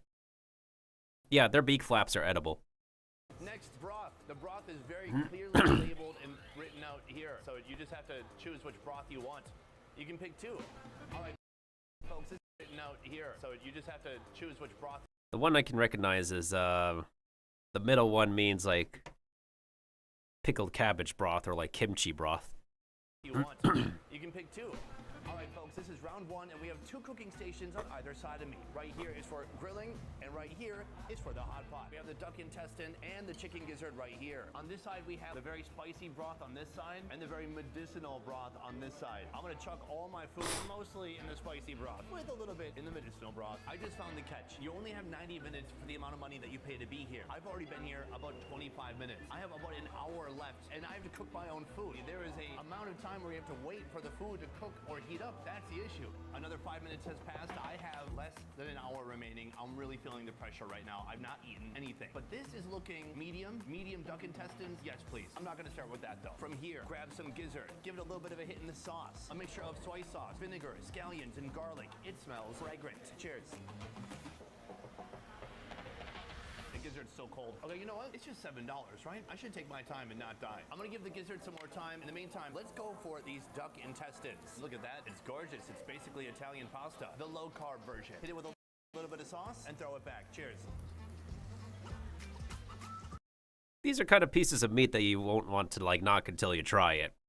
They're edible. They're edible at least. The gizzards are just particularly crunchy. Yeah. If you don't like the texture of that kind of crunchy in your meat, then I definitely would not recommend gizzard. The stomach of a chicken or any other fowl, they don't, since birds don't have teeth, they need a while to grind up food before it enters their digestive. Yep. That's why it's pretty crunchy. It's a piece of meat that does work. Oh, that's very nice. I think those have been braised for a while. They're slit open, very well cleaned. I don't taste any detritus. And listen, people in Taiwan not only appreciate duck, but all the different duck parts. Duck tongues, or duck head, or duck feet. Any part of the duck, they're ducking eating it. I'm gonna give this gizzard a second try. Cheers. I just oftentimes like think of it as like a more appetizing part of a bird, because like it's really difficult to want me to think like I'm eating like the digestive parts, the digestive organs of an animal, and just think like, oh, think of it as like part of a beak instead. Good, super crunchy, almost like eating cartilage. It's very nice. Soon, I'll be taking you to Taiwan's most expensive buffet. But first, let's check out what's inside this hot pot. The spicy one looks amazing. Our little fish balls are floating to the top. That's probably how you know they're done. But we're gonna start with the medicinal side. Let's be honest, the taste of Chinese medicine, it's not for everybody. It's something you kind of have to grow up with. Like me as a young Taiwanese boy in Minnesota. I'm gonna start with the stinky tofu. Now, it wasn't stinky earlier, but I'm hoping that the heat has unlocked the stinkiness. Cheers. I doubt it. It's unlocked. It got really smelly. Let me cut that in half. That's a lot for this boy to handle. Ooh, smells like a homeless guy's feet. Cheers. Oh, it stanked, all right. But then when you throw it back, not so bad, especially if you drink the sauce after. Balance. The taste of the Chinese medicine, not that strong so far. Let's check out our next food. These are those blood-hued brownies. A little bit of rice and a little bit of blood. Cheers. You can taste a little bit of the blood. You're mainly getting the texture from that rice inside that's now become partially soggy, but partially still a little bit bouncy. Enough with our medicinal broth. Let's go to the good stuff right here. Starting with my favorite part of the fish ball. I've acquired what looks to me to be a pepper oil or a chili oil. I'm gonna give it a little bit of a dip in that, and let's toss it back.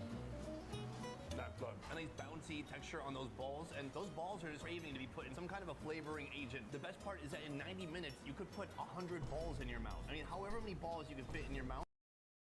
No wonder no wonder the editor put in the Vine boom. This is like the next double entendre. The video is almost ending, and he said another double entendre besides the one in the beginning of the video. In 90 minutes, that's what you're allowed to do. Oh, help me. You really can't call the police. Unless you take your pants off, then they absolutely can. Moving on, we have an odd assortment of eccentric foods. Right here we have seaweed tied into a knot. Somebody graduated Boy Scouts. I love it and I hate it. It's a little bit irony. I'm getting some of the spice now from that broth. Very nice. Otherwise, that is some very thick seaweed. Right here we have our giant pork blood cake. Oh boy. Oh yeah. Crazy hot, but it has an amazing texture. It's very silky. It's almost like a silk tofu at this point, but with a lot more flavor and a lot more seasoning. All right, so that is the cheapest buffet you are going to find. Yeah, I can't find myself eating that blood. Except for that, my time is almost up, and I have another buffet that I need to go to. A buffet that costs over 10 times the price of almost up, and I have another. Bro, the sushi selection. Oh my god, dude. got salmon, you got tuna, you got sweet shrimp, and then you got regular shrimp. There's a difference between the sweet shrimp and the regular shrimp. Holy crap.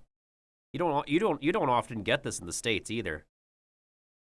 If you find a sushi place with like sweet shrimp, it's probably going to be costing more because it's probably like not that accessible compared to regular shrimp. To a buffet that costs over 10 times the price of this one. However, if you're in Asia and like go to a sushi place in Asia, sweet shrimp is more accessible. So I don't want to consume too much stomach real estate. And also the preparation is different. So with regular shrimp, they tend to cook it all the way through. With sweet shrimp right here, it's par cooked. So it's like cooked part way through, like rare, and then it's served like that.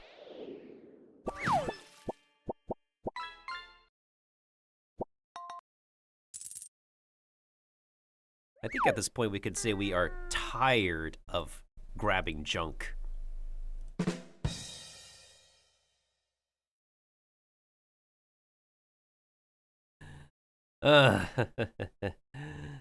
Help me. Help me.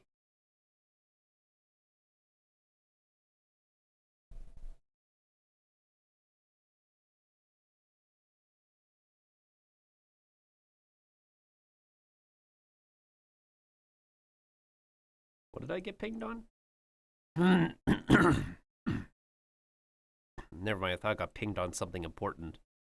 Oh, good. That costs over 10 times the price of this one. So I don't want to consume too much stomach real estate. This place, was it awesome? Absolutely. Is this going to be our best buffet of the day? Honestly, it's a strong contender. But we have to go to our next location to find out for sure. Let's move. We have come to our second buffet location. It is right up there. That is Taipei 101, one of the tallest buildings in Asia. It's called Taipei 101 because it's in Taipei. 101, one of the tallest buildings in Asia. It used to be the tallest building in the world, and then it got outdone by another structure elsewhere. It used to hold the world record, but now it's just the tallest building in Asia, not in the world now. Womp womp. I've been up there though. And I like being in the lower floors. Hell no to being in the upper floors. Because of my goddamn fear of heights. Help.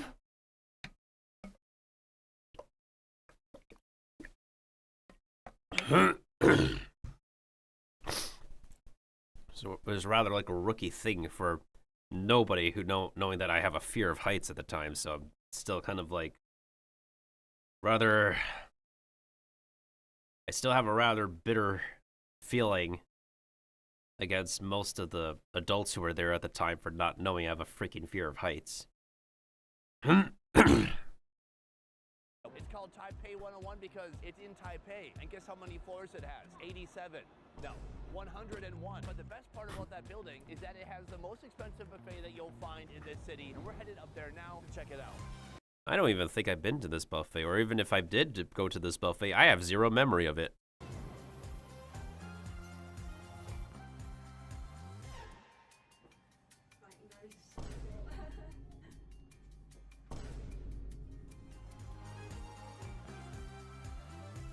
We have come to the 86th floor. This is where the buffet is. Ooh, the lighting got bad. Oh, you could tell the quality of the camera footage dropped and the lighting just went, ooh. It doesn't exist.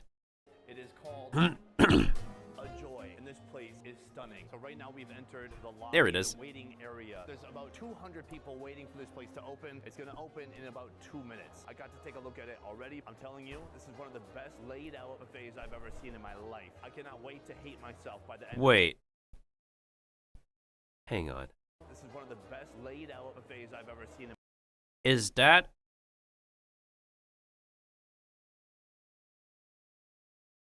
Iberico pork? The best quality pork out of all the pigs in the entire world? It's Iberico?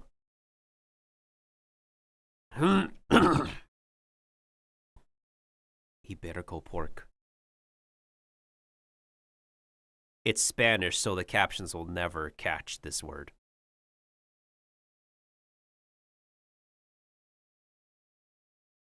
In my life. end of this video. So this buffet wraps around this entire floor, and there's something new at each station. The first station right here is the sea. That's a very genius design. I actually like it in like fancy buildings with like a fancy buffet. So there's this buffet I went to in Macau that's kind of like that, in which the entire floor is just basically the entire buffet itself just wrapped around it. That design is genius. Entire floor. There's something new at each station. The first station right here is the seafood paradise. Let's take a look and let's grab some food. Boom, bowl of shrimp. They have crab meat over here. Even more crab. They have mussels. As you move down, you start to see more sashimi, raw fish, salmon, yellowtail. This is not only seafood, but also sushi. Usually when you go to a buffet and get sushi, it looks a little beat up. This, premium. It looks so good. As we move down here, we see some nigiri. I have to grab some of these. A deep, deep red tuna right here. It turns out here they have a searing section. So on the menu, you can order A5 Wagyu, you can get snow crab, you can get different types of fish. Could I have 2 A5 Wagyu beef and 2 seared amberjack? So right here we have the amberjack and the Wagyu, and he's just taking the torch right to it. Oh, but he's not done. He's gonna hit it with a little bit of sauce. I'm kind of overwhelmed right now, guys. They have over 300 foods here on the menu for you to choose from. Let's see what's over here. Oh, here they have a hand roll. You can get a scallop with crab roe or a bluefin tuna or uni and sweet shrimp. Oh, God. Get a uni one. Yeah, why? Weird. So first he takes the seaweed. Oh, of course. Of course he wants him to get the uni one, because urchin is unique. The rice, he hits that with some cucumber, hit it with a little bit of shrimp, and then the uni going on next, some sauce, wrap it up. Wait. Cucumber, Run it back. Ooh, that's par-cooked shrimp. I think that shrimp is cleaned. You could also see like the inside of it open.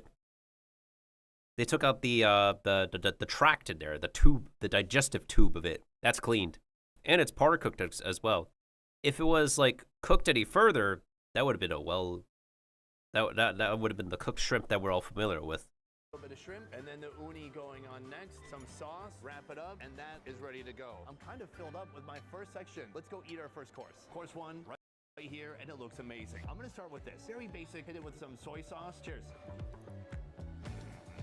Super fresh, very delicious. This is the Wagyu. Hit it with a little bit of sauce. Smoky, beefy, fatty, amazing. Here, amberjack. Once you think of tuna and salmon, amberjack is the next fish you should move to. Here it's been beautifully seared, and on top they put some different stuff. I don't know. Hit it with a little bit of that. Smoky and stunning. I love it. Here, a hand roll. Shrimpies, uni, little slivers of cucumber, which I don't love, but I'm gonna make it work. You know why? Because the whole buffet staff is standing right there. Watching my every bite. As a wild combination of flavors. That uni is briny and very rich, super creamy. It's almost too intense to handle. And again, surprising to find something that premium at a buffet like this. Yep. We're gonna talk about the price of the buffet soon, but I gotta say, so far, it's seeming worth it. Trademark. From here, we're moving on to the next buffet station. All right, folks, so that is a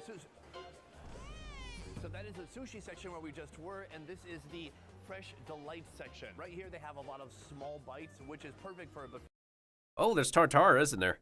You don't want to come here and have 2 or 3 things. You want to come here and have 50 to 60 things, if you're me. As we move down, they have some salads, cold cuts, cheeses, and then right here we have the leg of a pig. It's a nice looking leg. I'm telling you, if you were hitchhiking and you whipped out that leg, you'd get picked up immediately.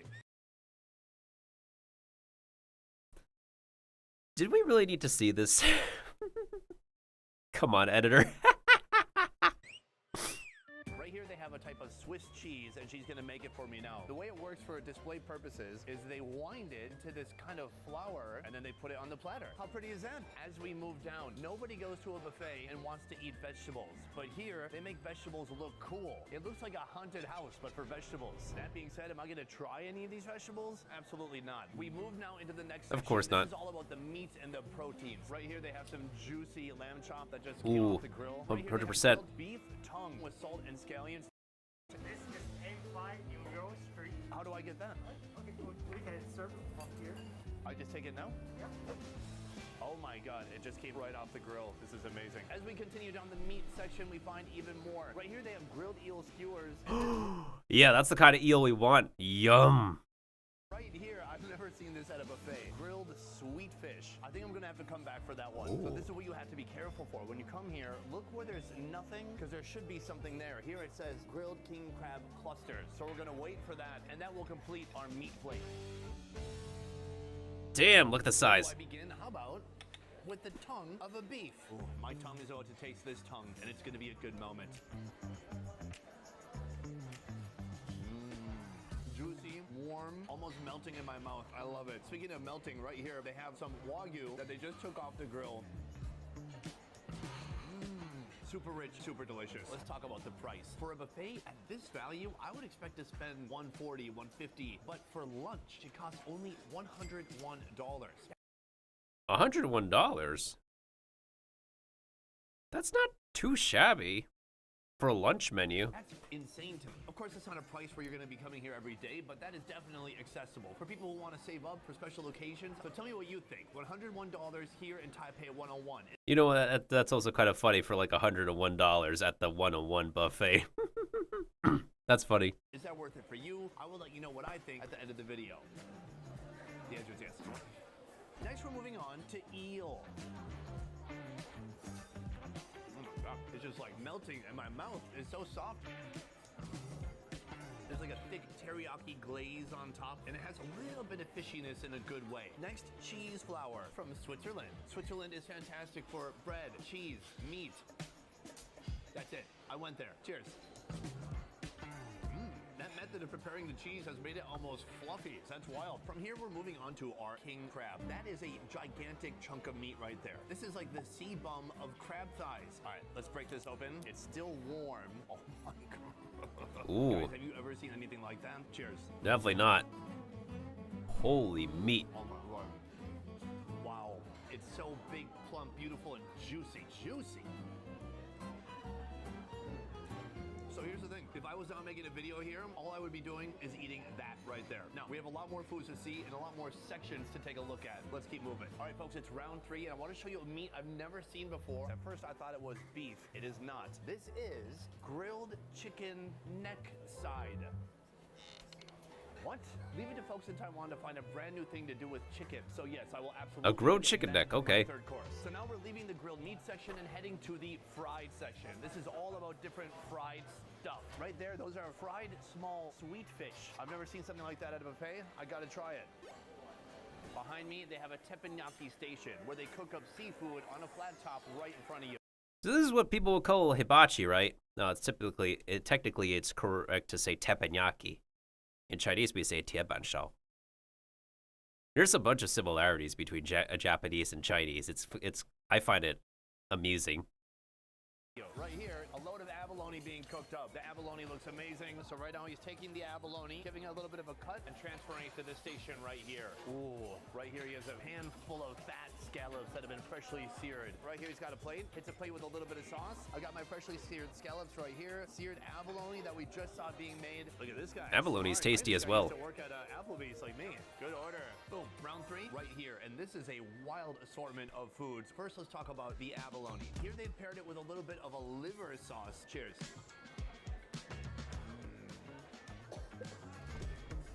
Look at that little robot.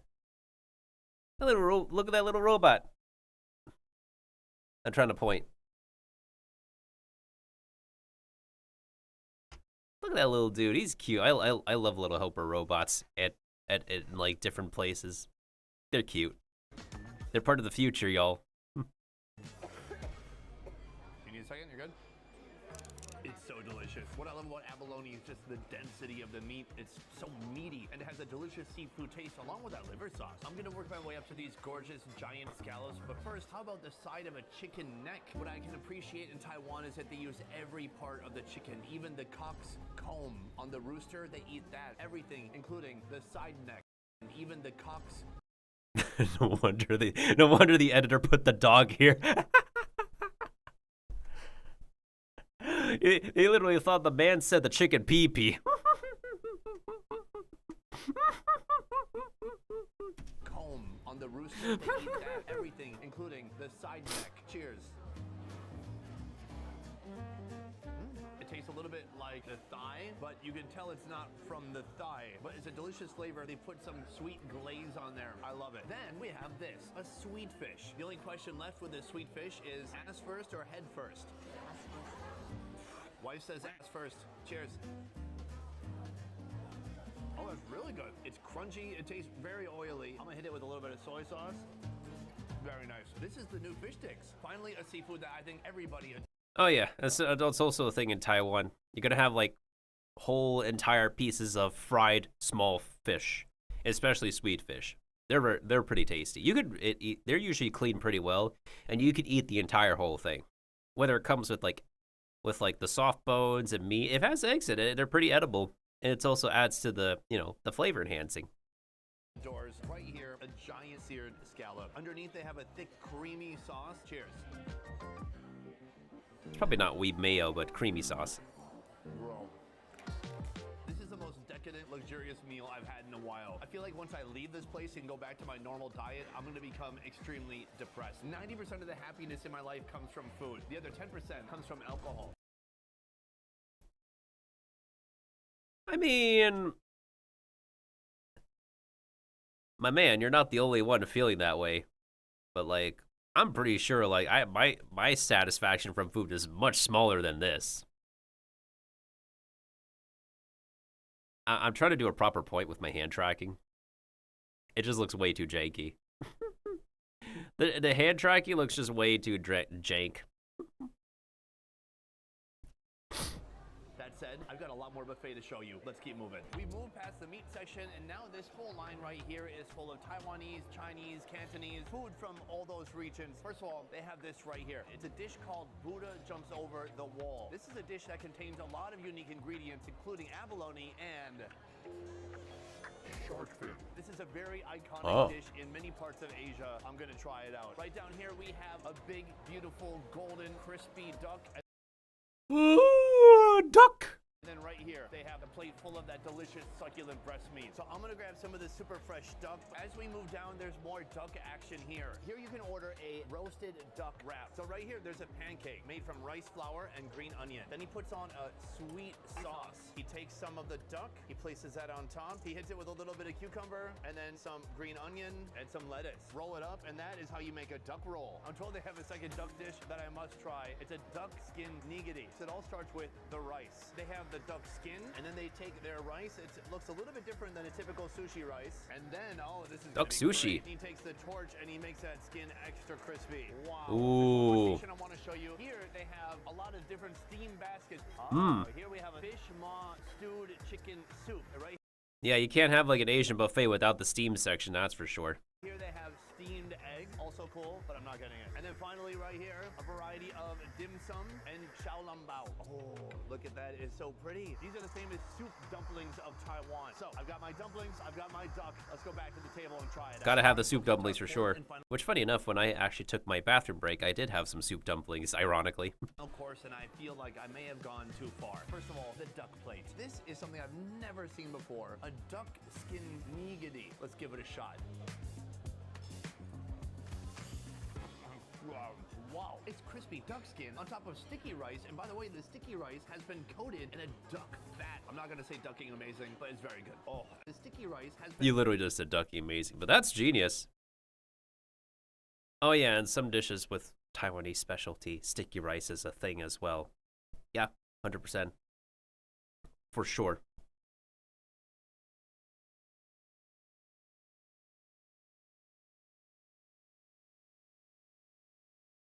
And because you also have, so how do we want to say this? Tamales, right? Where it's like the cornmeal filling that you steam it. We have this thing called a zongzi. Zongzi, we take, I don't remember what kind of leaves it is. I don't remember if it's bamboo leaves or if it's some kind of leaves, and then we put like sticky rice in it, and then we steam that. It's not my favorite thing to eat ever, but people around me like to eat zongzi a lot. Coated in a so like this kind of rice style right here is like the thing you would find in a zongzi, or basically like a Chinese, Taiwanese tamale, basically. So instead of like a cornmeal filling, you would have a freaking sticky rice filling.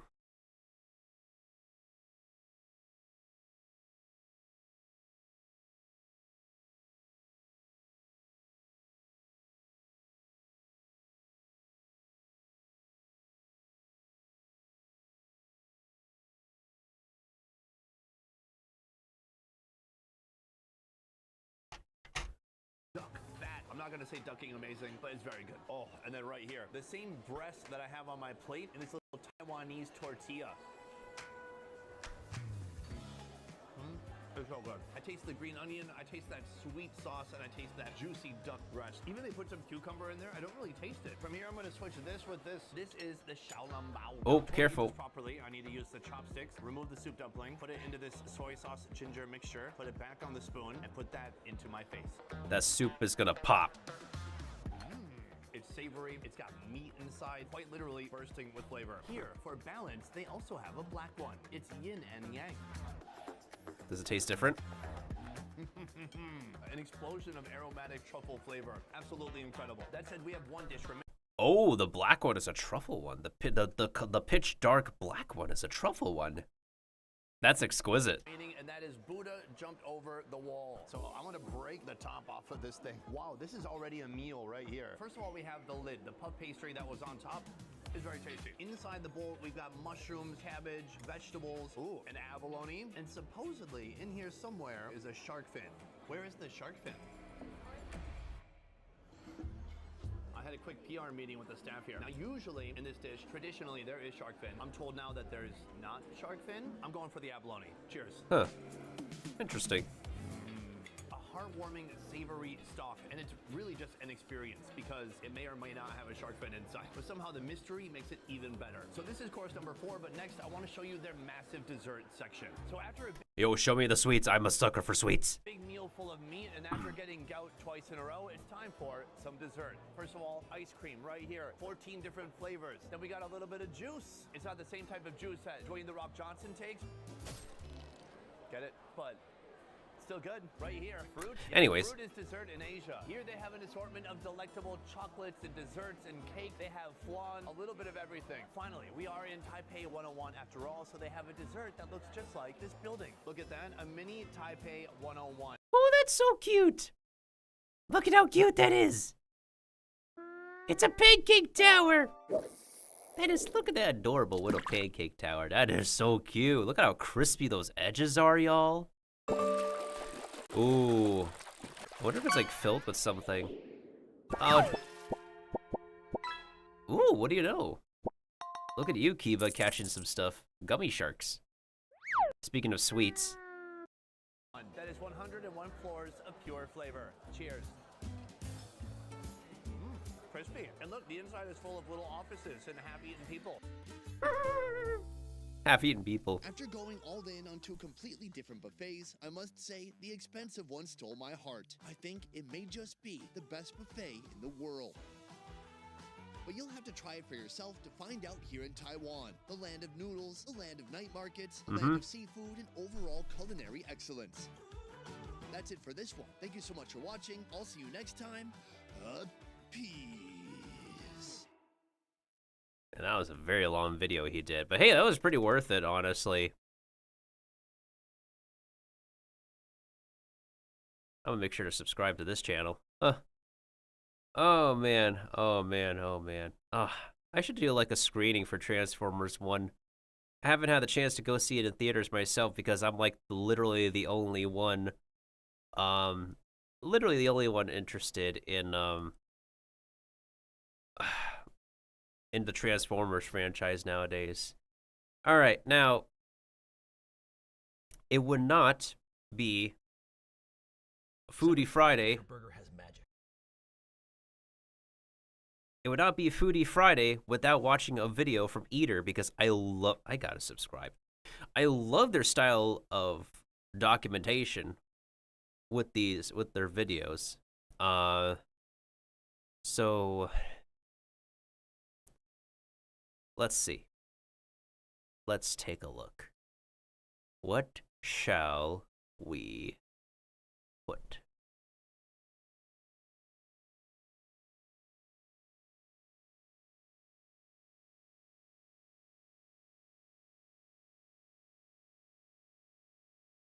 Before I start catch a fish?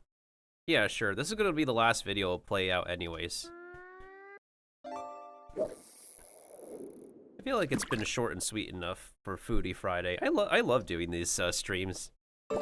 Watching awesome, fun, fantastic food videos, y'all. And what do you know, I caught some junk. God damn it. Oh yeah, the meat marathon. Where like these, the meat house guys just love to do a lot of different stuff. 1,000 pot stickers? From 7 months ago? Holy crap. How vodka sauce pie became Lucia Pizza. New York's most secretive pizza shop is behind an unmarked door. There is so much stuff. Wait, there was a video at Mise en Place?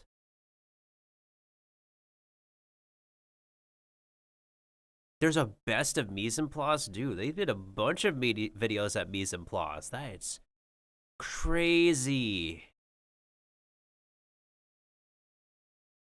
That is crazy.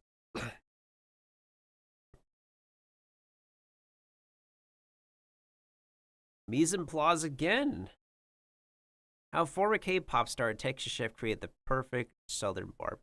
A former K-pop star created the perfect southern barbecue. Ooh, I'd be all for some southern barbecue. More Mise en Place videos. What the frick, y'all? How one of New York City's classic diners has been serving breakfast for over 70 years at the... Wow. There's a lot. Anytime you actually, like, watch eaters' videos, it is, like... you get you get an absolute show. Like, an amazing show.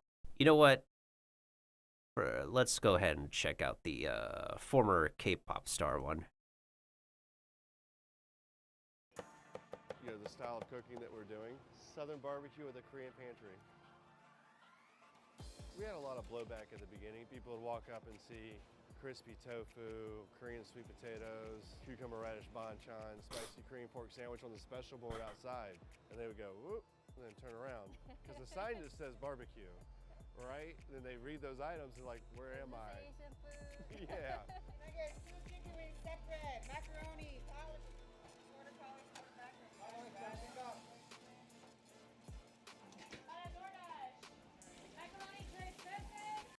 Blend Wait, hold on. Ji-yoon Lee and Cody Taylor consider themselves pioneers in the barbecue world as the first chefs to blend classic Texas with... Yo, I gotta check this place out. I'm all for that.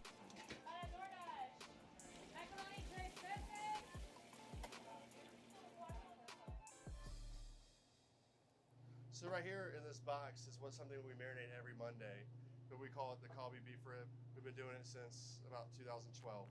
So we have this very special beef rib, very limited, 72-hour marinade Colby beef rib with an array of banchan, because we think that beef rib is so fatty, so unctuous, that's all you really need is just to cut the meat, eat with a little banchan.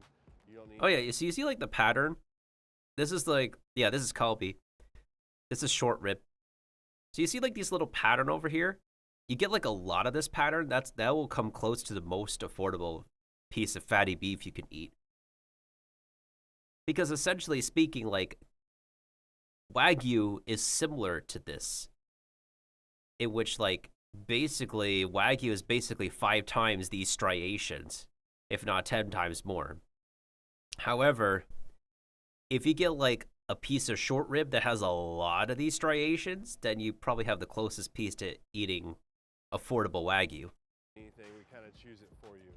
But it's one of our most requested item. When we took it away, people call. This is basically our take on the Texas salt and pepper beef rib. Last thing we do before we leave is put these on the smoker. They usually take 10 hours is a good strike zone for this one. Prepping for the banchan or beef rib today. Korean we call banchan the side dishes. That balanced out whatever the main soup or meat. We actually adopt that idea to heirloom. So this is cabbage. So there's just some red cabbage, white cabbage, and carrots, all the healthy stuff. And we're adding the vinegar. It's a rice vinegar. This is gochugaru. It's a red chili pepper powder. Pretty staple for Korean cuisine. And we set for at least 2-3 Ah, their kimchi. develop the flavor. And as you can see, this is coleslaw, but the spicy version. So to us, without banchan, it can't be complete.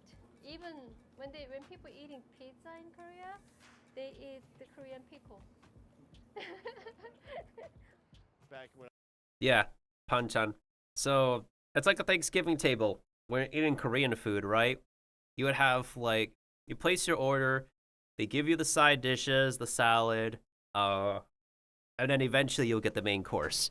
But you'll still want to have like these extra side dishes with your main course because the meal would literally feel complete that way. So essentially speaking, when you eat at a Korean joint in the first place, you're essentially having a Korean Thanksgiving. when I would take her place, she's like, I mean, you order brisket, sausage, potato salad, and there's like one slaw. So I always order collard green and coleslaw. This is banchan. So next banchan, actually Chef Cody invented. He stole my recipe though. In Korea, we don't eat green tomato. So this is very sudden to me, and it's really, really good. Love the crunchiness and the sweetness and acid, and jalapenos, my favorite. Adding some red radish, just before we serve actually, because we don't want wilted. Let me taste. I always taste. Oh, so crunchy. So the next banchan is a cucumber radish salad. The radish, it's also is a tenderizer too. Gochugaru and garlic and some ginger, sugar, and just mix it. Mmm, that's tasty, dude. So we just got our big delivery from Buford Highways Farmers Market. It's kind of like the engine that rolls our flavor. But they always pick the high quality, the pantry items from Korea. If it wasn't for them, it's very hard to find these ingredients. Like one can at a family of 6 sometimes can last you for months, you know, like this big. We go through 4 or 5 of these a week, just making barbecue sauce and our rubs. I mean, we're a very small restaurant, a roadside shack, as you will, but we go through more gochujang than any Korean restaurant. But we go through about 4 or 5 of these cans a week just making barbecue sauce and our rubs. Yeah, we know we go through the most because that's what they say. That's what they say. They think it's crazy. No, these are spare ribs. People love fusion food. A little more fat. I mean, the fat's the flavor and it balances it well with all our kimchis. Now, first time I tried to peel the film back there, it was pretty hard. So I kind of figured out with the chopstick. I'm small, right? I don't have the strength. When I trim the ribs, so I use chopstick, metal chopstick, and it works like a surgery. Like, so you kind of go through here. Maybe some pitmasters will laugh at me, but this kind of work. So I lift it and then peel like, ta-da! And he saw that like, well, that works. There you go. If it works, it works. So after we peel the spare ribs, what we do is we just take a little bit of our gochujang with what we call Georgia rub here and kind of season very little on the back. That's just really just help catching the smoke. The gochujang with the extra seasonings is such a concentrated flavor. So then you flip them over. You put too much, it tends to burn if the smoker's at a higher heat. It captures the smoke sticks to it. It's easier to season evenly. And it adds the flavor balance that we're looking for to kind of go with our side items, I think. We were definitely the first ones when I put gochujang on ribs. Even like some of the barbecue writers say we were kind of the first ones to add full-on noticeable Asian cuisine into barbecue. For sure, 100%. As far as like, unless Korean Americans were doing it at home, but as far as like in barbecue restaurants, we were the first. It doesn't necessarily matter, but it's almost like our all-purpose seasoning.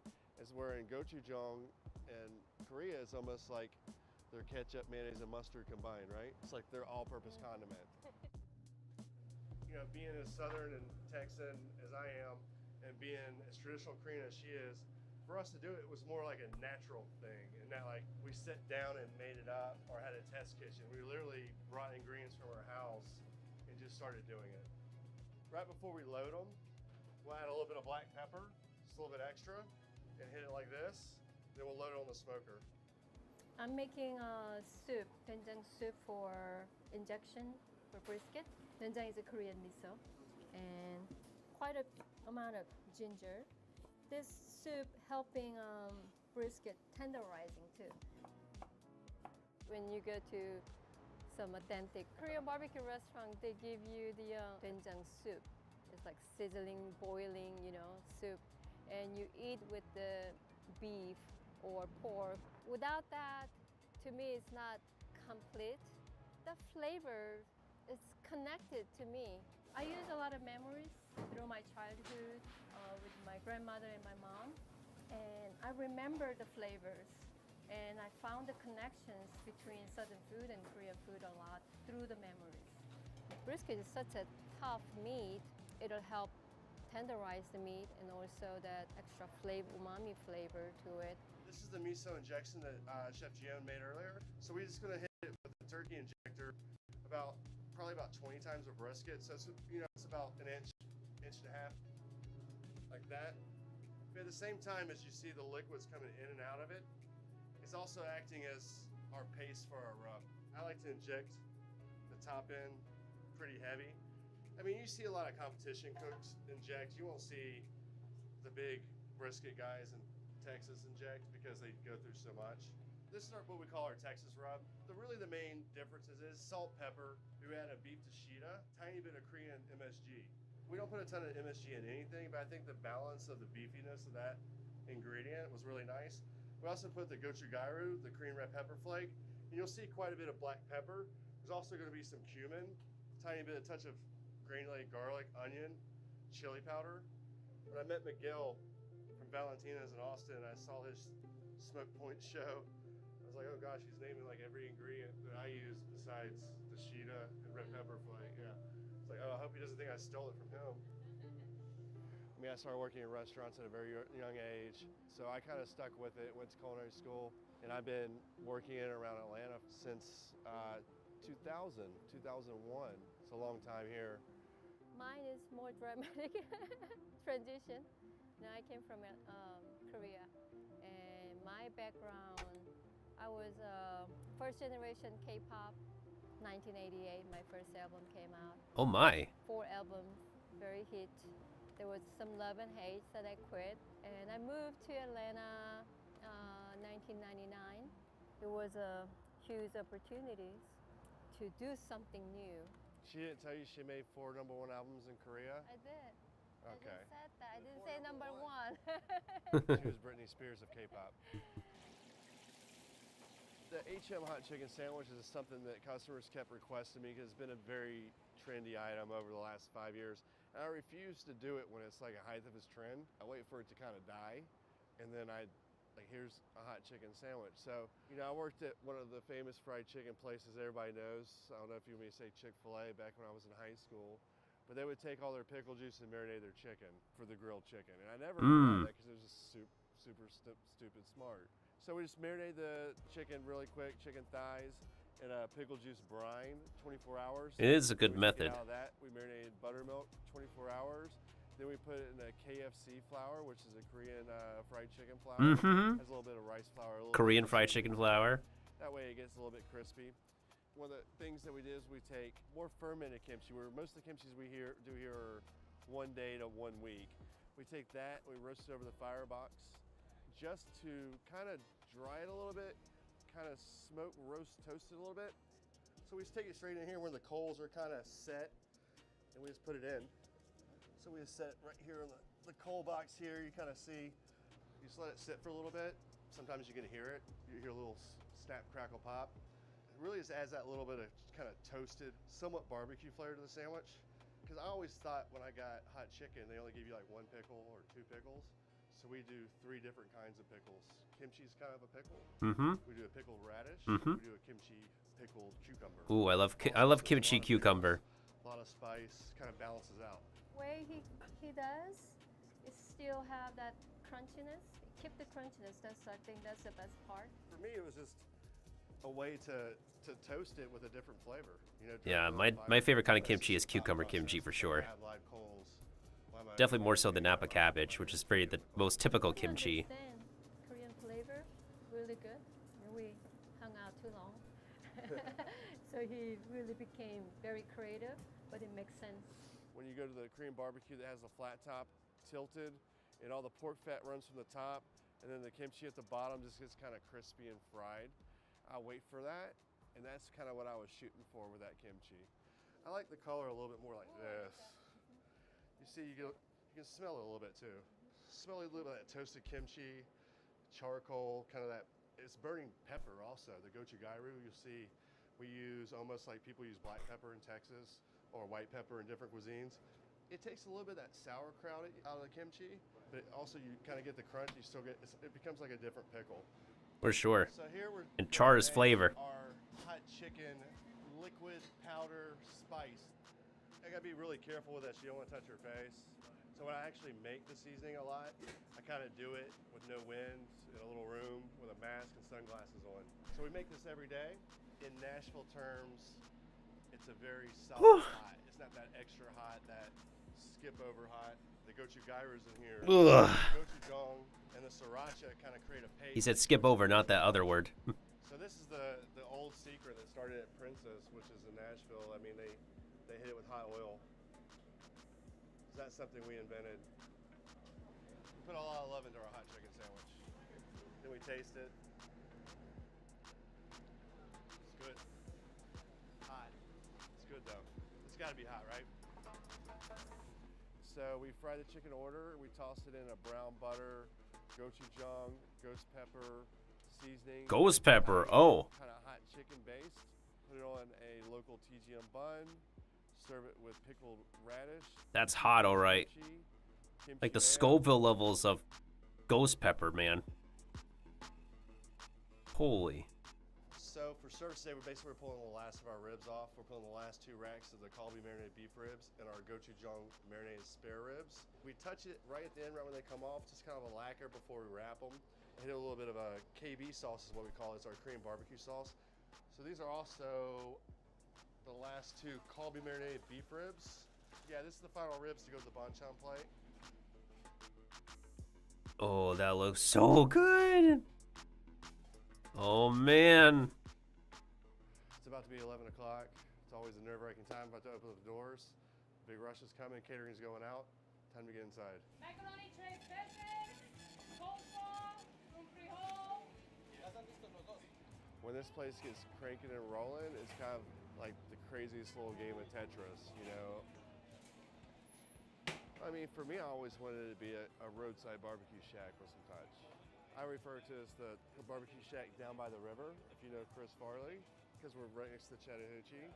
And we never moved on to bigger, easier pastures. We always kind of stayed here because we didn't want to open up multiples because we always wanted to be small. Yeah. And to me, when customers order the brisket with some banchan instead of French fries or something, that make me happy, you know? The way the eating barbecue or anything, when they find out the balance, that make me really happy. It just works. That's what that's all about. It works, So man. I don't know much, I think.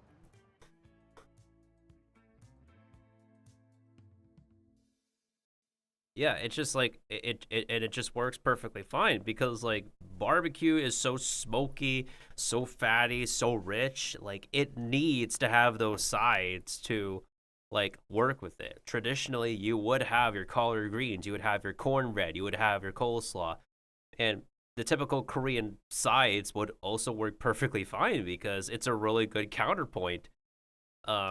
A really good counteractive against like the richness and the fattiness and the tenderness of barbecued meats, for sure.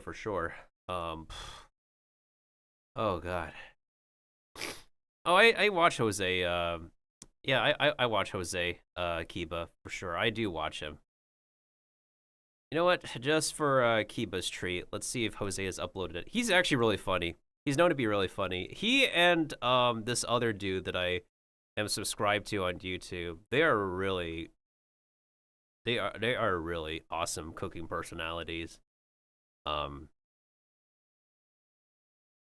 me see if they like uploaded anything new as of recently. Let's see. Where, who? Oh, hold on a second.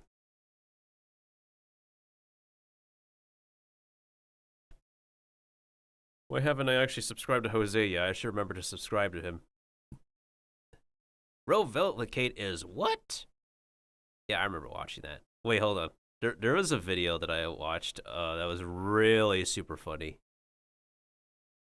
I think it was like the tuna salad video that I found like super funny. Yeah, hold on. Jose. Tuna.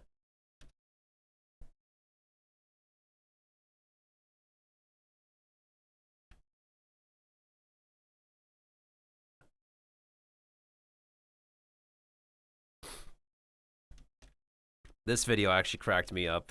I like lost it.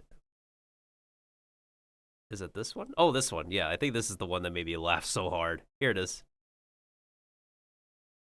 Come on, load up the video. Here, kitchen tips to save you money because expensive. Separate the water from the tuna because we don't want a runny salad. I agree. Cans should run you about $10, but try not to buy them if it's $2 a can.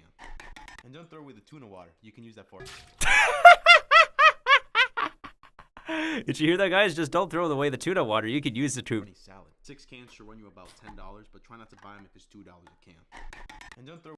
Also, like, his cans were like $1 and nice amount of cents. Nice. With the tuna water, you can use that for. Don't throw away the tuna water. You could use that to clean your sink. Tuna, I like to do a quarter cup of mayonnaise, which seems like a lot until you factor in the vegetables like carrots, celery, and onion, lime juice, fresh cracked black pepper, and a very generous pinch of that. What the heck was that sound effect? Batch cooking. Make once, eat twice, or even more. Boom, and you just fed yourself or the family, keeping the fridge for no more than 3 days. You're paying a ridiculous premium on pre-cut fruit. Let me give you a visual representation so you know what I mean. That's not poison. You get nearly double the amount of pineapple in weight when you cut it yourself. Nearly half the price to cut it yourself, and you get double portion. Yeah, and I know you like that too. If you love to eat bananas, cover this in with some plastic and it'll last you twice as long. True. Instead of storing it like this on a hard surface, put it on a towel so it doesn't bruise that easy. And if you really like this, subscribe. It really helps my bills. What? I'm not supposed to be that candid with you? Matter of fact, you've been good to me. Here, fill up your gas tank. Here, a kitchen tip. I'm not supposed to be that candid with you. Matter of fact. Supposed to be that candid with you. Matter of fact. Supposed to be that candid with you. Matter of fact. Cow, just a random cow on the screen. Supposed to be that candid with you. It's a random cow. Anyways, oh.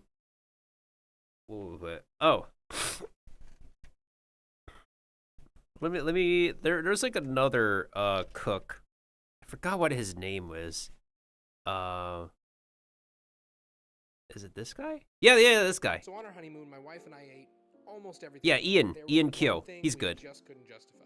Galbi, Korean marinated short ribs. Speaking of Korean food, knows I'm a value shopper and eater. But you'll never guess what was on sale today. Now to start, go ahead and fill the bowl. I swear, guys, if you guys see like short ribs on sale, grab that. For sure. They are rare. They do not come on sale very easily. Water, whisk in sugar, and then submerge your short ribs. After about 20. Also, hope everybody has had a wonderful Black Friday and Cyber Monday is coming up. We have sales going on all throughout the weekend. I treated myself to some Bayonetta 3. 30 minutes, your water should look pretty gross. Now just dump this water and wash each piece by hand because you don't want little bone fragments in your meat. Now for your marinade: sand pear, sweet apple, yellow onion, pineapple juice, soy sauce, mirin, sesame oil, a lot of garlic. There's a lot of fruit. That's the key to a Korean barbecue marinade. A lot of fruit. Also, no problem, Kiva. We're going to be ending pretty soon anyways after we're done watching Ian's latest shenanigans, and then We'll go ahead and see if we got a fellow streamer that we can raid after all these fun foods shenanigans in the first place. What is everybody playing tonight?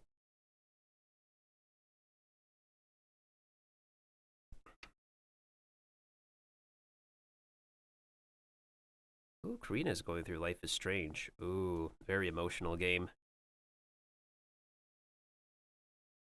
Got some FF14 Online, DBD, Potion Craft, Dredge, Yu-Gi-Oh! Master Duel, Strinova. A whole pile of gaming.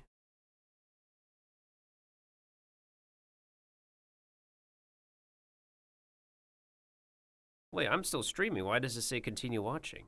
Bro, I'm ending my stream. Like, super soon. I mean, we could probably just... Or we could just... we'll see. We'll see how we go. Brown sugar, ginger, and pepper.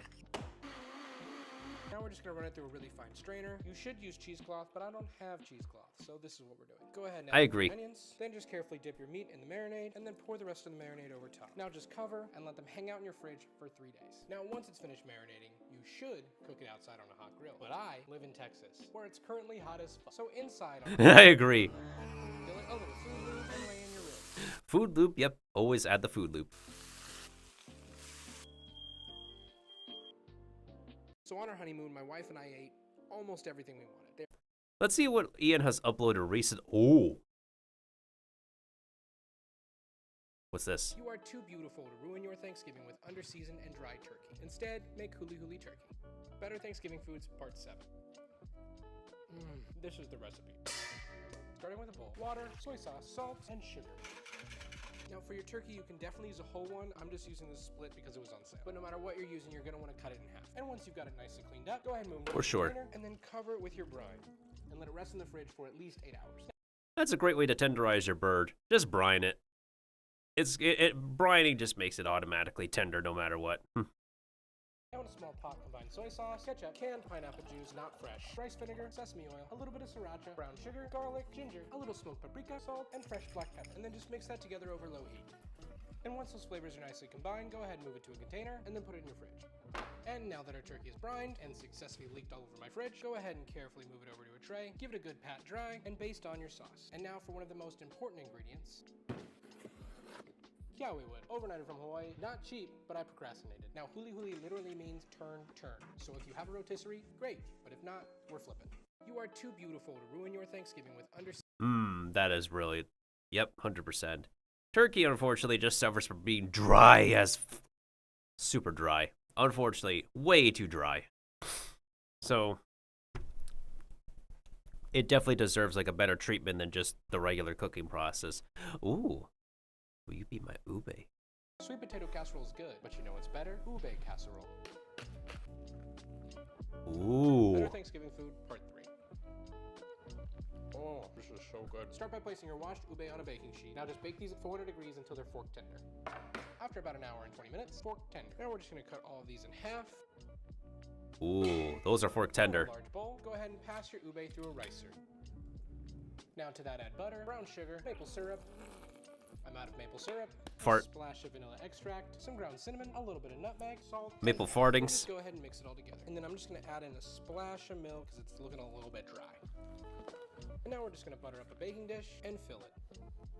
And once it's nice and evenly spread, go ahead and evenly spread on some mini marshmallows. And I'm gonna sprinkle on a little bit of extra brown sugar. You definitely could do a walnut or pecan streusel, but my wife's allergic to tree nuts, and something about putting her in anaphylactic shock doesn't really scream holiday spirit. Now throw this in your oven, set to Very 100 true. until your marshmallows are nicely golden. So I definitely added too many marshmallows, but what can you do? Sweet potato casserole is good, but you know what's better? Hey, nothing wrong with that. Miracle. Don't disappoint your family with basic buttered corn. Instead, make cheesy corn rangoons. Ooh. Better Thanksgiving Food, Part 1. Oh yeah. Cheese corn. A staple treat in Korea. Starting with a bowl, cream cheese, some freshly grated mozzarella, some thinly sliced green onions, and of course, corn. And yours doesn't have to be fresh corn, you can just use canned stuff. This was just cheaper for me, just as long as it's cooked. Now with a little bit of soy sauce, a splash of rice vinegar, sesame oil, a little sugar, salt, and white pepper. And make sure you take your cream cheese out a couple hours beforehand, or you're not gonna have a good time at all. Yep, I could speak from experience, man. Ooh, mackerel, that's totally edible. That's totally delicious. I agree, Ian. I deal with that crap a lot with cream cheese. Starting with a wrapper, spoon in a generous tablespoon of filling, go ahead and wet your edges, then pick it up and go ahead and push the sides in together like this. Pinch each flap to make sure it's sealed, and there you go. It should look kind of sad. Now fill a heavy bottom pot with food lube, and once it hits about 350, go ahead and carefully lay in your wontons to fry. Then after about 5 minutes, go ahead and remove and let them drain on a wire rack. Don't disappoint your family with basic buttered corn. Instead, make cheesy corn rangoons. Add some crab in there and we're talking. Let me show you how to make a carbonara that would make even an Italian woman's knees weak. Starting with the ciotolella. 1 whole egg, 3 egg yolks, it broke, some fresh cracked pepper, and some Parmigiano Reggiano, which is different from Parmesan. I'm pretty sure this is aged long, but I'm not 100% sure. And then just give that a good mix. Yep, that's the basic start for classic carbonara. Just egg yolk and Parmesan cheese, Parmigiano Reggiano, Pecorino Romano, either of them. Now for the guanciale, which is where most people get in trouble. It's not bacon. Bacon comes from the belly, and guanciale comes from the cheek. And if you use bacon, then the Italians of the internet are going to come after you. Make sure to cut off the rind. Very true. And slice it up into little sticks. Otherwise, the next best option is pancetta, because you can't get guanciale everywhere. Pancetta is the next best option, or like any form of like fattened pork meat. That could work just fine, I would say. Most people would use bacon because it's literally the most accessible, the most convenient.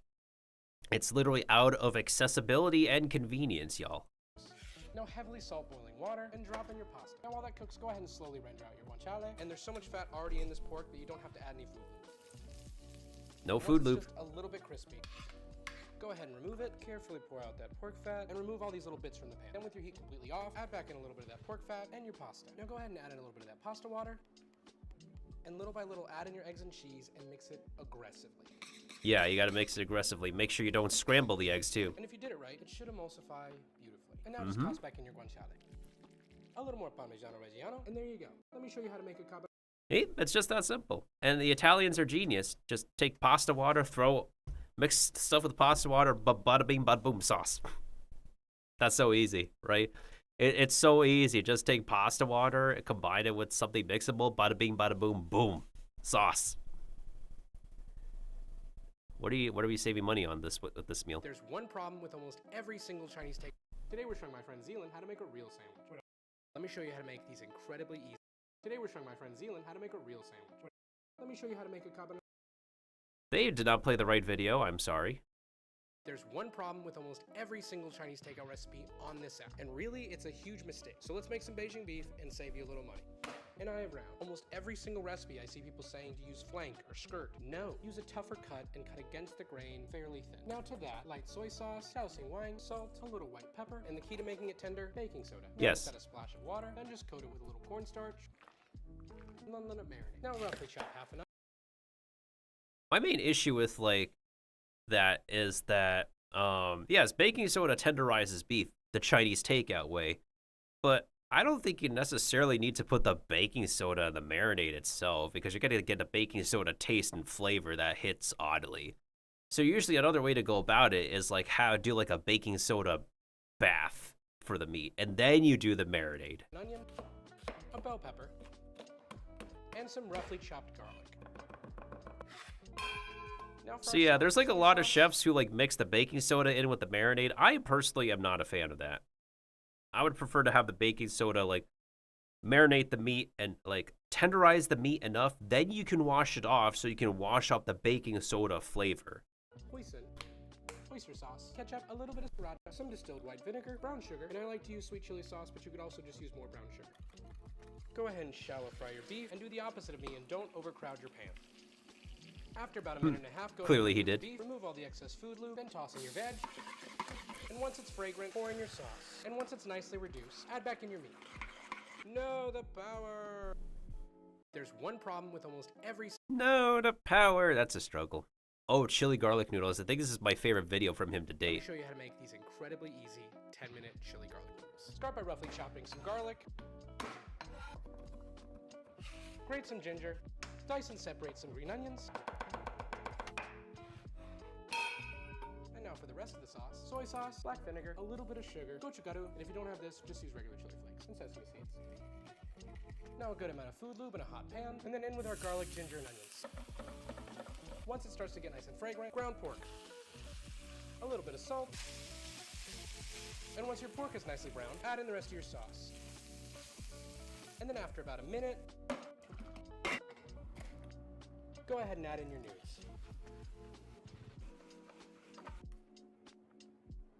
Let me show you how to make these. Yeah, so Jose is really funny, and Ian is really downright homey, so really enjoy watching those two as well. But unfortunately, it is now coming up to almost 2 a.m. Eastern Time. As much as I want to stick around and enjoy some more fun, fantastic food videos on Foodie Fridays, we unfortunately need to end. So thank you to Kiba for sticking around and lurking. Thank you to anybody else who could be able to stop on by and lurk for the past several hours that we've done Foodie Friday on Black Friday. Appreciate all of y'all. Thank you so much. Wow, that was fun. I definitely enjoyed those last several hours, minus the amount of times I needed to go to intermission because of my freaking nose, and yeah, because of my nose. And actually, I realized I haven't really took too many restroom breaks today. Huh. Well, in any case, for the rest of the weekend, I plan to do like a little bit of multiplayer gaming, a little bit of I'm planning to do a tiny bit of Genshin Impact, probably a bunch of Once Human catch up. I don't know what else. I mean, I could do a little bit of Pirate 101. Oh, Palia. Okay, so I gotta hop back onto Palia. Here's what I'm thinking. I'm thinking we could do like a tiny bit of Genshin, then some Palia afterwards, and then we'll do like an entire long stream of Once Human. Honkai Star Rail is also getting its update this coming week, so and at the same time, we're also probably going to hit back onto Wuthering Waves. At some point in time, I need to also hop back onto like Oh Baby Cart. I don't know how soon that will be. I'm trying to play like a lot of catch up on Once Human, considering the Battle Pass cosmetic is something that I want to grind for and really get a hold of for myself, because I'm a sucker for pirate outfits and pirate stuff. All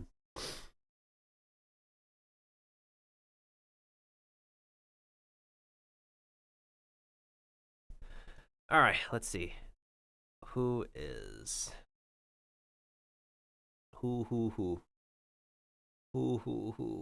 Where? Oh, there's a bunch of people online at the moment. Yeah, I gotta get some rest. I gotta vacuum my workstation. That's actually the important bit. I need to vacuum my workstation. I think that's one of my leading causes of congestion, like literally right now. Literally the freaking... I think it's like way too dusty or something over here. That's why it's causing me to flip in.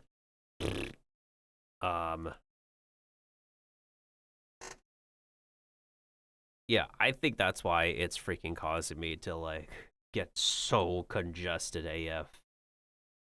It's crazy.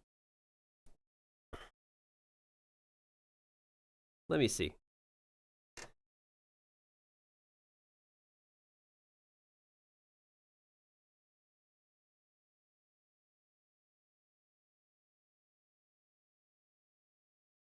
Who is available and who can we raid? Who shall we raid? That's a good question.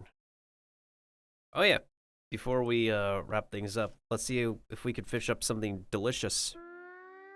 This better be delicious and edible. I hope it's delicious and edible. Fingers crossed it's delicious and edible.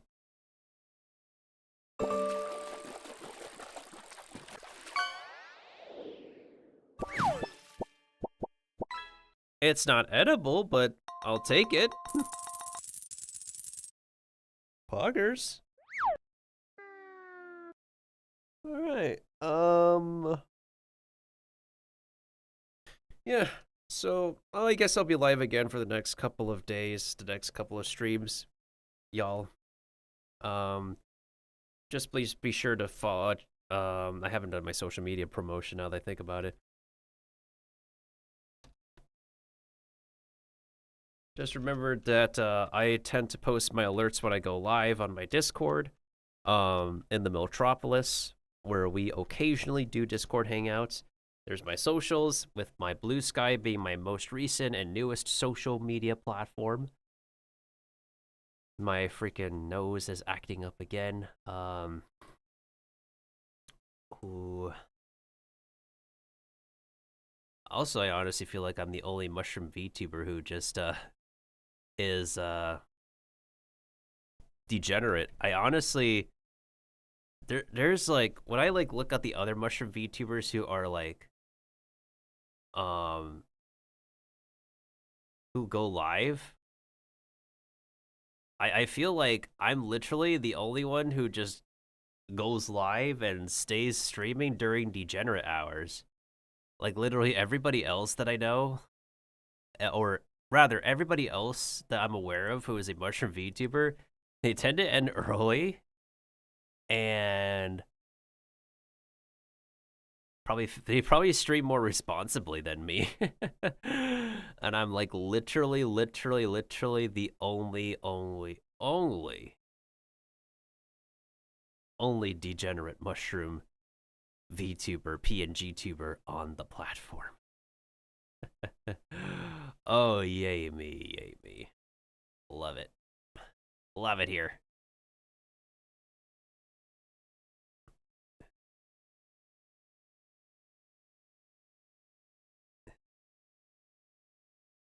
In any case.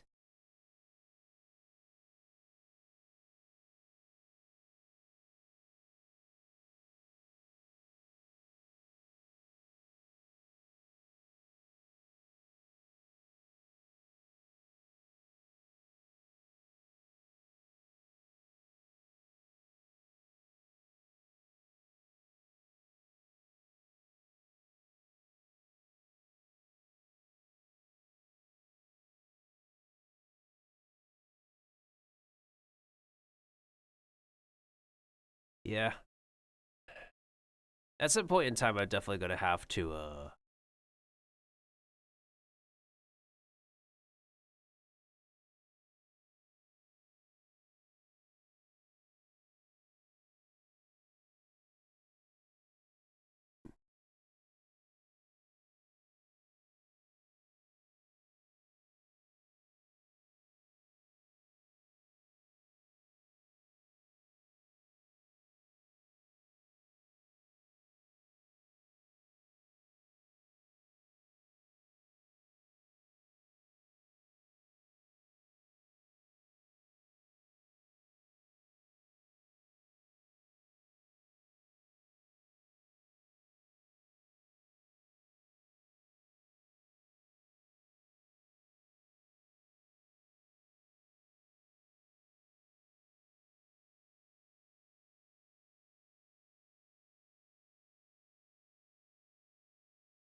all right. Sorry, y'all. I'm just I'm just super indecisive. I am way too indecisive nowadays. You know what?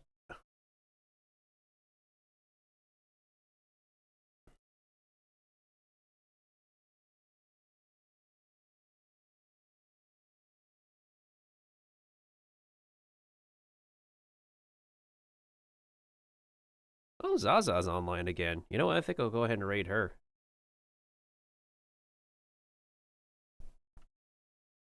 Yeah, because again, I think I have not raided her too much recently, so I definitely got to make sure to raid her. Boom. Pretty sure we got like, we'll see. Maybe I just need to end stream first. Usually I have to end stream before I go ahead and raid somebody nowadays. That tends to be how it works. Let me go ahead, before I go ahead and raid Zaza, let me go ahead and give a shout out to Kiba the Barbarian for being around for our entire Foodie Friday, since I haven't really done this in a long time.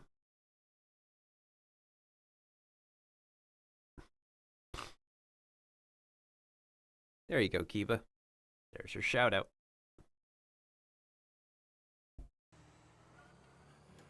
Hey, it's a driving game. They definitely be hold on to a tower. Oh no. No.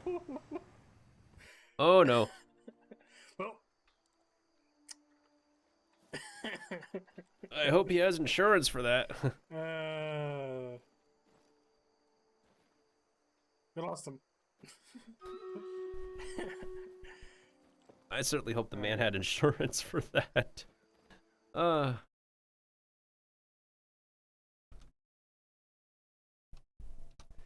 And also a shout out to the VTuber I'm rating, because she does do late night streams, and she's a really awesome, supportive pal.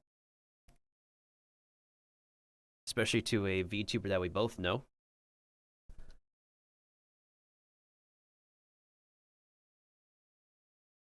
Is the command working? Is the clips player not working anymore?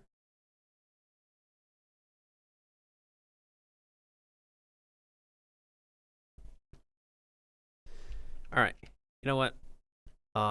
Let's just see how it is when I end the stream, because sometimes it's usually, or most cases nowadays, it's usually when I end streams that everybody is in the raid and people aren't left behind. So once again, thanks to everybody who could stop by my Foodie Friday stream on Black Friday. I hope to do this again on another time, whether it's Friday or a different day. Either way, it's fun. I enjoy like taking a break from gaming once in a while to just enjoy fun, fantastic food videos that YouTube has to offer.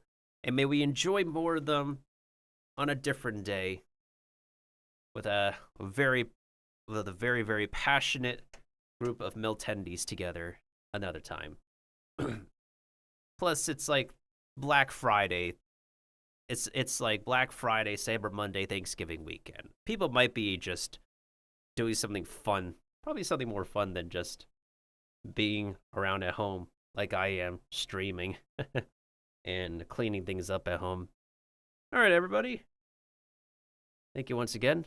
Mr. Miltendo is going to take it easy now. Get ready for the next streams. Get ready for the upcoming week. Get ready for everything coming up in December. Maybe I'll do a Christmas stream or something. I'll think of something, because Christmas is going to be around the time I'm setting my computer in to get upgrades and stuff, which is necessary for my live 2D debut going into next year. We had to push back the live 2D debut for the longest time because of financial crushes and hardware crutches. So hopefully, once it's 2025, there's going to be no more delays. And, oh yeah, we are going to be reacting to the VTuber Awards and this year's Video Game Awards with the homies that we usually react with. All right, everybody. Mr. Miltendo is going to stop taking a long time to say goodbye now. And he wishes everybody a wonderful time zone, a wonderful rest of the weekend, a wonderful Cyber Monday, and I hope everybody had a wonderful post-Thanksgiving. And as always, make sure to stay safe, stay healthy, stay cozy, stay mindful, best as possible, stay positive and supportive of each other in this time where everybody might be doubting each other in a deprecating state of mind. And as always, stay hungry for the rest of the year, for the rest of the coming streams, for next year, for the upcoming Video Game Awards, for the VTuber Awards, and for the time, for hopefully one day the end of COVID, the end of inflation, and the end of world hunger, and the end of everything else that will ruin your health and well-being. Till next time, everybody, Mr. Miltendo, excuse me, will be signing out. Oh, God. So much food. Through videos and real life.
Was I speaking in the last bit of stream? I hope I was.